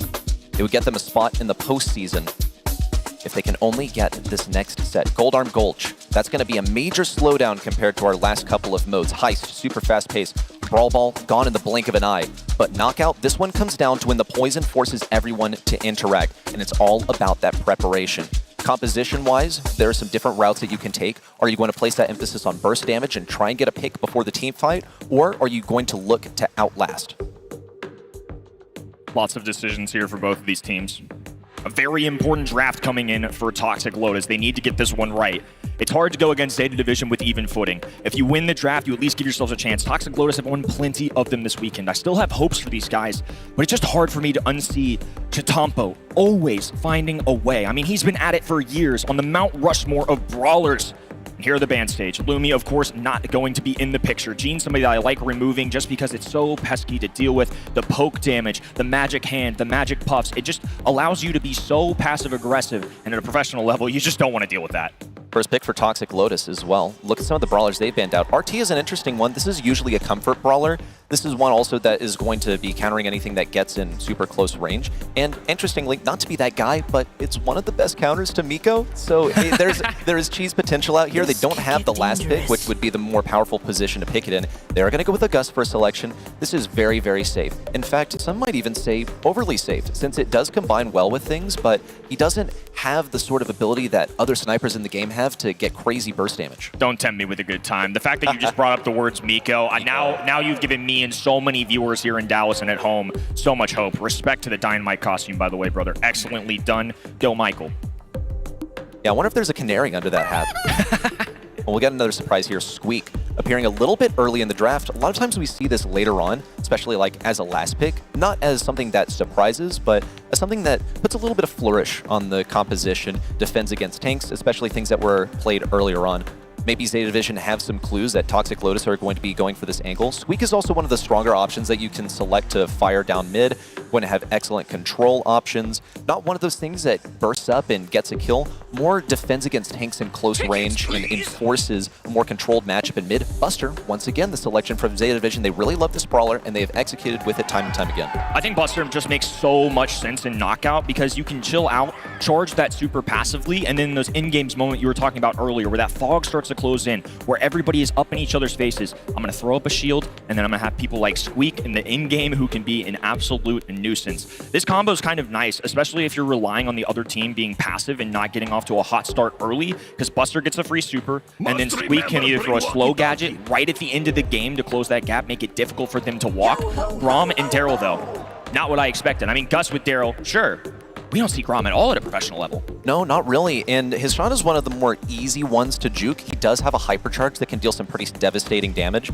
And when we do see him on Knockout, he is usually one of the playmakers since he does place down the super towards the end. Everyone's all closed in. A little bit hard to dodge when you don't have as much room to move around. And the hypercharge is going to add even more damage to that. Keep in mind also with the hypercharge it goes diagonal as well. But here is a Zeta Division specialty. They're going to be going for the Melody. The idea here is to get right on top of Engine, deal as much damage as possible, and you also have a good interaction with Gus as well. Melody, she has 3 dashes. So when you dash on that Gus and he inevitably pops a shield to blast you away, you still got 2 more dashes in the tank. And into Grom, that's a super free matchup if you're up close. Grom not able to defend himself at all in close quarters, so that is a devastating one for them. I don't blame them for going thrower on this map, though, especially when you see something like a Squeak. I think it makes a lot of sense. You're trying to punish the passiveness of this top right-hand side composition by just lobbing up shots from a distance. DreamHack Dallas, your heroes of the week in Toxic Lotus, need all the support they can get. They're taking on one of the greatest to ever do it, and they have to do it for 3 straight sets. Already, super steady matchup between these two. Idea here is to get a bit of utility farmed up.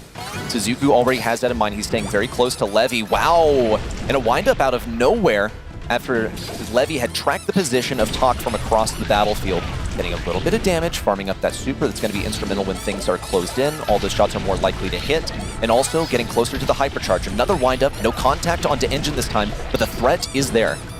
Talk getting a few shots in early, which is crucial. The faster he can get to that super, the more difficult it is, especially when that fog starts to close in with less room to walk with. It just makes that super so easy to connect. I mean, he's popping off. Now they're going for blood on the bottom right-hand side. The slowdown. He wants more. Going for 2. Oh, you can't quite do it, though. Zeta defend. 2v2 situation down to a 2v1. Chinese mainland. In an interesting situation, Sizuku with no leg to stand on. All they have to do is just connect a couple shots. The jukes are there, though, but the fog will claim him first. Nicely done in round number 1. Good finish there from Sizuku. Didn't feed any super to the enemies, really. Opted to take most of the damage that he could in the poison. I really think that Zeta Division played that interaction the best they could on the right side, but here they come up the left side, double stacking it with Levy and Stetampo. They are not going to play that extended game because they know that they will lose it this time, especially since TOC has that hypercharge now, which you can use in a pinch, but here comes OU. Once again, the one-man army going for Stetampo, the heart of the operation, comes up empty-handed. Talk and Engine are going to have to generate a victory here. Excellent dodges out from Levy and a hypercharge earned. A 3v2 is catastrophic for any team. It's so hard, especially with such an early loss. They're not even dealing with the fog yet. It's TL just pinned to this left-hand side, ZETA Division, with plenty of space in the middle to operate, going for that long-range connection there. The windup just does so much damage. Don't blame them for running that at all. Sizuku's ready with the hypercharge. Levy holding on to the hypercharge. They would prefer to use it in the next round since they are fighting a 3v2 right now. Talk and Engine both retreating into the poison, feeding no super at all. Even a takedown onto ZETA, a bit of super earned for Toxic Lotus to use in round number 3. ZETA Division need to be cautious around this Daryl. It has threatened them over the water twice, once on the bottom side and once on the top. But last time, it looked like an error from OU. He was so far estranged from his team that he wasn't able to receive any support from them when he found himself in a sticky situation on the top side. Daryl, I think, has had some solid interactions, but especially in that round 2 is a little sloppy, and the first one ended up taken down too. I think this is just really intelligent out of ZETA Division. They're playing together. They know they're looking for a surprise attack, so instead, they're just going to work as a full unit. Great comms coming out of ZETA Division, especially in that round 2. ZETA Division waiting for their perfect opportunity to strike. They need to hold on here. They opted not to double stack the left lane this time, instead retreating to the same thing they went for in round number 1. The most huge difference between those two is that now they have a couple of hypercharges under their belt. They're still going to be staring down the barrel of Talk's potential in that super, especially if he can get closer to a hypercharge. But that poison is on a timer right now. It is going to be closing in any second from the top and eventually from the sides. OU needs to get this hypercharge online ASAP. Already Sizuku in with a hypercharge, looking for the pull on Talk. No, taken down. ZETA still alive. Engine now closing in for the 1v1 versus Levy in close range. Is it possible? Just a couple of shots from Levy. He can tank this. That's the windup. One more to shut down Engine. ZETA Division at match point. Oh, just a little ring around the rosies. And Squishy Squeak gets away with one there. They're too good at the game, man.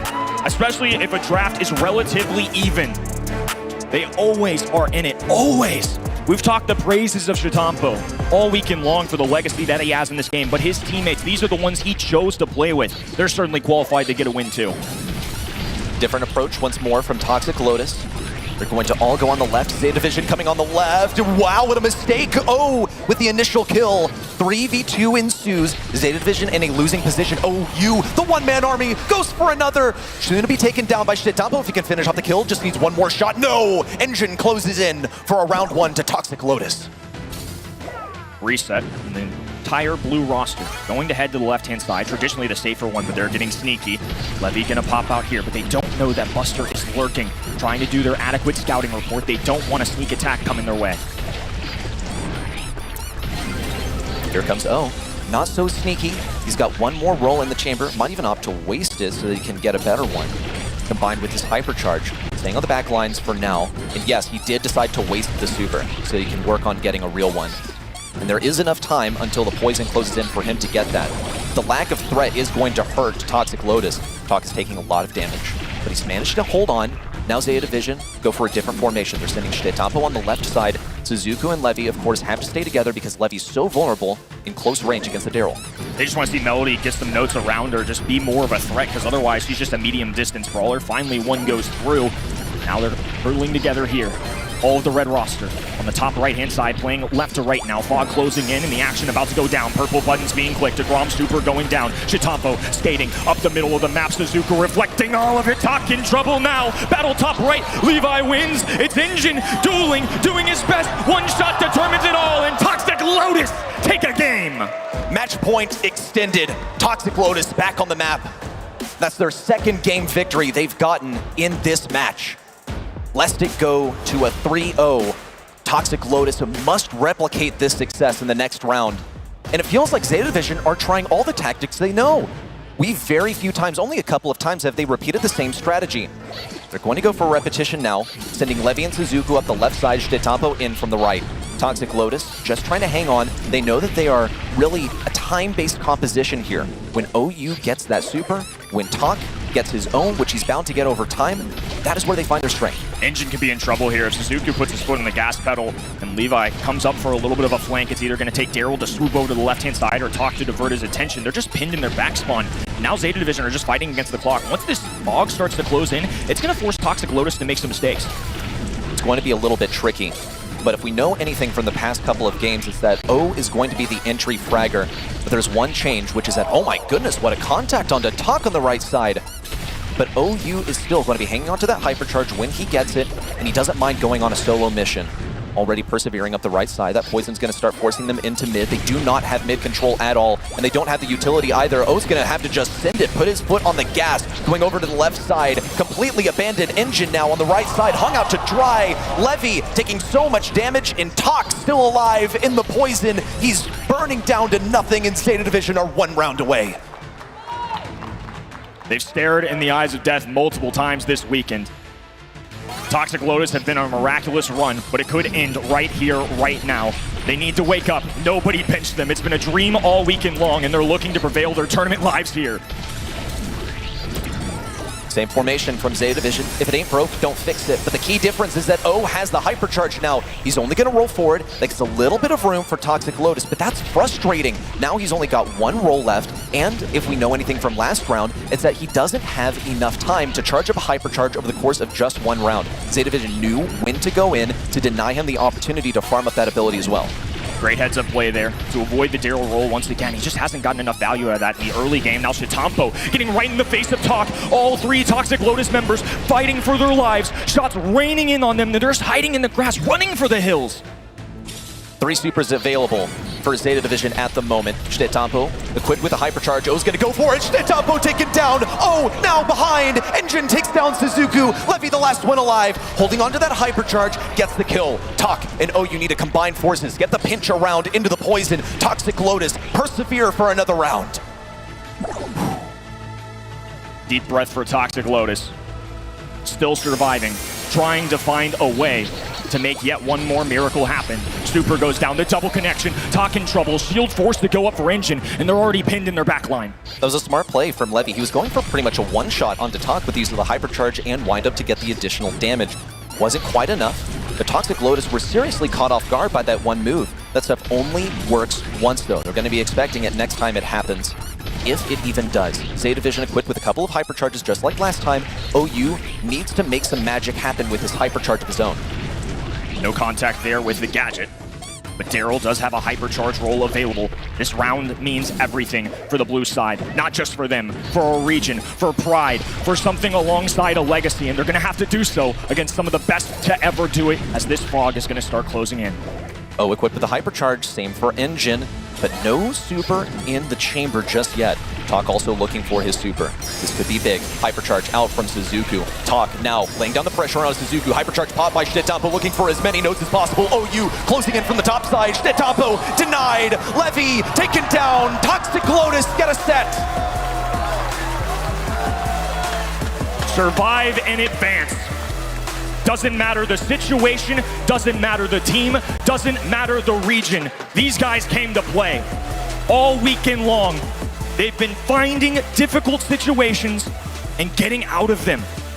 Look, it's only one set. We're not going to get ahead of ourselves, but we've been in this spot before. Engine with a 9-piece there. Levy obviously with some clutch mechanics there at one point just to keep ZETA Division alive. But honestly, Toxic Lotus dueling out of their minds in those in-game situations. They were remarkable. Seeing O go in solo so many times and making it away alive, numerous occurrences, was simply remarkable. That's quite interesting as well because you see some kills, out here from Squeak, the same for Gus, but they're not the ones making the flashy plays. They are the foundation upon which the rest of the competition is able to be built. Engine is reliably getting the spirit animal, that star power, the super activated onto O, who's usually actually not the playmaker for the team. Talk, it felt like in many occurrences, was simply hanging on. He was establishing the pressure at long range and keeping things at bay so that Engine could gradually farm up his super, the same going for OU on the Daryl. Some great work coming out of these fellas. Just coming out of nowhere, too. I mean, what a story we've had this week. And obviously, North Americans here are disappointed with teams like Tribe and Elevate going down early. But along with superheroes comes supervillains. And these guys have certainly made a name for themselves here. I hope it's a team that a lot of Brawl Nation take to heart, because I have a feeling this won't be the last time we see them this year. Toxic Lotus, they're the villain in ZETA Division's story, but they've got to be the hero for North America as they are carrying the torch, no doubt. All the North American fans rooting for Toxic Lotus after they took down North America early on. ZETA Division need to find some wind at their backs once more. That's a huge momentum stopper for them. Toxic Lotus also, once more, they didn't even place the flashiest plays on their most mechanically skilled player. O's been in the game the longest, but their playmaker is Talk, and he was put on that Grom. We can expect to see him placed on a lane this time. Maybe one of the more impactful ones, defending a bush, the one that goes directly to the heart where your gem carrier usually resides. Last stop, these bushes are a serious bit of trouble if you allow an enemy to win that lane. Kenji certainly comes to mind. Lumi, of course, going to be in that ban phase more than likely. Lily, somebody that I'm looking out for here, though, is kind of one of those sneaky picks. This is a more open map, but on Gym Grab especially, our pro players love using that hypercharge to get a quick, stealthy takedown. With that hypercharge, it's just so hard to dodge it. It goes in a blink of an eye. There's just no way you're able to move around it. Not really possible to react to. We saw Toxic Lotus play last stop yesterday, by the way, and one of the brawlers that stood out to us that they played was Jean. They were getting 2 max range pulls with Jean onto the enemy Piper, which typically should be winning that matchup. We'll see if they lead with the Jean mentality once more. It's so useful for scouting open bushes on the left and right lanes, creating pressure as well with Vengeful Spirits that are going to make contact with really any enemy that's visible on the map. It's guaranteed damage. ZETA Vision have also given them the Jean. Tara is the first selection from Toxic Lotus. We talked about the playmaker being placed on the lane. This has got to be a Tox selection. I like the Tara selection. It's been a popular one in the meta here for Gym Grab. One brawler that escaped as well, Finks, still available on the board. I don't think ZETA Division will be afraid to click it here. I think it's just such a solid lane, mid option, such a hybrid. So frustrating to deal with. When chatting with Semantic earlier this week, he really felt like it was a top 5 brawler. He was a team that believed in it early on when it first came about the pro scene, and now that we've had another extra month to kind of work with it, I think a lot of pro teams have started to feel the same. You know, I suppose when you talk with Semantic, he's going to be like, yeah, we saw the top brawler first. You know, we were early to the party. We're trendsetters. We like the Finks as well. And yes, that is one of the picks that he raved about before it became popular and came online. Now Sizuku is going to be picking it up. ZETA Division are going to be running this on the lane. It is so strong, and it's actually a really good reaction to the Tara, because the Tara can't really accurately pull you. It's going to slow down any projectile, and yes, that Tara super is a projectile. It must land on the ground first. Whoa, another Squeak pick here. This is an interesting call, I think, especially this early on in the draft, just because Squeak can be really squishy. I mean, now Toxic Lotus can make 2 selections here, try and counter that out. I imagine Toxic Lotus are going to want some form of health points, whether that's a really aggressive brawler, whether that's a tank. I'm curious to see what their spin on this situation is. Yeah, I think it's going to be one of those that's just going to be good into Tara. I think we're looking at 2 lanes that are great against Tara. I'm curious whether ZETA Division will opt to run one of these at mid. There's potential to run some unorthodox things at mid, and since ZETA Division had that last pick, but they haven't gone for the mid yet, that tells me that they are thinking of something quite crafty. Lily, now sneaking in, going to be going for the bushes, also has that hypercharge that realms an enemy when it makes contact, also gets to bounce as well. A bit of an interesting thing that you don't really get to see used often, and on such an open map, might not get to see it come into play. But nonetheless, now we have to see the mid selection from Toxic Lotus, unless they decide to run that Elevate Cheese that we saw yesterday with the Rosa. It didn't work, by the way, so just a side note. But a mid selection for Toxic Lotus, they're going to be going for that max. I think it just made sense as a 2-3 turn. Great pairing with Tara. Lily just into Squeak especially. That's what I was talking about with an early Squeak selection. Now we have Toxic Lotus that get time to think on it, react to it. And this is one of the better brawlers. It's not an easy one to play necessarily, especially into those long range contact. But once she kind of gets going, gets that first super cycled, and then, gosh, once that hypercharge goes out, I mean, what is a poor Squeak supposed to do, especially with some super speed on the map? Well, he's going to receive some assistance from Buster. And we saw the Buster and the Squeak stay side by side on our last map. ZETA Division, they love to just stick to the same stuff and run it on every single map. If they are afforded that possibility, they will. They're going to be running this Buster and Squeak combo once more. So who is their mid is really the question of the day. They have some versatility in that regard, but against Toxic Lotus's max, they are at risk of feeding, getting pressured back as well. This one's going to be a mechanical masterpiece in my mind. Certainly a fun one here. Set 4 underway. Toxic Lotus finally with a little momentum on their side. An engine popping that gadget early. He's going to pop up right in front of Sizuku. A teleport back. Shitampo there to save the day. Totally unexpected by the looks of things for the Lily. Usually you can't get away with running directly towards the backlines, but Shitampo had the response. Now repositioning from Engine on the left side. Not going to expend that super just yet, and Sizuku is waiting on the left side. Meanwhile, a total melee going down at the hands of Levy on the right side. A takedown onto O, who really doesn't have many good matchups here.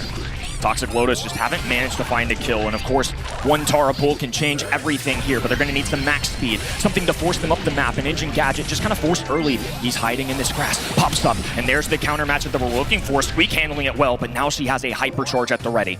This is huge. Going to be looking to get something on the Finks, who can teleport away unless he's placed in that Shadow Realm. This is going to be the key to victory. Engine needs to hit this ability, and as a result, Zeta Division are bunching together. They have Sizuku to block a shot if necessary. Here comes Shitampo with gem number 8, but now the speed in from Tok. Engine looking for the perfect opportunity. Pops the hypercharge. Super deflected. Utility wasted, but pressure is still online.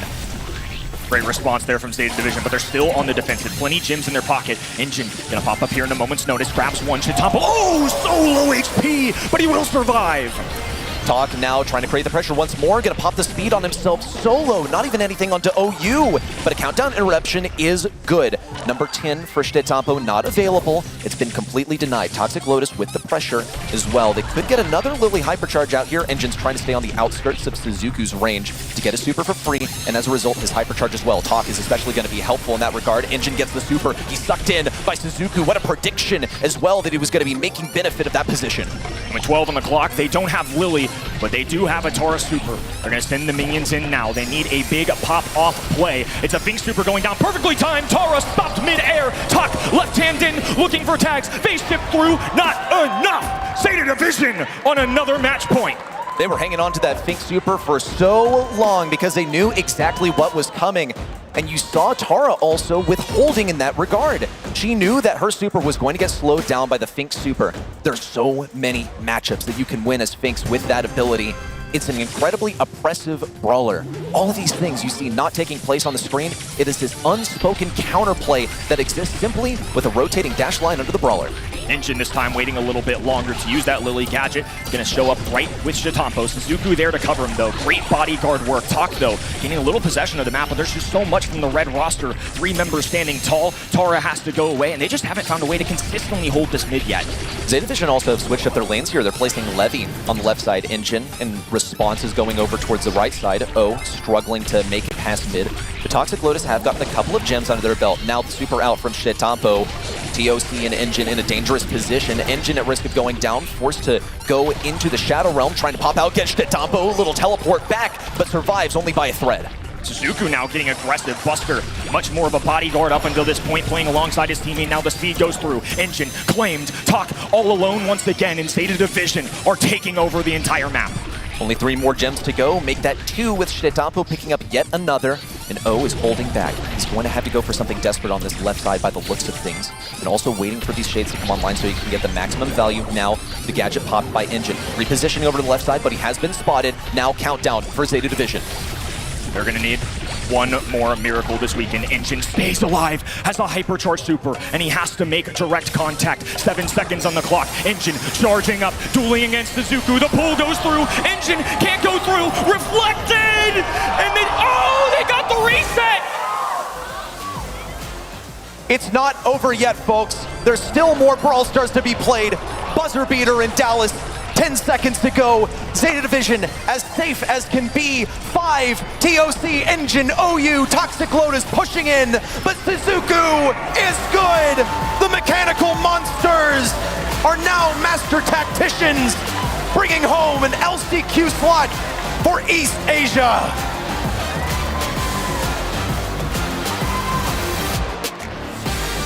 An incredible weekend for Toxic Lotus. Shouldered a nation and represented it proudly. You know how much it meant to these guys. But at the end of the day, Zeta Division are still a lot to handle. And they'll take the LCQ spot for their side. My goodness. This is the best that we have ever seen out of Toxic Lotus, though. They make it to a top 4 in the entire world. From a region where the expectations were that they would get grouped. Now to make it to top 4 is simply the unexpected. Mainland China is on the map, but they are not top 3. Like our victors, Zeta Division now on the stage. I've got Sizuku here from Zeta Division. You've managed to secure your region an additional spot at the LCQ later on this year. Please tell us what that means to you and your team. お疲れ様でした。3位ということで、LCQ の、東アジアでの追加枠獲得ということになりましたけれども、ゼータディビジョンについてとってそれはどんな意味になりますか？まあ僕たちは世界一しか狙っていなかったので悔しいです。We're looking at only number one, so it's kind of regretful, but. Yeah, I understand. I can tell by the body language as well. But, you know, the draft has seemed to be something that you guys have struggled with. Is that going to be your main focus going on into the second half of the season? 前半のシーズンの前半ではドラフトに苦戦されていた一面もあったかと思うんですけれども、今後シーズン後半に向けて課題とか鍛えていきたい部分、どういったものがありますか？まあ全部修正して次の世界大会で1位になることが目標です。We're going to fix everything and we'll go to number one to the next world final. I love that mentality. Give it up one more time for ZETA Division DreamHack Dallas. Incredible performance. We've got the grand finals coming up. Stay tuned.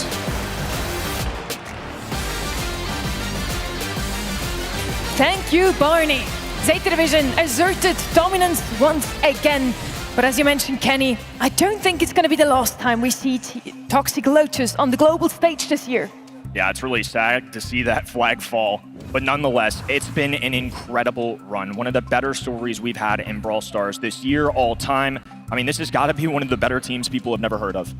And they're bringing home another LCQ slot for East Asia. ZETA Division makes it 3 slots in total for this region. I'm sure there are a couple of other teams in that region that are happy about that, Reddy. Oh, no doubt. I mean, there is definitely a top 5 in East Asia. They were watching on with envy of that spot this entire time. So happy to see ZETA Division take down Toxic Lotus in this last matchup. But man, did Toxic Lotus put on a show. We have never seen mainland China be this good. And there were some buzzer beater moments there.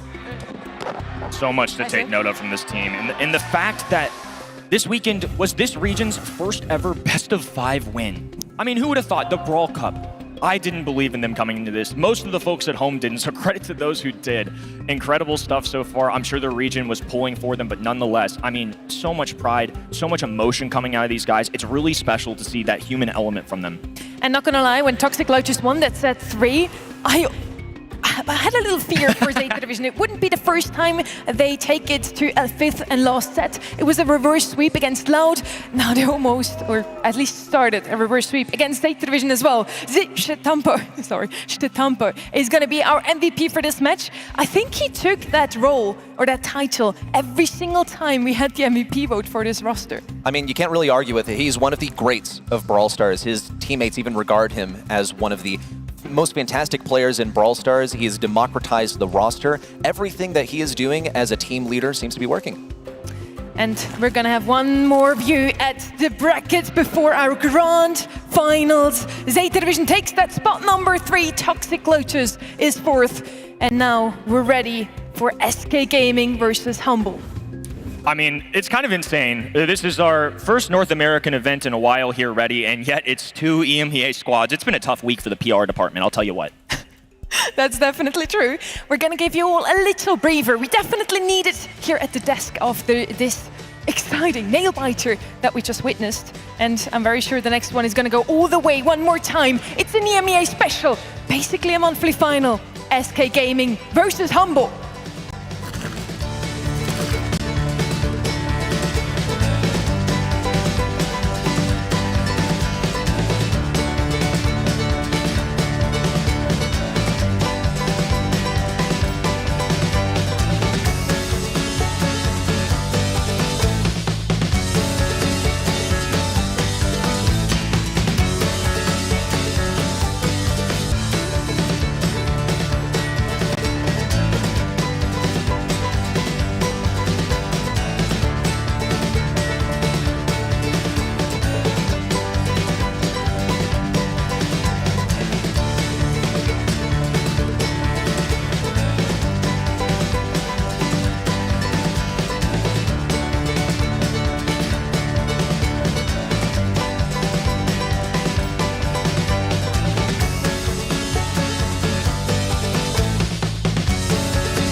One thing that people probably don't know is that I'm not fully German, but that my both parents come from Kosovo.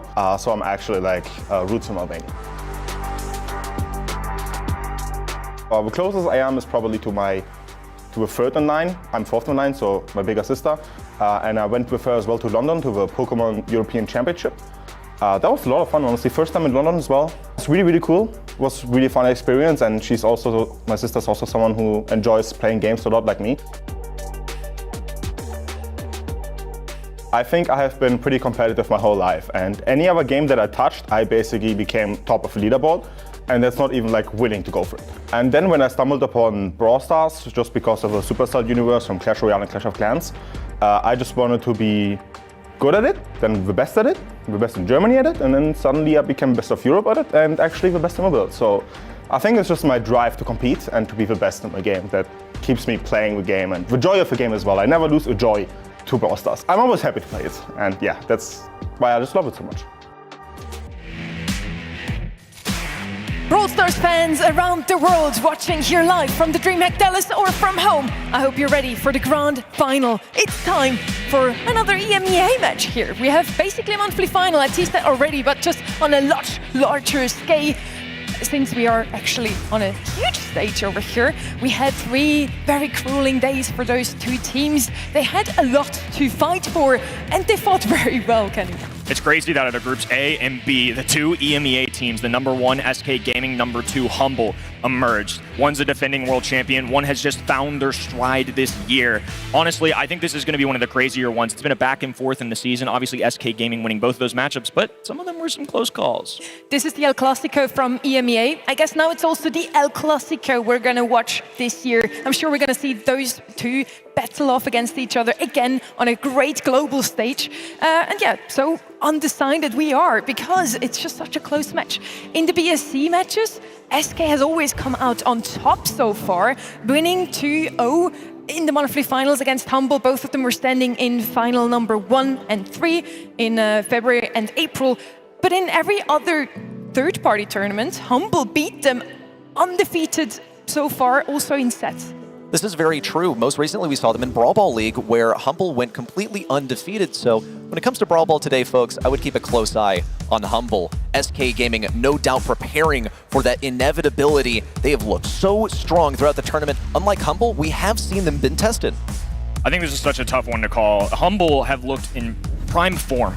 They really have found their stride towards the later end of the season, but SK Gaming, I mean, speaks with the resume, right? They are the number 1 seed in this region. When it matters most in the BSC, Humble have yet to beat these guys. Their drafts are great. Their mechanics are great. I really believe this could be the trio that SK are finally looking for.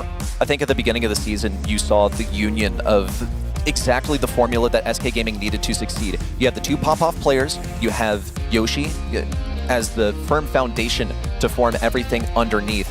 And last year with Lynott, I don't think they really had that drafting prowess that Ope is now going to be offering. He's a very active voice when it comes to the draft. Now you have Pedro, you have Yoshi, Joker, all combining forces to make this happen. Pedro, always the calm voice behind the SK roster, always gives them a little bit of a ground to stand on. On the other side, in Humble, that must be Symantec. He's the loudest player we've ever experienced in Brawl Stars. Still, he's the constant for his 2 team members, the one who gives the calls. And Humble is looking fierce. Even though they did not win the monthly finals, they have won every single third-party tournament leading up to this one, even against SK. Had the privilege of chatting with Symantec too last week for the Brawl Ball League, and it just seemed like his headspace was in the right spot. They really care most about this postseason run. Just the building blocks along the way. Sure, they've had some second places that they would rather win, but this is when it matters most. They show up at a perfect time. They're conditioning themselves, improving, and I think with the scrim rate that we've been seeing and how unchallenged they've been so far, in fairness, they should be the favorites. I don't know. Exactly the factors that you just mentioned are what swayed my judgment, because last night I was so convinced that SK was going to take this overall. But I stopped to consider the preparation that Humble has been putting in, especially in terms of like the fact that we haven't seen them really been tested. And their star player, Luki, has been popping off on some of his most signature brawlers, and they got to be a big consideration in the band phases. Yeah, he's just something else to be dealt with. It's such a great roster and a great story, too. I mean, obviously, last year, they were huge underdogs in the region, stepped up when it matters most, and then at the World Finals went mostly uncontested. There's something about these international competitions where it just seems to click. On one side, we have the world champions defeating a title that is not really getting taken away, but they still want to prove they have what it got. And on the other side, for SK Gaming, it would be the first win on a global stage. Let's see if they can do it. First up though, let's meet our two finalists.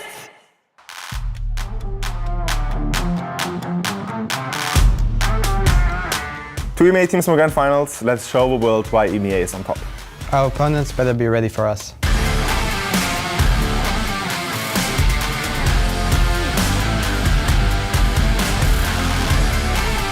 Well, this is what I predicted from the beginning. SK and Humble in the Grand Finals, EMEA guaranteeing themselves with LCQ and the World Finals. What a way to double down in Dallas. We've just come in as a region and just embarrassed North America. I love it. Playing against Humble in the final would be really interesting, but we already faced them twice this year, and I hope we can three-peat it this time. I don't think that Humble have really been tested yet this tournament. I think there's obviously great expectation on this team as world champions, but they've been shown to be fallible in their home region by teams just like SK Gaming. I think they need to prove themselves again to the world that they truly can stand at the pinnacle of Brawl Esports. SK Gaming in the Grand Finals. Is this Brawl Cup? Is this an MSI? Or is this another EMEA Monthly Finals? Looking forward to them to face them once again, and we're a big stage now in Milan. So yeah, maybe we get our revenge this time. Let's see.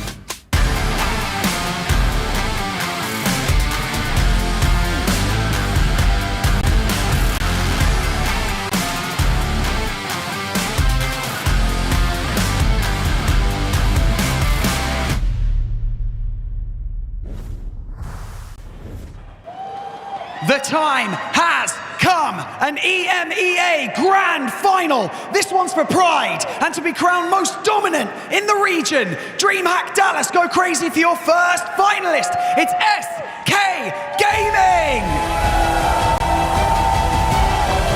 It's Joker, Ope, and Yoshi.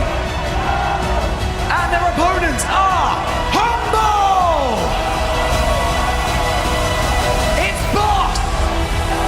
Luki and Semantic!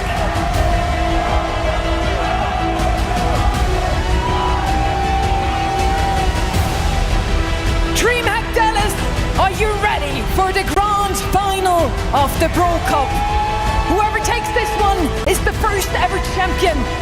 The title Brawl Cup has never been won before. And there's still that coveted world final slot on the table.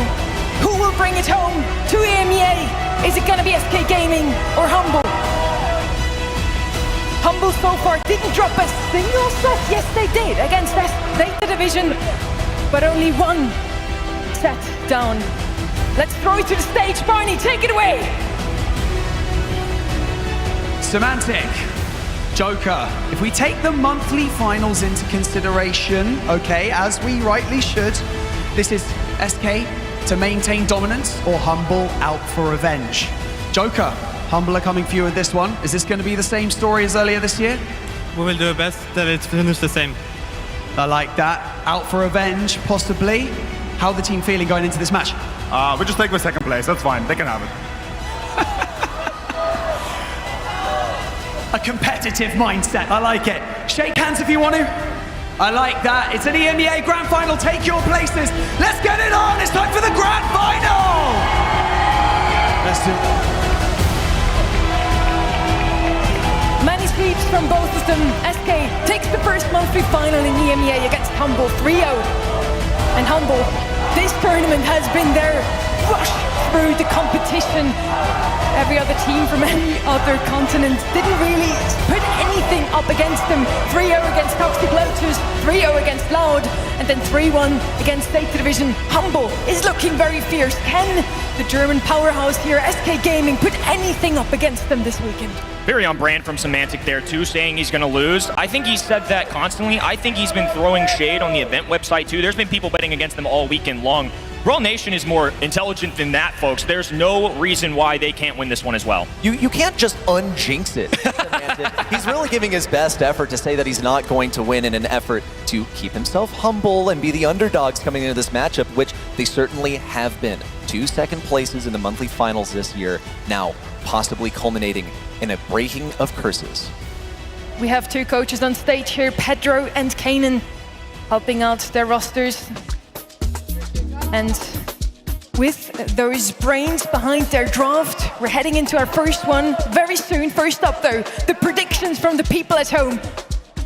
And it's pretty clear that SK has brought 6% more fans to this one. It's always a good sign when the final match of our tournament is this close in predictions. Yes. I think the people at home, just like us, truly don't know what to believe. Humble obviously coming into this, the scrim's perfect. It's so reminiscent of the run last year. 0 monthly finals wins till about halfway in the season where they finally claimed one. This year, 0 monthly finals wins, but they dominated at the World Finals run. After 2 days of Brawl Cup already, with this grand final, we have a pretty good idea of the meta so far.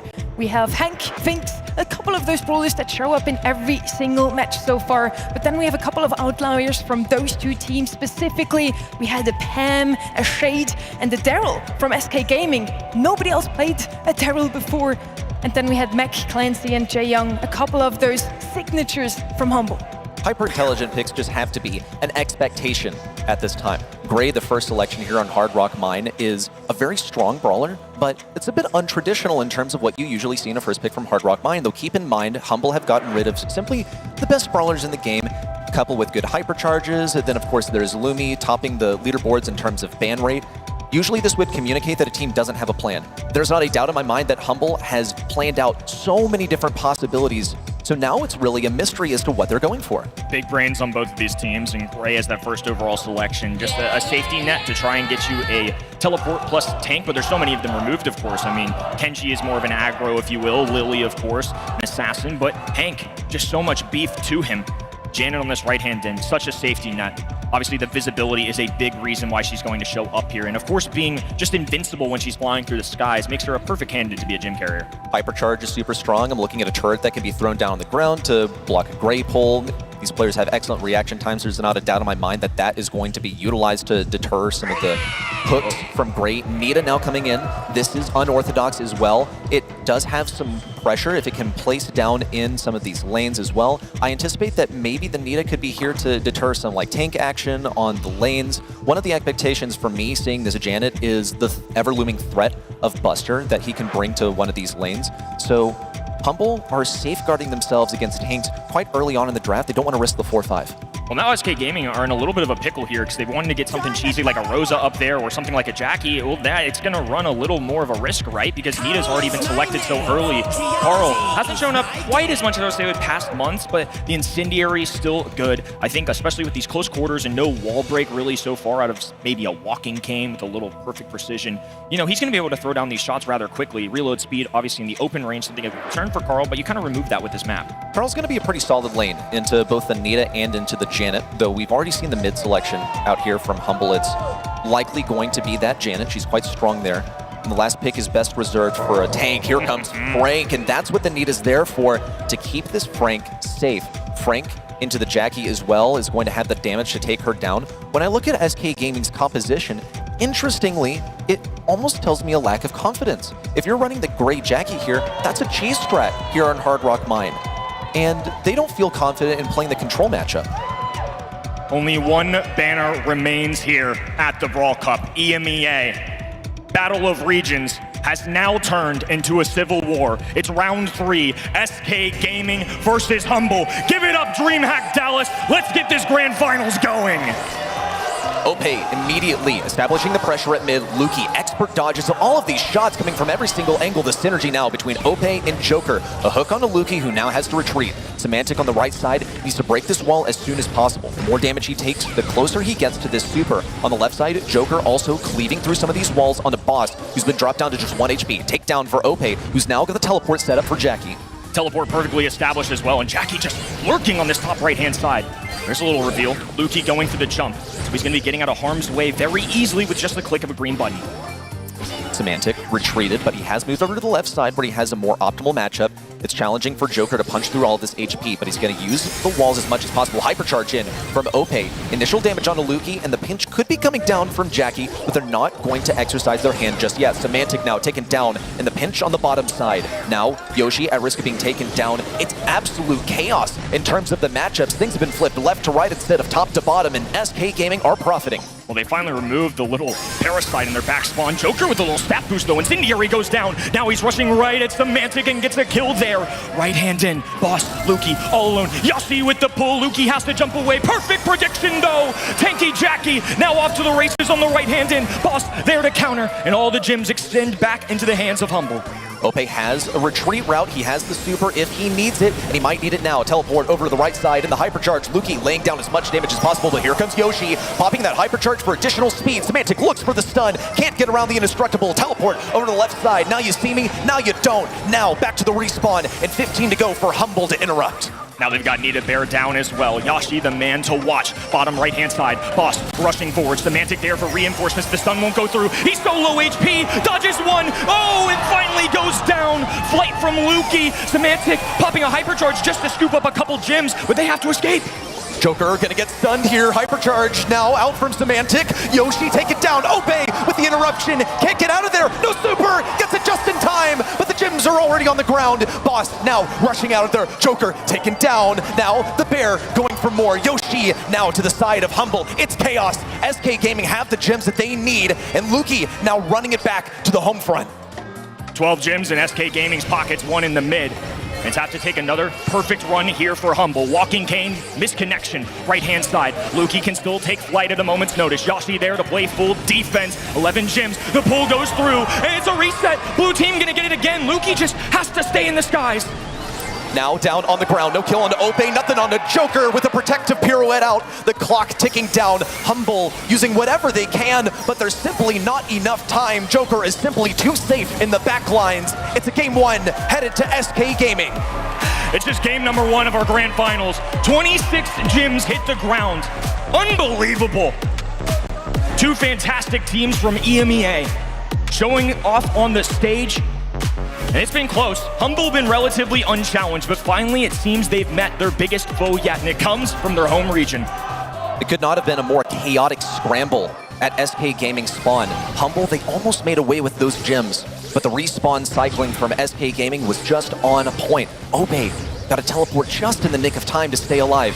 Same lane matchups as last time. Semantic has smartly moved over to the left side for a more favorable thing. That's 2 takedowns for SK Gaming. Semantic left alone in the mix. He knows he's going to get some super out of this, and now that he has achieved it, he's just aiming to dodge some shots. Now going to fall. Some gems deposited on the side of Humble, but Yoshi is here in these bushes, providing so much pressure and keeping Humble back. He's not even moving. I mean, he hasn't attacked in a while here. Just the fact that they can't find him makes him that much scarier. The mental game, something that Semantic now has to deal with. The pull goes through. It's a perfect counter there. The pull, nicely done by Semantic. A great counter opportunity. SK Gaming just down to 2 members, and now it's Semantic's turn. He's got a super, flashing, and they're going to group up together for now. They have to find a way out of their spawn. Teleport from Ope over to Boss, who now gets a hypercharge as a result of that interaction. On the left side, Joker now out with the swing.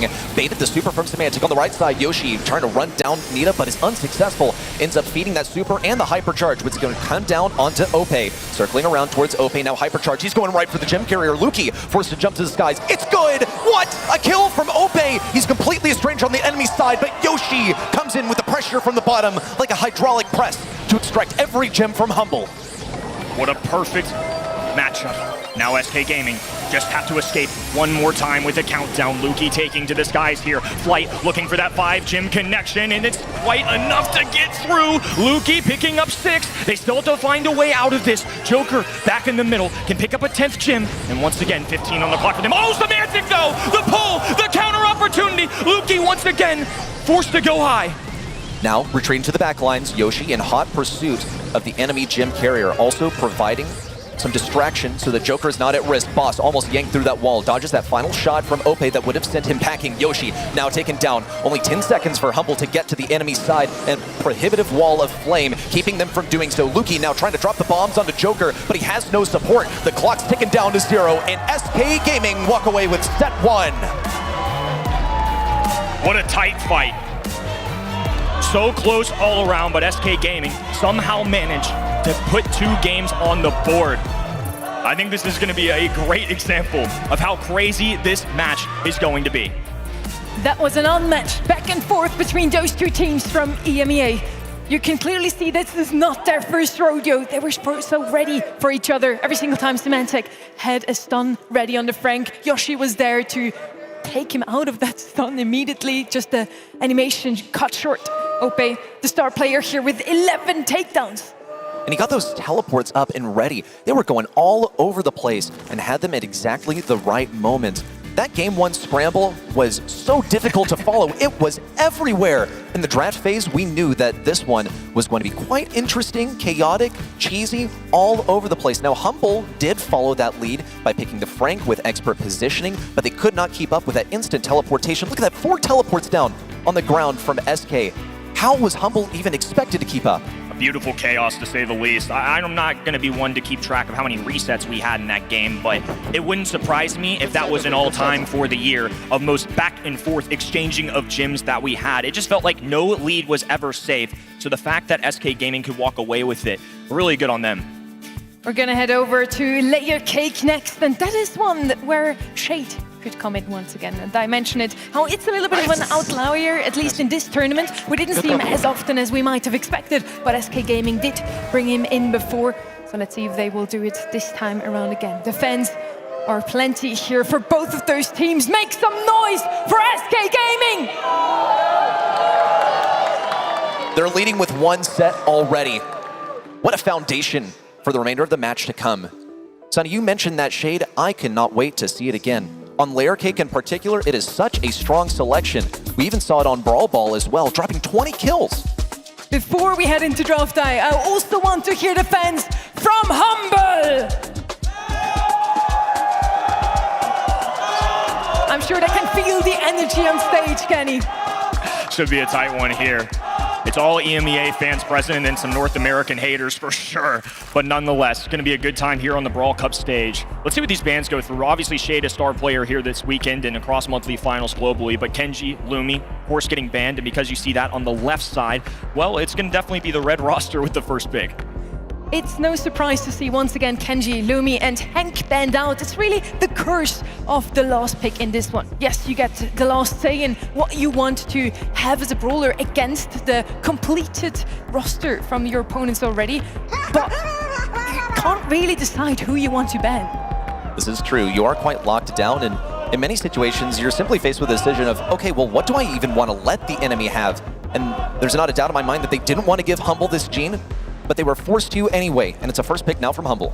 I think it's a really good one. It's so frustrating to deal with in general. In Bounty and Knockout, you've got a gadget that gets instant connection from across the map, poke damage, and you can heal your teammates up too. So the good news is, something like a Buster, Humble actually took that away, so if they wanted to find a more perfect pairing, it's not going to be as simple. That's a passive-aggressive strategy that really works in Brawl Stars because they can wait to the final moments, get the heals from Gene, while also letting Buster just sit comfortably by a teammate to get that super, and obviously very valuable. So it makes sense why that goes down. Instead, we're going to go with long range. So I see Gus, definitely interested to see if SK Gaming want to pick up a more aggressive brawler like a Melody or something alongside this, or go crazy with the tank. I expected this could be a setup for a last selection, something like a Daryl that can get in close range. You mentioned the Buster that generates value from staying close to its teammates. I'm looking at something from SK Gaming. Wow, that's going to be an Assassin. Ollie, absolutely a top selection here. And seeing also some of the stuff that we saw on Layer Cake earlier, one pick that stood out to me actually was Juju. And Juju requires some kind of aggression to be taken down. Since Ollie will be able to jump onto a thrower, something like that, get the hypnosis down immediately, that is going to be a solid selection to prevent that threat of a thrower. How could we forget those throwers too, especially on a map like this? I feel like Brawl Stars more recently has been so health point dependent. So the fact that SK Gaming scooped this up early and the hypnosis is such a free way to get kills. There's that thrower you were talking about. Humble, a team that are willing to go with the Willow. And it's a really interesting kind of thought process that goes into this, because you're going to see somebody like Ollie who is going to get that super and dive right at you. But where Willow comes into play is when those aggressive run it down compositions are coming your way, she pops a super. She's one of the better throwers that, while she is squishy, has a mechanic in her super that can take over an enemy and just lock them on back. I'm curious to see whether the reaction of Willow here is to deter that Ollie in the event that he jumps on her, because If that is timed perfectly, then you can totally nullify what the Ollie has to offer with that gadget, where he usually jumps over a wall to get the free kill. Now that he's able to attack during that duration, that has been the thing that brought Ollie onto the map. Juju is chosen nonetheless. SK Gaming got that pick secured. When we saw them select this before, the strategy was to pick up that star early on and then walk back to the spawn, play around the water in the bottom left corner. You'll see it in a moment, folks. It was so strong from SK. SK Gaming up 1-0. Two masterminds in the draft stage, but ultimately it just comes down to how you play it on the map. And if anything like set 1 happens again in set 2, we're going to have fireworks. It's the #1 seed from EMEA looking to continue their streak against the defending world champions here on Layer Cake. Blue Star up for grabs. It's anyone's game. Semantic gonna go for it immediately. Yoshi waiting, not really wasting much of his ammo, in hot pursuit of it. Joker now going to provide some heals so that Yoshi can take it down. And now the Blue Star belongs to SK Gaming. They've gotten that inaugural kill onto Willow as well. They are in a phenomenal position. Joker inevitably, oh my goodness, he managed to get out of there. The teamwork from SK Gaming is on point, and now they're back to spawn. Blue Star resting with Yoshi on the bottom side. SK Gaming can play it patient. You're going to see it all the time in professional Brawl Stars. Once you get a small lead, even something like 3 stars, including a blue one, you don't have to push it. Semantic on this left-hand end, of course, can be a nuisance. Oh, and a nice connection there, too. That's a freebie. Oh, and the max range pull. Mechanics persevering early. Joker now looking to punish. Now onto Luki. Hypnosis onto Luki. Boss trying to close the gap. Boss looking for 1-2 shots, but no. The super's out from Yoshi to keep Joker alive. SK Gaming with a comeback. Blue Star resting with Humble, so 1 kill will be enough to get them a lead. Still plenty of Brawl Stars left to be played, though. Throwers battling on the left-hand side. One of the benefits of Juju, when that grass is up, she has such an extended range. It doesn't do the most damage in the world, but it's going to deter Semantic for a while. Joker, though, feeling aggressive, jumps in, walking Luki on a leash, has him on a tightrope and a takedown along with it. 5-star lead for SK Gaming. Boss looking to interrupt. Maybe a bit of wall break could do the trick. Looking for the poison gas. Joker bound to fall. Yoshi needs a super desperately to keep him alive. Oh my goodness, he's going to come down to 426 health. Expires thanks to that poison gas. Luki in with the hypercharge. Takedown. Blue Star secured. Run all the way home with 20 seconds to go. Joker still has a comeback mechanic. Ope, of course, can bring assistance with a 4th brawler on the map. Yoshi has to hike up this map now, and it's going to be Humble, cornered, diving under just to stay indestructible a little longer. Semantic, low HP. Here comes the hypercharge. A pickup there for Humble. Yoshi looking for a flank. Joker still has a super available, looking for some good timing with it. A jump in, has the hypnosis, the contact, not enough. Humble will grab game #1. Last minute aggression. It simply wasn't enough. The damage wasn't there. And Chester was sitting on top of that hypercharged super for so long, waiting for the perfect moment. 1 pick is all they needed. Chester's hypercharge is so strong, it got nerfed some time ago, with the hypercharge charge rate being nerfed. But that super is still so strong. It is a guaranteed kill if you can hit it onto someone. And for a brawler that's residing behind walls, they cannot be safe from that projectile that goes over them. Luki was doing everything in that game #1. The gene pulls were unbelievable. Now Ope just cornering Semantic. Tried to dive under to stay up a little bit longer, but not enough. Oh, and another double tap there coming in from Gus. Instant lead here for SK Gaming. Humble also trying to get Joker on this right side. He's jumping out of range. Luki now in with the Vengeful Spirits. Makes contact with Joker, but no kill just yet. They're continuing to establish this pressure. Semantic trying to come around the left side as well. It's going to order rotation of Ope over there to contest him, but they're also steering clear of any open passageways because they need to be safe against Semantic's mind control. He's closing it on the left side, though. This is a dangerous position for SK unless they have Joker's super ready. There's a shield being dished out to Joker. Now Joker getting aggressive. Luki has a pull. Oh! Nice reflexes there coming in from Joker. Burns a critical super out of Gene.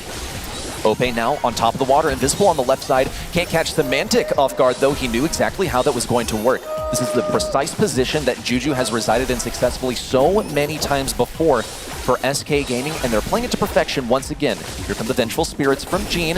Humble are gradually whittling away. They know that their best odds of victory are going to be in the final moments, and Joker knows that. He's got to interrupt. Takes advantage of Boss on the left side. That's a 7-star lead for SK. Little 90-degree turn there, and Joker gonna be able to claim another one for his squad. Humble yet to pick up a star this game. The good news is they do have a Luki pull available. They're gonna need every bit of it here in the final 20 seconds. Semantic's got the mind control. Luki has the pull. Boss needs a hypercharge and a super at the same time. Joker gives him a little bit of value, but not that much. 10 seconds to go. Ope invisible on the right side. Gank onto Semantic. No, he's got the reaction time, but he's a dead man walking. And here comes Joker in to keep up the pressure for SK Gaming. Not a single star offered to Humble in this Game 2 win for SK. Flawless game out of SK Gaming. And the perfect response. Humble came away with one. Some nasty gene pulls came out of Luki in that game number 1, but game 2, a completely different story.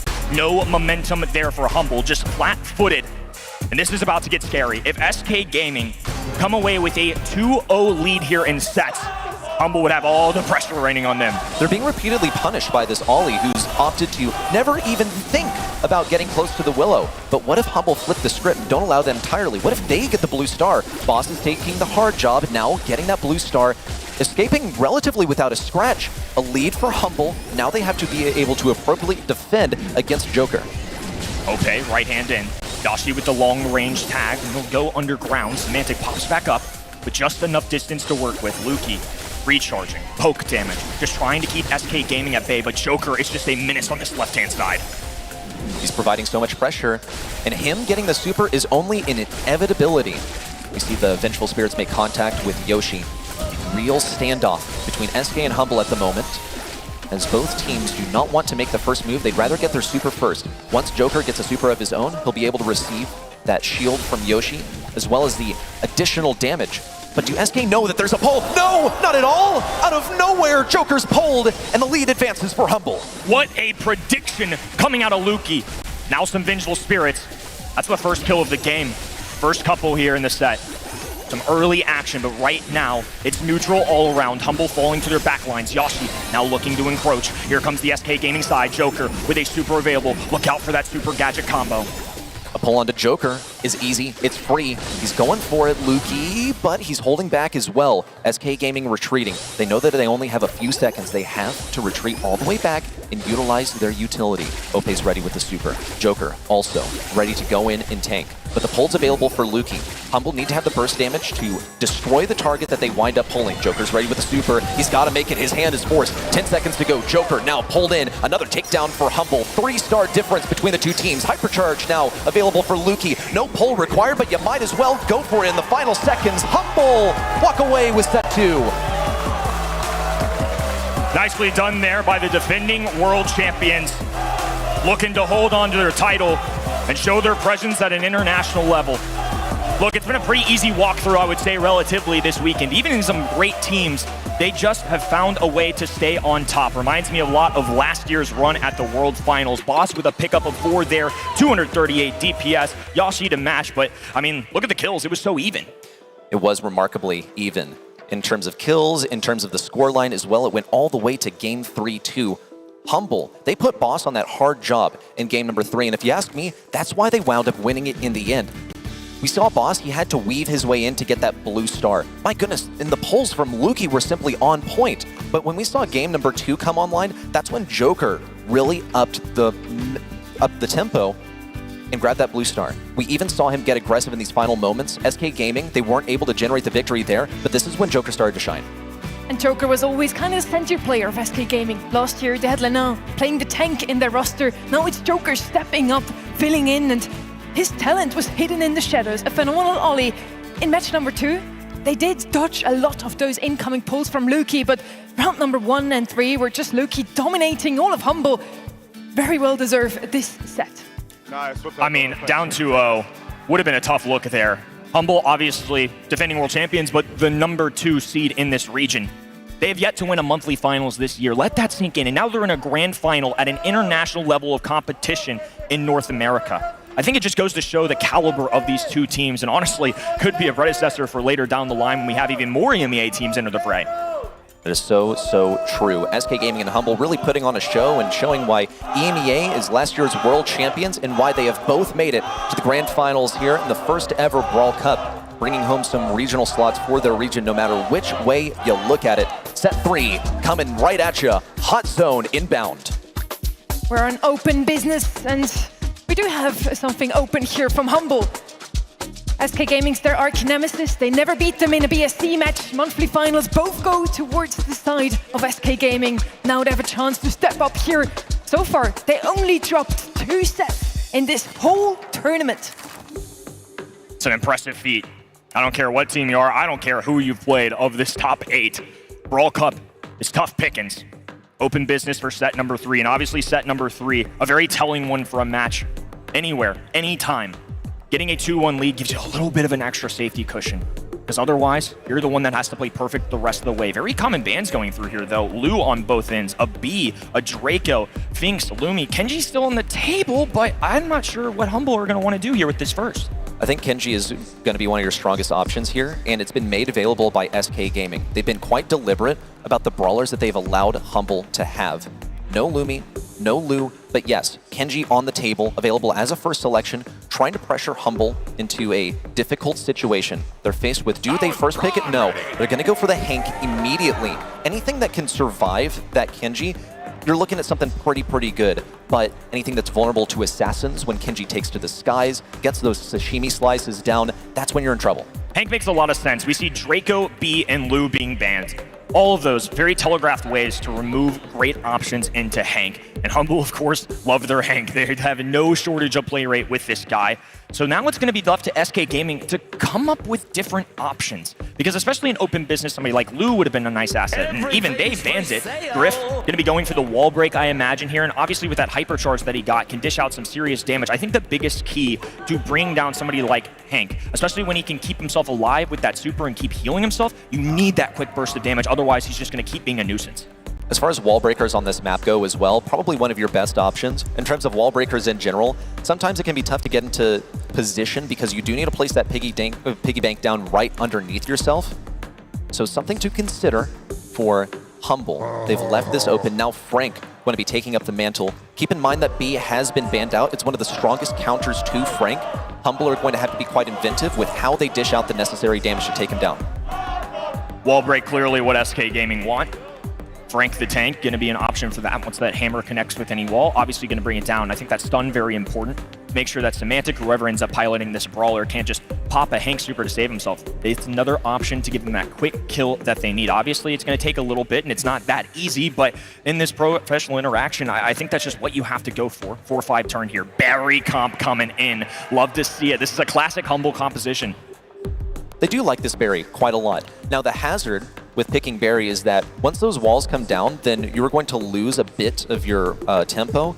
And also, he's quite vulnerable to other throwers. This is one, honestly, where SK Gaming could decide, yeah, we're actually not going to break down walls at all, and we're just going to play Barley. Maximize the damage. Barley is an incredible selection in hot zone scenarios where your enemy's decision is we're going to stay in one spot and we're going to heal as much as possible. You can't sit down there. Oh my goodness. It is the crab. So their choice here is to level this up as quickly as possible. That is the hazard with Clancy. You have to hit level 3 with him as early as possible. Clancy is a direct answer into that Frank. It's something that Humble pulled earlier in the weekend in a sneaky scrim brawler, because once he gets that hypercharge, obviously it's hard to charge. That's the biggest con with Clancy, and I think why on pro leaderboards and across our tier list at home for our fans at the casual level, it's really hard to play this guy, because if you're stuck at tier 1, he's arguably the worst brawler in the game. But when you have a Frank standing on the other end, he's a free punching bag, so Clancy can extend a little bit quicker. And there's that Barley that you were talking about. We see that very naturally, a thrower into a thrower on the other end. Barry just somebody that might struggle in the 1v1 interaction a little bit more. Once those walls comes down, who knows what's going to happen? This is very true. Yeah, I would say Barley is a very natural reaction to seeing Barry come out here, because Barry in no thrower matchup is pretty good and he's a fantastic support. But once he's against another thrower, he's going to be outdone pretty much every single time. And Humble, where they're going to be trying to heal up as much as possible, stay in one little area, that is when they're going to be taking most of the damage from Barley. Set number 3 now coming right at you. It's open business. Awesome. Taking on the right-hand lane. Look at that already at that tier 2. The silver stage. Semantic pressing against this wall. Gets the slow onto Ope. Herbal Tonic going down to try and preserve his life. Yashi dueling. Joker trying to do his best, but just going to go down to the Humble fray. Early super now from Yoshi was fed to him by Hank, and he is profiting so far. Boss doesn't mind walking around on it a little bit though, and Luki now laying down the healing. He's simply one of the best berries in the game. Not a doubt in my mind that that's what was going through their minds when they put him on this brawler. Boss already at level 3. That is a huge threat. Now an opportunity for a little bit of a takeover from SK Gaming. Semantic rushing in, there's that super, keeping himself up a little bit longer. Boss, of course, on this stage 3 is now officially a problem. SK Gaming have lost 2 brawlers and Humble have retaken control. Boss has the super ready as well. Here comes Ope on the left side. He's going to be wide out in the open, but he's still trying to stay behind some of these walls if possible. Looking for the stun onto Hank. A kill as well. No, Semantic stays alive. Meanwhile, the mid matchup, Joker gets the takedown onto Boss, and Luki playing as an assassin. That is how Luki plays this berry. Looking for the takedown on Yoshi, who has the hypercharge and super ready to go, but he's running medical use. He's going to be healing with every single attack. Luki is more than just a support brawler and demonstrating it there. Once again, Hank versus Frank, left-hand side. Semantic finding that super. Now he can get on the aggressive. Ope just forced away, and a quick kill killer there is not enough. Now SK throwing down the herbal tonic, and at this point, it's really starting to get away from them. Boss has that hypercharge ready to move. Luki now with a kill. Joker with a piercing super of justice. One takedown onto Boss, the most troublesome enemy for them on the field. Luki's got to be up next, and Ope's considering breaking down some of these walls. He knows that Luki's going to dash out of the way, and here it comes, all the way behind, but he has split him off from the rest of the team. Humble now counting up to 85%. They've gotten the team wipe too. Something about Hot Zone in this Humble squad. It seems to click. The berry composition working once again. Clancy let loose one more time, and it will be enough to tick up to 100%. Humble will take game number 1. Nice and controlled all of the way through. Nothing looked too frantic for them either. Luki looked to be incredibly comfortable on that berry. Even when he was getting pressured, even with the looming threat of the Frank stun coming in, he had the super at the ready. That's discipline right there, and it also speaks success. He's hitting his shots, he's getting the necessary heals onto the rest of his team. But let's talk about Boss. He got that super charged up really early on in the game. Level 3 within genuinely just a few seconds. Semantic now on the left hand, and this time it's going to be Yashi tackling him here. Ope on the right-hand side. Low crowd control, and now the last call goes down as well. Semantic rounding out this corner, trying to approach Yashi, but he just has such good range now, an herbal tonic as well to keep him up a little bit longer. Much better start, I would say, for the SK Gaming squad, especially with Boss going down there.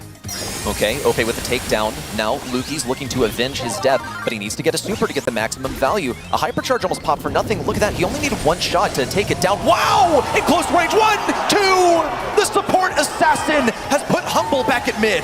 The workhorse just popping off here for Humble.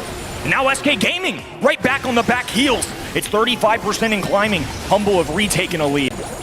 Joker also super threatening with the use of his super. Impending, Luki's ready with another hypercharge and super. This man is charging them left, right, and center. Doesn't even matter if he has to face the tankiest brawler in the game. He's going to pursue that position. Stun down onto Luki is a good takedown. Boss on the right side also trying to peel Ope away from this point. Not successful. Ope gets the takedown. One more to go. Semantic retreats. Not really useful to pursue him. Just stand on the point and crank up that percentage. Ope relying on this 3-pronged wall in the middle. Now an herbal tonic on the ground. Yashi trying to heal him up. Semantic hypercharge, receiving damage. Luki there to heal, and now the hypercharge clicks. Semantic homing missiles in, forcing the team back. Joker clicking one of his own. Boss dueling. Luki looking to get over on the other end to get a little control. There he goes, diving again. This time a stun goes through. Ope will end that right here. A brief distraction. Semantic and a throw wide. What a torpedo! The super to keep him alive and get the point back. Pressure established. Yoshi and Joker attempting once more for the push in, and Boss is ready with a deadly hypercharge and super combo. It's time for SK to act, but do they have any moves? Checkmate. Humble. No possible moves for SK, and set 3 stowed away. 2-1 to the defending world champions. Their fans loud in the arena here in Dallas. Capacity crowd cheering on both of these EMEA squads. We've got a battle. This one's for the ages. My goodness. The crab came out and he delivered 10 kills for Boss. That's what the doctor ordered. But in terms of ice cream, I'm looking at Luki over there as well. So much damage.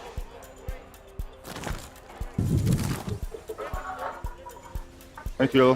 Relax. We have good lead. We have good lead, guys. Frank gold looking. I'm making a lot of push here right now. I'll go soon.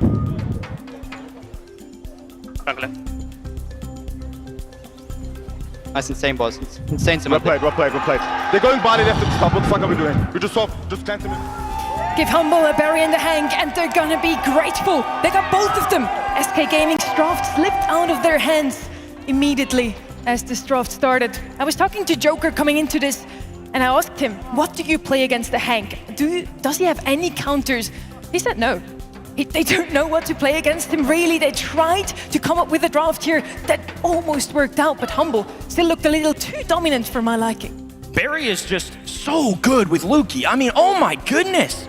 He was playing so aggressively, taking on a Frank in those solo interactions. How many times did we see him dive in, click a gadget, bounce Frank back, disrupt things like supers? I mean, there's no business being that good. How is a brawler with 5,000 HP so fearless in close range? My goodness, it's the everything brawler. He heals, he throws over walls, he dashes, he does damage on the ground that lingers, and he has the stun in close range. This was a moment, though, where he overextended just a little bit. It afforded a bit of time for Boss to stay alive, and that's when Semantic got an insane play. Hit the torpedo perfectly to take back the zone. Things looked overall like a win for Humble, but the individual plays came together to perform a resounding victory. Sometimes you don't want to play meta, sometimes you want to play your comfort picks, and Barry, definitely one of those for Humble. They got him paired together with a Hank. Perfect composition here. Now, we're heading over to Bell's Rock. We're knockout, and we haven't seen SK on knockout yet this weekend. This is going to be the first time. On the other side, Humble played it a lot. We have seen a lot of Gene, B, Finks. The more range, the better for Luki, right? All valuable shouts for sure. Now's the big time to try and make a comeback and win this game mode, am I right? I mean, what a tough look here. 2-1, the number 2 seed Humble, taking on SK Gaming. And for SK Gaming, it's been close calls for a long time, but they have never really been the X Factor, the number 1 squad in the world. Top 4s galore, interchanging roster. They have the pieces that have come together, and they felt like this was the year. They took care of business on home turf, but this is a different ballgame. They can take down Humble in their home region, but at LAN, Humble is simply a different beast. Each of their players performing at the top of their game. I'm looking to Luki to make some of the plays. Let's observe some of these bans as well. Kit banned out by Humble, simply too strong to lend to a team that has the last pick. First pick available for Humble, they're going to go for Gus. We've seen this be such a strong foundation for any composition choices. You can combine this with something aggressive. It's generally a high health brawler. He can defend himself in close range as well. Standard, safe, first pick. You love to see it here. It's easy to let drafts get away from you, but I feel like both of these teams have done so well with it all year long, and even at this international event, when the arena is loud, when the pressure is high, they've managed to bring it once again. SK Gaming have to come up with an adequate response here, and with 2 seconds on the clock, Pedro and the boys come up with Angelo. Angelo's going to offer the potential to get some picks before things really get started. Once the poison closes in, he can be kind of weak. It depends on whether he gets his super and his hypercharge charged up in the meantime. Buster is going to be a fantastic in-game brawler. Also provides the potential to get an early push in towards the enemy's side since he's getting his super for free, and we've seen how useful that Buster shield can be in generating a 2-man push. It's a good 2-3 turn. Got the range, safety net and Buster. They've got their passive aggressive, which oftentimes professional Brawl Stars has. So Humble with the 4-5 turn. Now going to be looking to kind of give Gus that assistance. And that's quite the opposite, actually. It's the squishiest brawler in the game. It is. He's able to heal up with well-oiled, that star power. Oh my goodness, and RT coming out as well. Wow. This is an extremely safe comp from Humble. They must believe that SK Gaming can't generate the necessary aggression to topple them here. This is a very safe composition from Humble. SK Gaming, they were going something pretty burst heavy. At long range, Tick is pretty much the king of passive damage. Yeah, he's gonna get the Tick super every now and then, and it's probably going to die, but it pushes back your enemy a little bit every single time. Humble's goal really is to chip away at the enemy and survive in the final moments. Piper now coming out from SK Gaming. So we're looking at a battle of 2 really different ideas here. SK Gaming focused on forming a push, a spearhead that can get a kill and then get a victory from there. Humble looking for survival in the final moments. I mean, in terms of aggression, honestly, this is about as neutral and defensive as we've really seen. I mean, I'm so used to seeing these bulky brawlers come through. Humble getting loud in the audience here. The number 2 seed, the defending world champions, are 1 set away. SK Gaming, kings of Europe, are looking to lay siege to the rest of the world. Already, Yoshi in with the Master Archer and does get some damage on Semantic. You're able to hit 4,000 HP through a wall. It's a huge ability to have on your side when your focus as a team composition is to burst down an enemy. And Yoshi is letting these arrows fly quite liberally, honestly. He's focused on getting this super so that he has survivability in the end game. Joker also coming out with the signature EU curve as well onto an enemy that is max HP, but you go for the curve for pressure nonetheless. Ope is also pretty estranged from his teammates as well. He's looking to threaten Luki in close range, and here's the wall break as well from Joker to diminish the value that Luki can offer as a thrower. And on top of that, it's going to allow for Piper and Angelo to have a little more limitless range. Bad news is they still have Gus and RT on the other end. Maybe not quite the range of something like a Piper, maybe not quite the damage, but nonetheless, still very helpful. Some utility earned for SK Gaming so far. They have Yoshi's super. They're gearing up for an end-game push. And Humble are trying to do the same.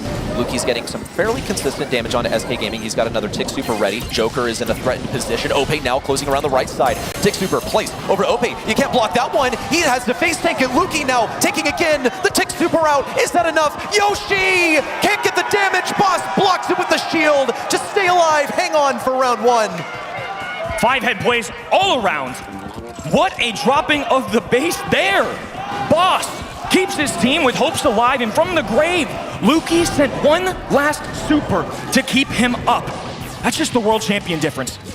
SK Gaming, they give an honest attempt at getting that end-game victory versus Humble. Now they have to get some early game aggression. Joker out with the hypercharge, curve blocked by Luki. It was tanked, and he had the shield active. Just expert play and communication from Humble in that moment. Now low HP for Luki, gonna have to back off here. Joker going for a jump. Goes with B by his team. Ope there for coverage. Long range shot. Oh, and was so close to bringing him down. Nonetheless, SK Gaming in deep trouble. Yoshi's got this gadget ready, predicts the shield as well from Luki, baited it out and got into pretty low HP. But he's healing up so quickly. That's one of the benefits of playing Tick. He's so consistent, he heals up from low HP rapidly. As a result though, Yoshi's gotten to farm up his hypercharge. That means his super is going to heal him when he pops it, and it's only a matter of time as Poison's closing in now. 2 hypercharges going down for SK, bounced away. Now Ope marching forward. There's the reflection there. Projectiles connecting. Humble down to 2. Luki with the bounce back though. Boss too low to stay up.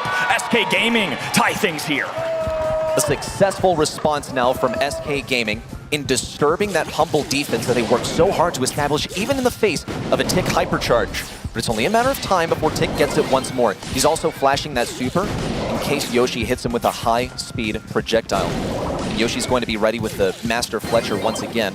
He's got it now, no impact on the boss. SK Gaming opting to retreat all the way back to their base to keep this range matchup going. Humble just laying it down. I mean, for such a passive squad, it's been all aggression, but here comes Joker. Hypercharge being popped. Now Ope, shield available. Boss just forced to go away. I thought SK Gaming were surely going to go at them.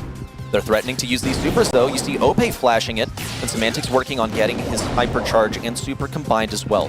Really only a matter of time unless Ope's able to get in close range. Semantic profits, has a super ready now.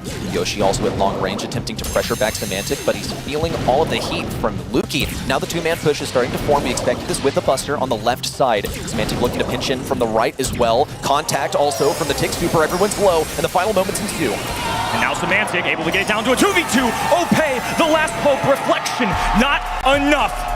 Humble, just 1 game away. They can do it. It was flawless on their way here. 3-0s in the group stage, 3-1 earlier, and now possibly another 3-1. But not without a response from SK. SK proved that they are able to take down this long-term composition plan from Humble. SK Gaming have beaten this squad all year long, and they're gonna have to find a way to drag this one back. Match point now for Humble. Round number 1 of our game 2, and SK Gaming once again on the defensive. Semantic from the long range. Boss on the left-hand end, just easily able to hunker behind these walls, and Luki, of course, just continuing to lob up some easy mines. SK Gaming have retreated just like they did in the previous round, this time without even breaking open walls. Joker's also going to go for that curve. By the looks of things, he's actually doing that to get his super this time for some additional survivability, also the wall break that'll keep Boss back, since he is supposed to win in this thrower of 1v1. Now Yashi knocking an arrow, looking for contact, doesn't make the connection. Boss down to 5,300, but Ope, a walkway on the left-hand end. Super available for Luki. He's just going to pause. Lobbing up these shots, just trying to slowly gain control, because both of these teams know it's crucial as the fog closes in. Hypercharge now from Ope on the left side, sucks in Boz. He's got to use his super, but there's no way for him to get it back. Now has to fend off the tick super on the left side. That's damage, that's a kill. Yoshi, the last one alive, looking for whatever he can scrape together, but denied. Humble 1 round away. The defending world champion and number 2 seed, looking to finally end SK Gaming's run, opening on the left-hand end. Nice job there from Joker. It's just gonna be a slow play here. Ope knows how high the pressure is, has a super, and they're gonna have to rely on this buster to get them in the middle of the map. Ope also with the super ready to move. He's gonna go aggressive, trying to reflect some damage back to Semantic. Also looking to bait out that hypercharge from Luki. Now he's got it. Hypercharge mines, top of the ground. Ope, take it down. Oh, it's a disaster. 3v2 situation.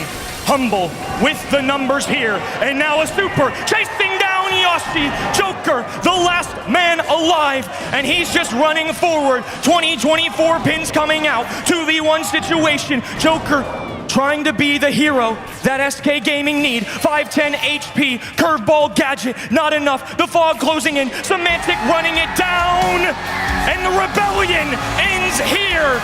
The kings of EMEA were able to win the Civil War, but they are no match for conquerors of the globe.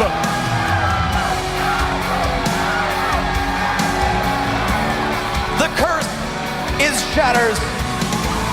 Humble, not anymore. Your 2025 Brawl Cup champions.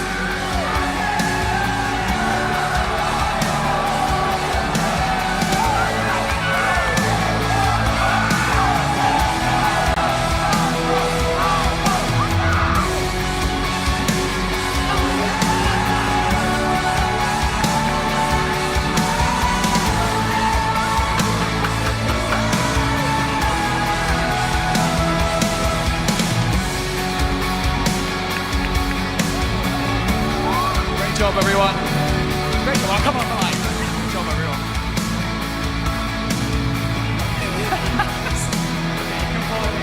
You can follow me over here. Humble, your champions of the Brawl Cup. Semantic, you know what? It didn't look that easy, but then once momentum was going, you guys just picked it up and looked unstoppable. I mean, I think we're just better at LAN. I don't know, SK always wins in online events, but at LAN it just shows that we're composed, we adapt, we know our stuff, we perform, and when it matters, we're there. I absolutely love that mentality because being successful and being feared on LAN definitely has its advantages, doesn't it? Now try to put into words what this victory means for you and for the rest of your team, and obviously going forward into the second half of the season. I mean, this is first and foremost to shush the haters, to say everyone Humble is washed. Screw you, man. Like, we're so much better than everyone. Just relax a bit. And then, yeah, it's just an important victory just as well for us, for our ego self. To show that we are there, we're still good. EMEA is on top as well, like SK banger team. Like, no, I would not like to share any, I don't know how to say it. Like, SK is the best team to be on the final tier with us. That's what I want to say. No, I love that. And of course, you have all these fans here at DreamHack Dallas and everyone watching at home as well. Is there anything that you would like to say to them? Maybe give your thanks. Thank you very much to every single fan. Thank you very much to, like, look at this crowd. They're all screaming Humble the whole time. It's absolutely unreal. Thank you, America, for having us. And yeah, that's it. Thank you, everyone. An absolutely phenomenal performance from you guys. Give it up one more time for Humble DreamHack Dallas.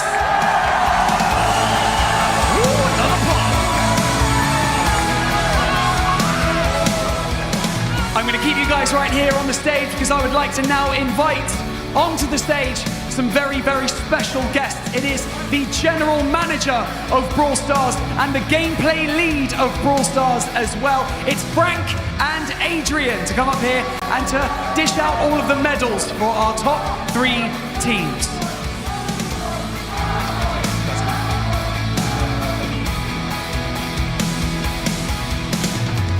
In third place over here, we of course have ZETA Division securing an LCQ spot for their region.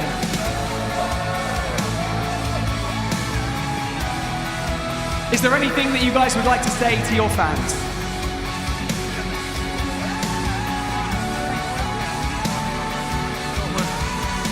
Thank 応援ありがとうございました。また強くなって帰ってきます。Thank you very much for supporting us. We'll come back stronger. Let's give it up one more time for ZETA Division, everybody.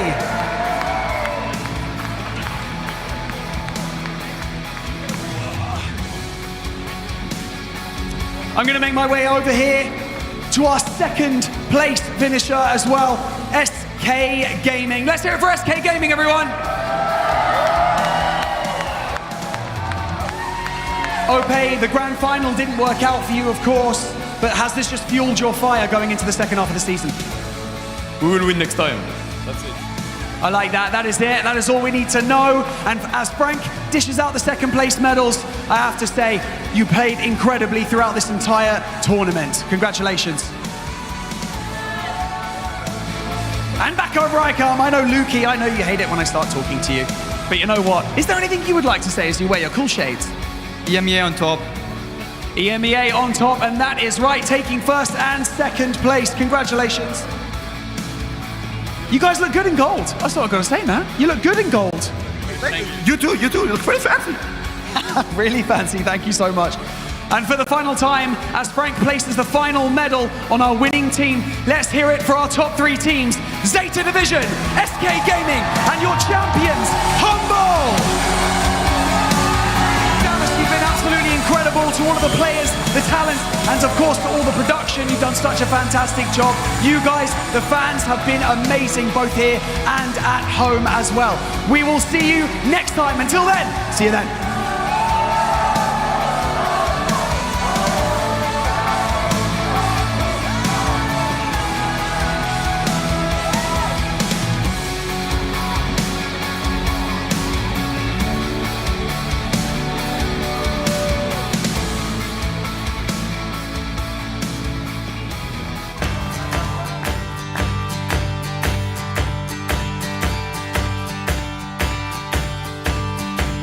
When the world is falling down around, we're holding out, we never give in. When the world is falling down around, we're holding out, we never give in. With grit and glory, yeah, cause we're legends. With grit and glory, yeah, cause we're legends.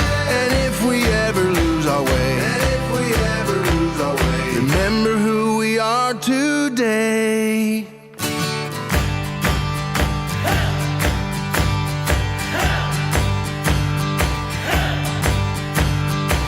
We are lovers, we are fighters, flying higher, and we never give in. We are lovers, we are fighters, flying higher, and we never give in. Writing our own story, yeah, cause we're legends. Writing our own story, yeah, cause we're legends. A fire burning in our bones. A fire burning in our bones. And nothing can put out the glow.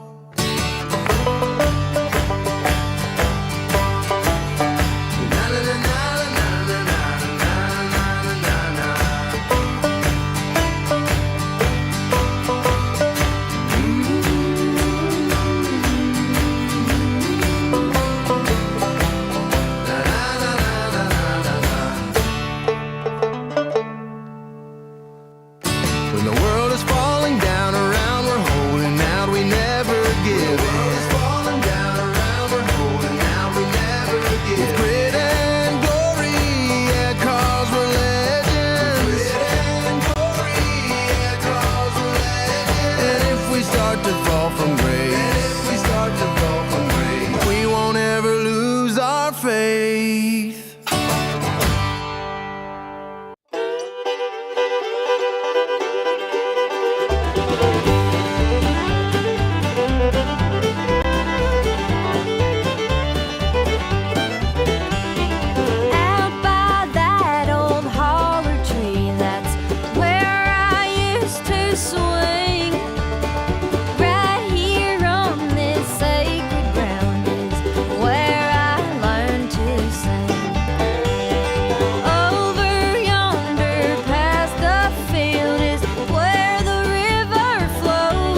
old Salto. I will always call this my home sweet home.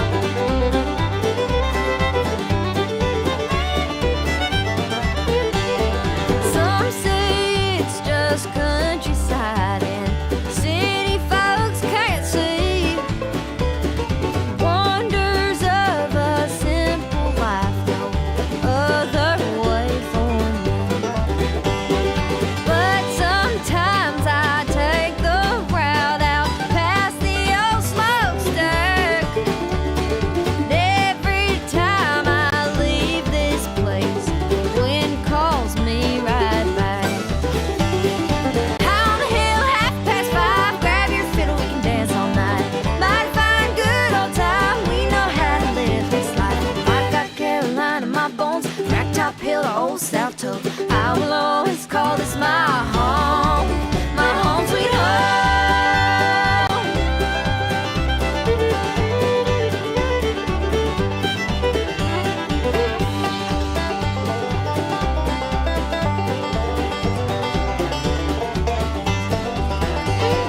High on the hill, 5:30, grab your fiddle, we can dance all night. Might find good old time, we know how to live this life. Way on the hill, 5:30, play that guitar, make it jam all night. Might find good old time, we know how to live this life. I got Carolina in my bones, Ragtop Hill to Old Salto. I will always call this my home sweet home.